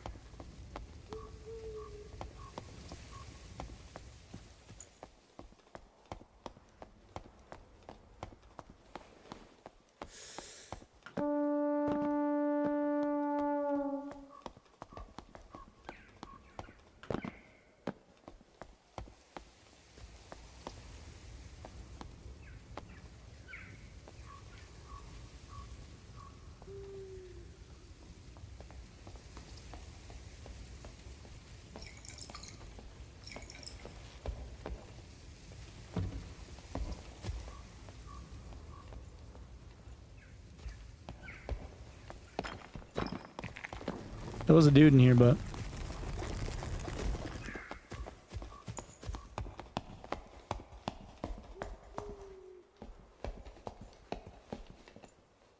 Sneaking split shot killed me so many times.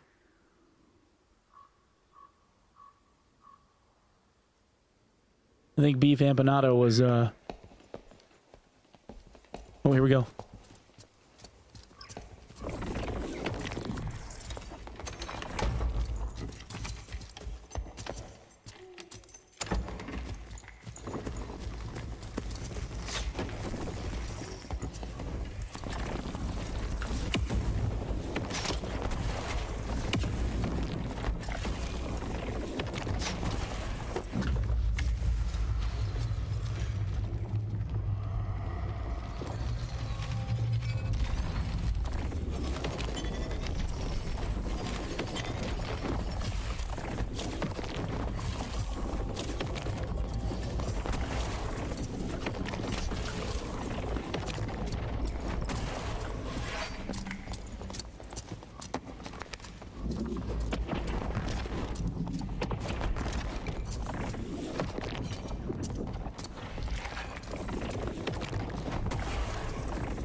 Nope.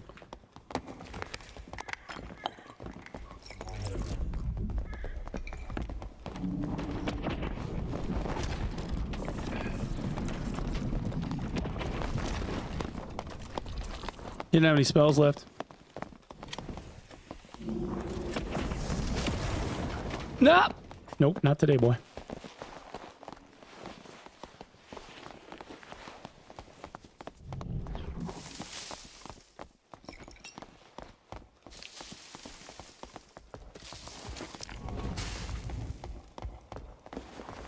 Where'd that dude die?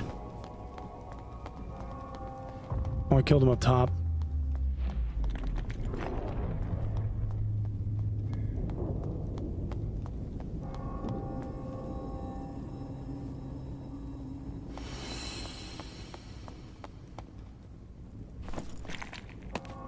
That's what I wanted right there.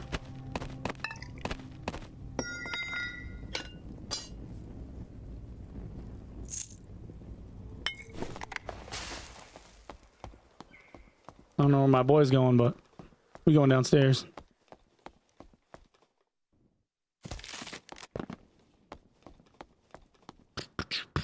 Not bad for an old man, right, chat? We're doing all right.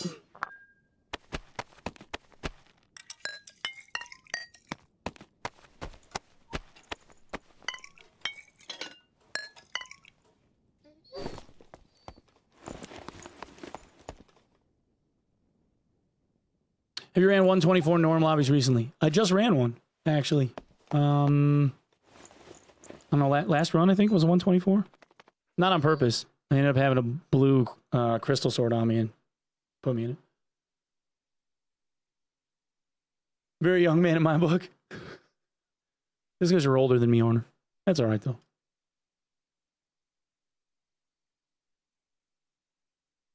Second time ever checking skull key spawn and I found a skull key in norms. How long have you been running your UI, Alec? Listen, don't be telling people you run walls. Just like that.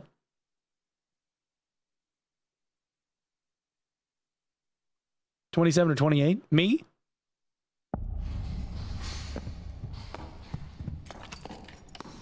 There's no way people think I look 28.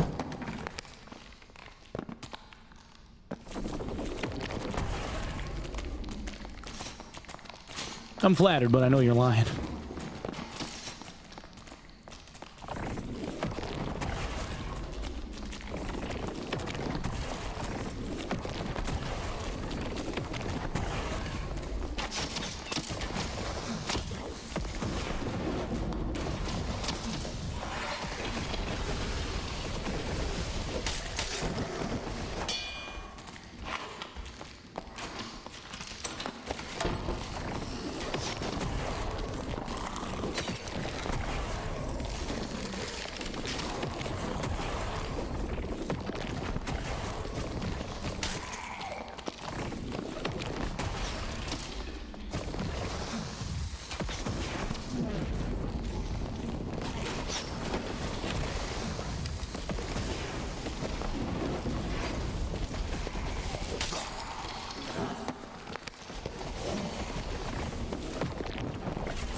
Seen people look similar to Onepeg and were in their late 20s or early 30s. You saying I look like old man 28? Nah, I usually get like 35. That's what I usually get from people. Trying to learn block PvE with a small shield, and I can't for the life of me block the 1H sword skeleton upswing. Even if I crouch and block it up, it goes through. Block PvE with the small... Oh, with the buckler?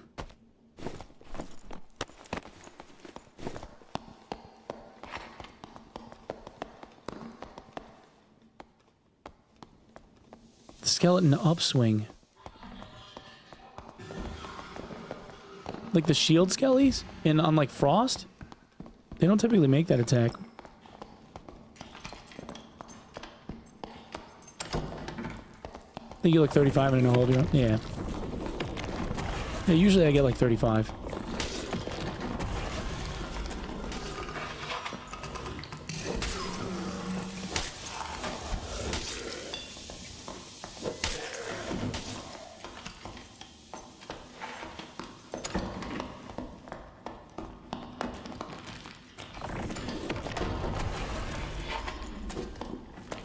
Crypt skellies have a 1H sword. Yeah. They do. There's sword and shield, and then on Frost there's also sword and shield. But the sword and shield Frost skellies have like a low to high attack that they do. Once in a while. It's not a common one, but they do it.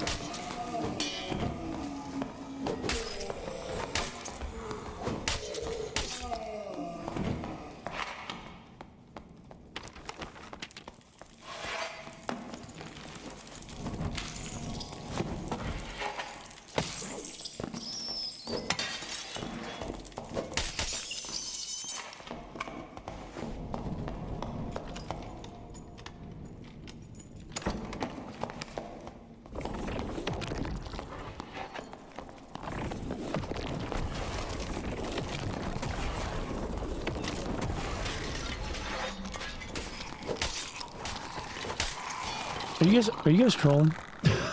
What? And the axe skeleton doesn't have an upswing. Guys, you understand that, like, the swing is the direction that the swing is moving in, not where it came from. It's a downswing when it goes high to low. Like, the act of swinging it is downward. Right?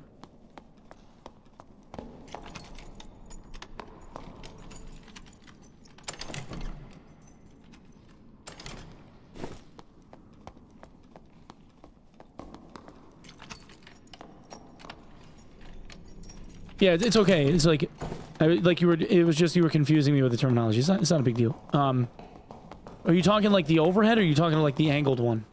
Because there's two.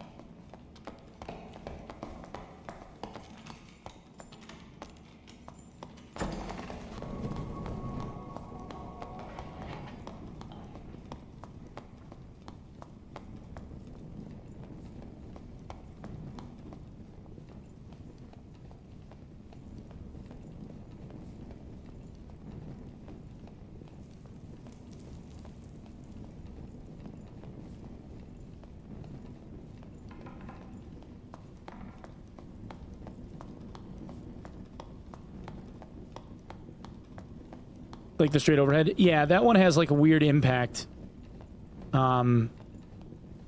It's like shorter than people think.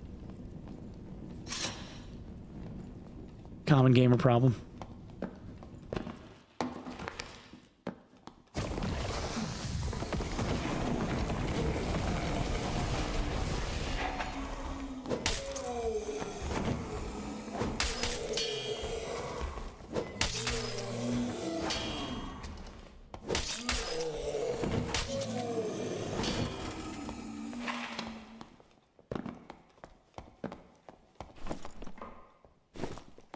Yeah, you have to get a little bit closer than you would normally.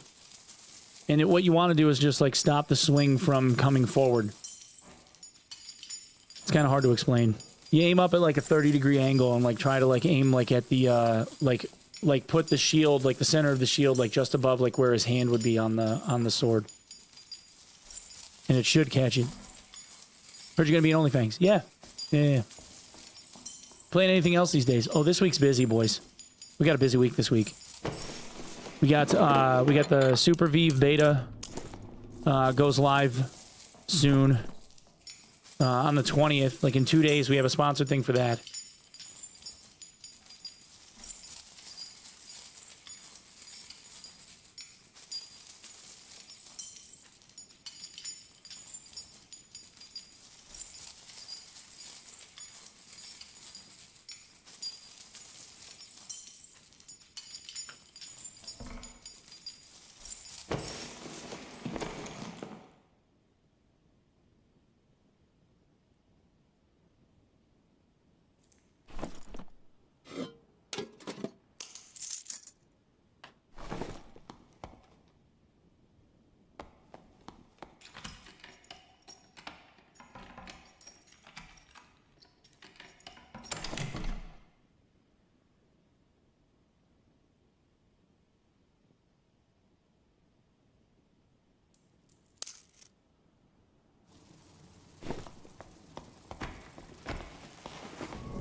Did you get the campfire yet? No.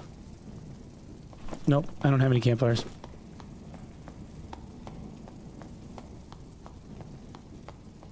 Yeah, so we have Super Vive. Stalker 2 is live in a few days. And then there's the OnlyFans stuff that kicks off on the 21st. So, we got a busy week.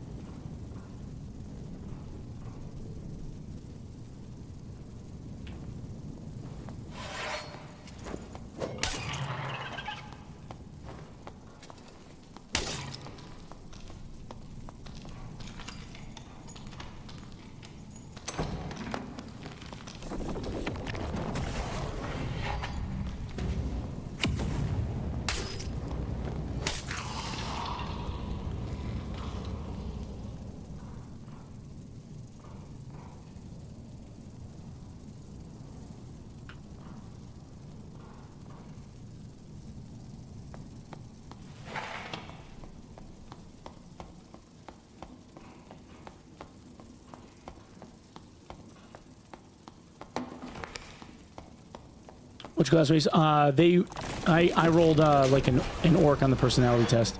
I'm not really sure like what class I'm gonna play yet. I would like to play rogue, but there's gonna be a lot of like really fucking good rogues because we got some hyper sweats that are coming correct. But like that's what I played in vanilla, and I really love like the vanilla rogue gameplay. It was really fun.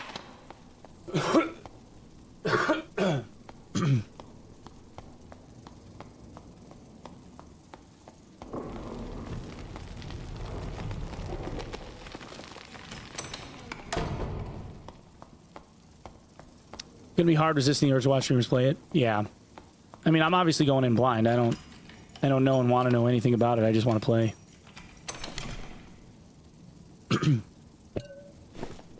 That's always the hitch with like single player games. You end up running into that you're saying right there is a lot of people don't want to watch streamers play the game because they want to experience it for themselves and they don't want to be spoiled. So usually when it comes to single player games that are like just coming out, they end up like suffering in viewership. The content creators do. Stalker 2, Chiron. Ever tried hardcore? Hardcore WoW? Yeah. I played a good number of hours in hardcore. Yeah. I didn't get to be able to raid, but yeah. That was Elden Ring. I avoided everyone. Yeah, I was thinking about just doing like herbalism alchemy on a rogue would be fun. Just because then it's like, you know, you're picking your own swift thistle and you can make your own thistle tea, and you know the health pots and stuff are kind of huge.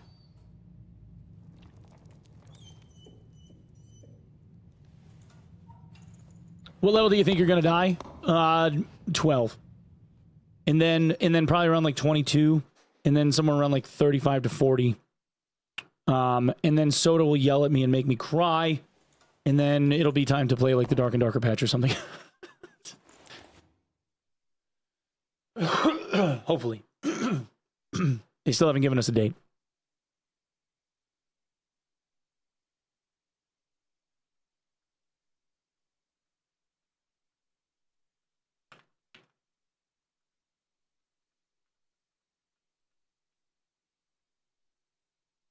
Yeah, it's hardcore. Hardcore classic. They're doing a fresh server rollout on the 21st.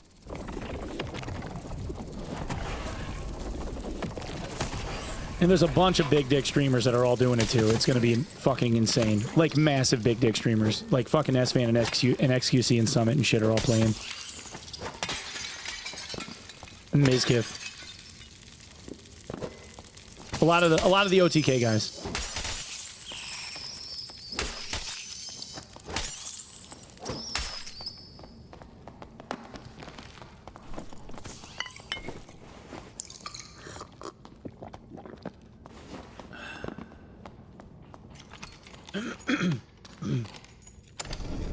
Undead's filling with sweats. Are they really, dude? The undeads are all filling up with sweats. See, like I wanted to do the undead rogue thing. I'm not gonna lie. I'm probably gonna end up having to play shaman though. Such is my luck. Please be Lich. It's Lich. All right, chat. Listen. Listen, I need this, okay? We need this dub.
That was close.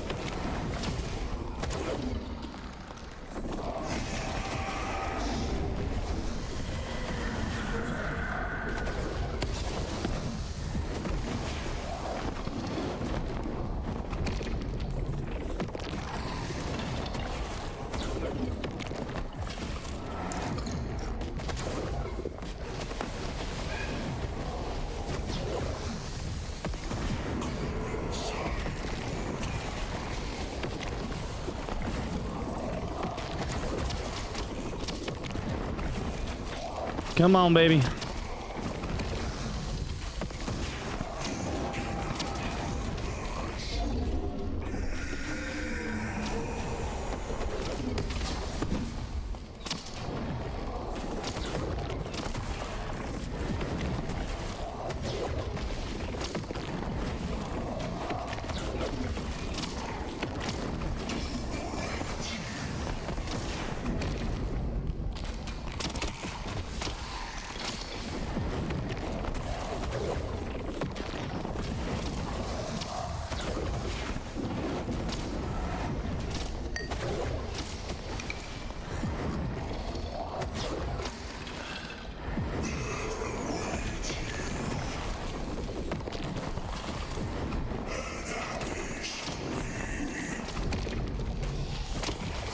Are you kidding me? You just randomly fucking turn around?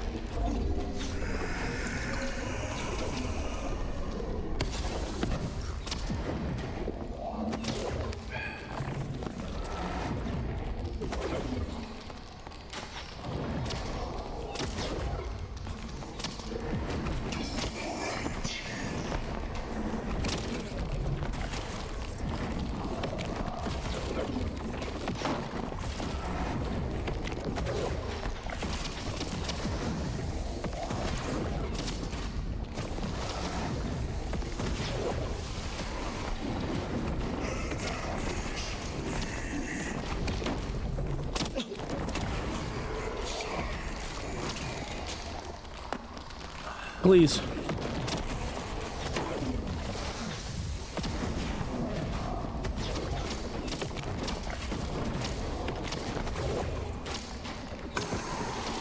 Thank God. Finally fucking got it done. Oh, thank fucking God, dude. It's fine, Chad. It only took me like 12 hours to find a fucking spawn. No big deal. It's fine. It's fine.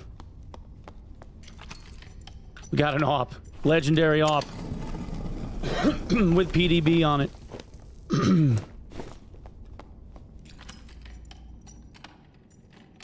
Has anyone ever killed him once and raged? Oh, yeah. Yeah. There's videos of a clerics doing it solo. Like, they literally just run around in circles. Like, around the outside edge. I saw a dude do it as a wizard, too.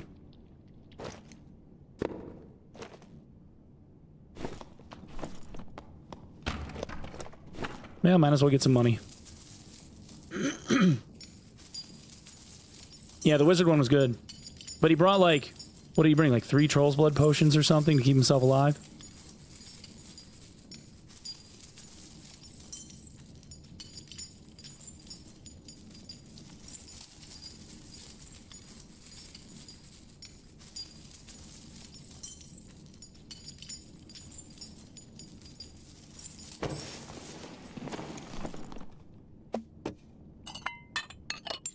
A little bit of interaction speed. Give me that resourcefulness, boy. Alright, so now I can get the last quest at least. I think I have all the bandages. I think.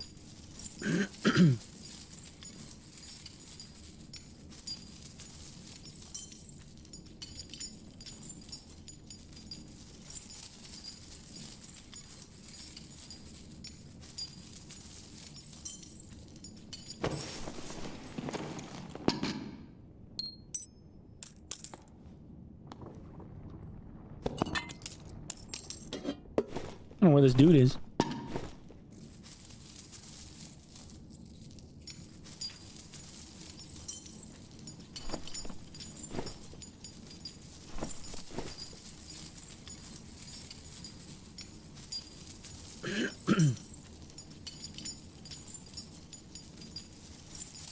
He's securing you an exit. Is he? I mean, we already cleared out the spider room, though.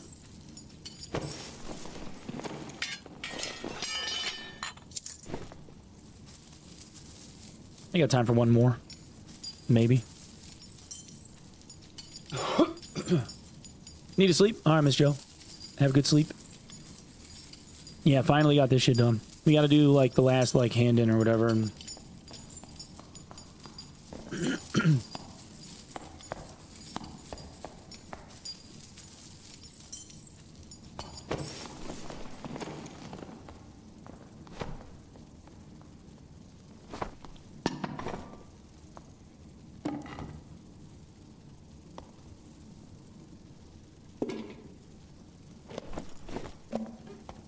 Nah, good enough.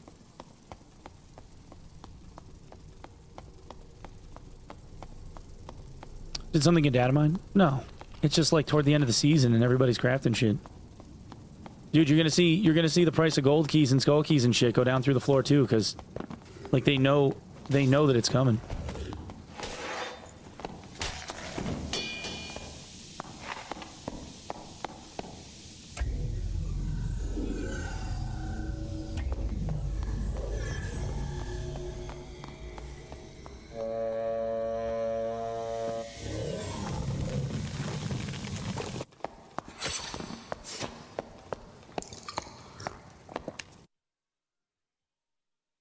First one, the gold coin badge remain constantly high in price. Yeah, so far anyway. Like I said, man, I think that there's only around like a month left. I think it's mid-December, dude.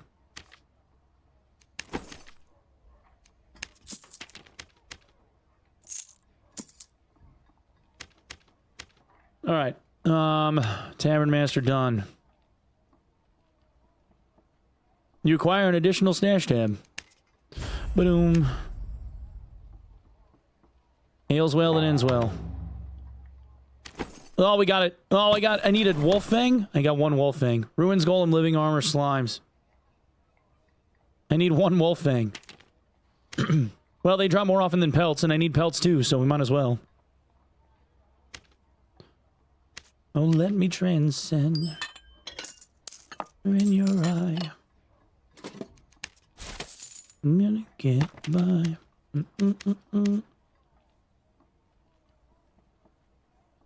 Nothing like getting a stash tab at the last minute, dude.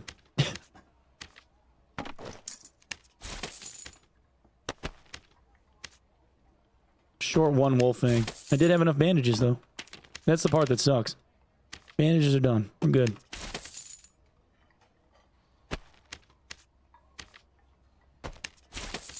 I just vendored a blue surge kit.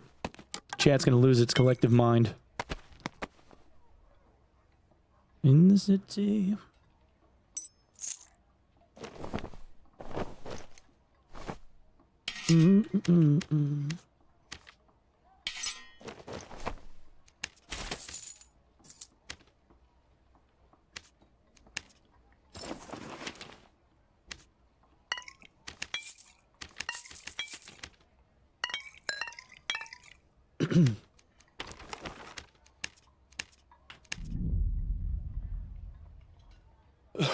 Oh, was there a noob meeting? Well, I'm not a noob. I'm not a noob. I was a world ranked raider back in the day when like Wrath was current content. I've been playing WoW since day one. Did you get the campfire? No. No. Unfortunately.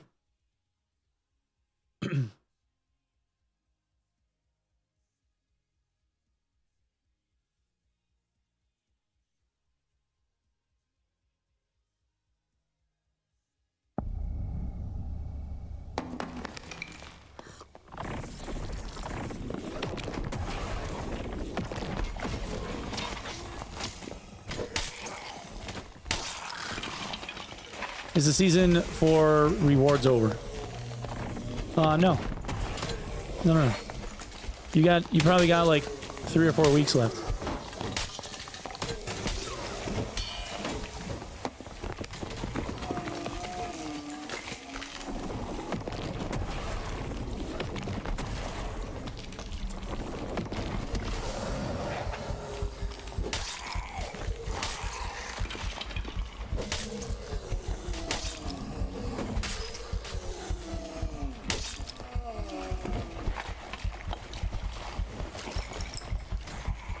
Yeah, they haven't shown what the rewards are yet. Yeah.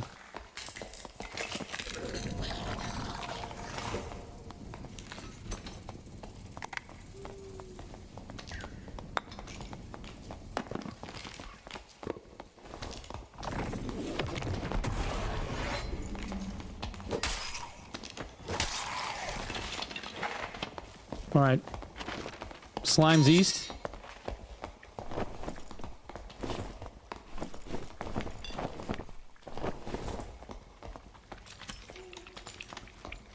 Spec campfire? Dude, I want it.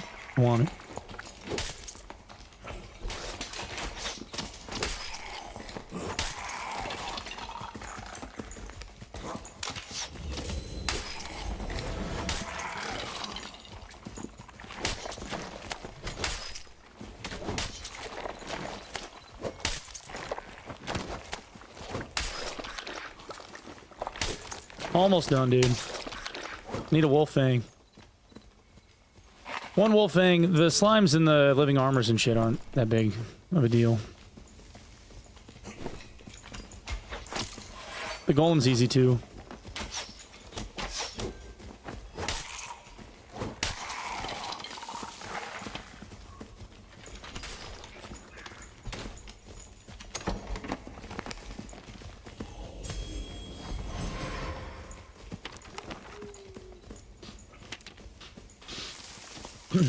Spectral Knight killed menstrual cramps.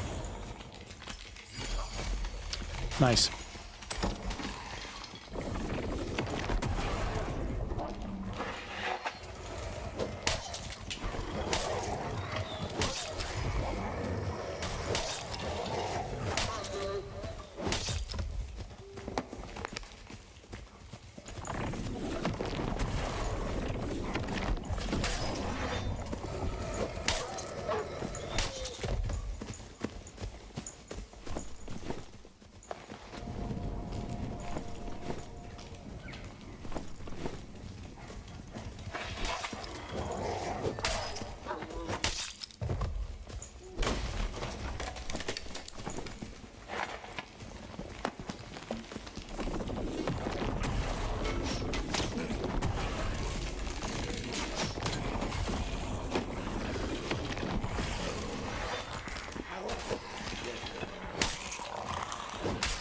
That was right in my face, dude.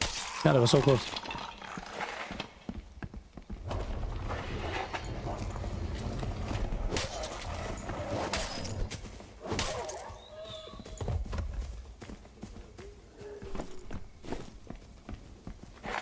No wolf thing, dude. No wolf thing.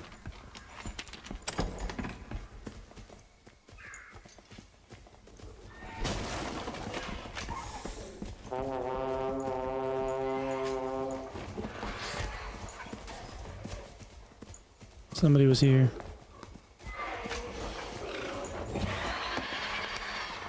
He was running, doing the goblin dance and shit.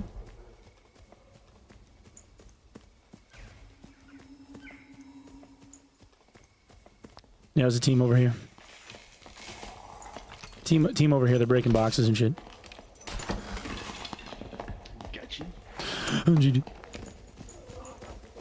Warwolf South. Yeah. Bird's gonna come and help us. Hell yeah.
Dude is swinging for the fences.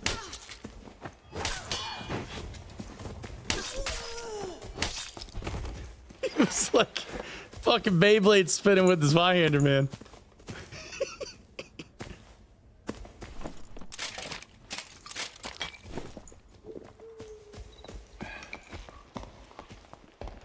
There's a bunch of warlocks sucking on each other. Yeah. Dude, curses are on today, though. Reading the dodge is pretty good, I think. Doing all right.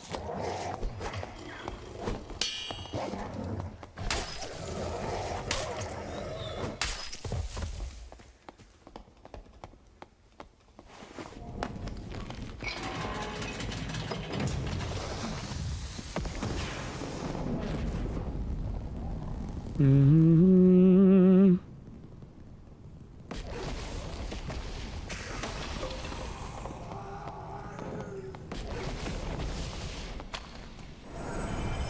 We should rescue him up there. Got you, baby.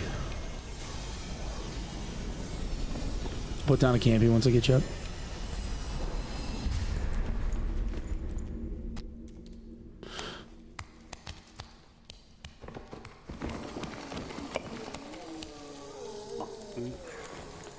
thing.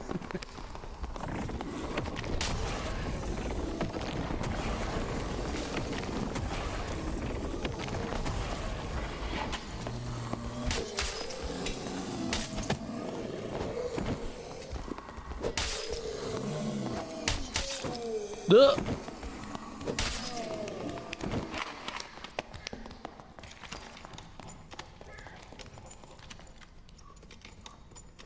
WTF curse battle. I kept getting him with like with power of sacrifice too. He was like, "Fuck." Dude, it's one thing if you miss Curse of Pain, you know? If you're casting Curse of Pain, some people are, alright, I got Curse of Pain. If you're landing power of sacrifice, they're like, oh shit. Like, this dude's got balls. He's confident.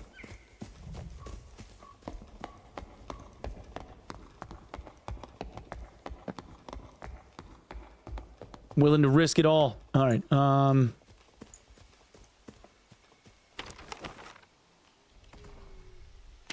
Oh, I should check if there's living armors alive. Nah, looks like they cleared them out. Fuck.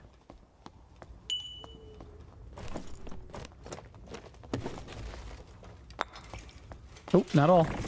You got 2 left. Let's go, dude. Let me kill these living armors real quick. I need to kill them for a quest.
Oh, come on, the fucking skeleton, dude. Are you serious? He headshot me. I got headshot by fucking PvE. You gotta be fucking kidding me, dude. This fucking game. Ah! Dude, ruined such a good fucking battle, too. That was so fun. I got 2 of them. Fuck. PvE just ruining shit. Ruining all the fun. That's just not enough time. Keep cashing in. Oh, just leave, dude. It's fine. Just run out. Fuck that guy. He's gonna run around circles and die. He won't be able to kill you fast enough before you open the portal and leave anyway. You're all good, dude. It's just normals. Yep. Oh, dude, that was so won. It was over. All I had to do was hit him once with the longsword. He was dead. He was like this fucking close. I don't even have to look at his health to know that he was. I double dotted him twice and he wasn't getting any leech off of any mobs. All I had to do was hit him once. And the fucking skelly fucked me. And the shit thing is that he was the one that pulled it too. That's what I mean. Like, they aggro switch like so fast. That thing wasn't even aggroed on me. He was running through and it pulled it. Or he pulled it and then it decided it was going to turn on me just because I was close. You were the barb? Yo, it's all good, Seth. Don't worry about it. I got boned by the bones. You got nervous? Dude, I'm not that good. It's all good, dude. Don't worry, don't even worry about it. I don't know why I make you nervous. I shouldn't make anybody nervous. I'm a fucking normie. It's flattering, but there's no need to be nervous.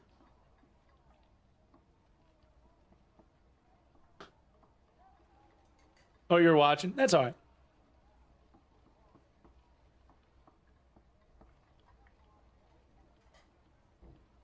Oh, Seth, you're fine, dude. You're totally fine, bro. Don't even worry about it.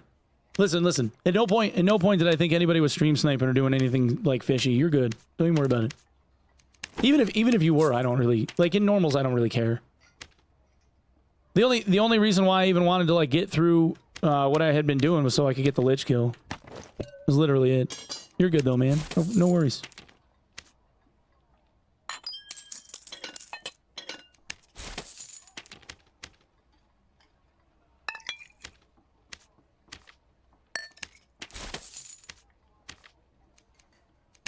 I got my necklace back. I got the shitty little like $4 Phoenix choker. Get the Temu Phoenix choker. You had the worst sleep? Yeah, dude. I'm like, why are you even awake right now? It's like 3, 4 a.m. there. What are you doing? Oh, you gotta go to work. Gotcha.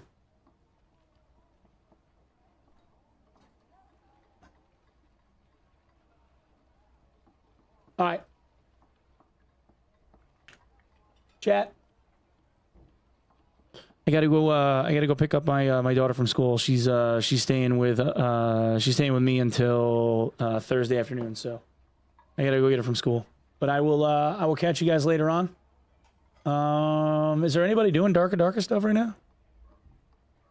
Oh, Repose is up. All right. Yeah, I'll send you over to Repose. Tomorrow we'll finish up the spam kills and get a wolf fang or whatever and get her done. All right, and then we got Stalker 2, and then Super Vive, and then Thursday is fresh start on OnlyFang. So yeah, we got a busy week this week. Yeah, we'll see you real soon. All right, later, guys.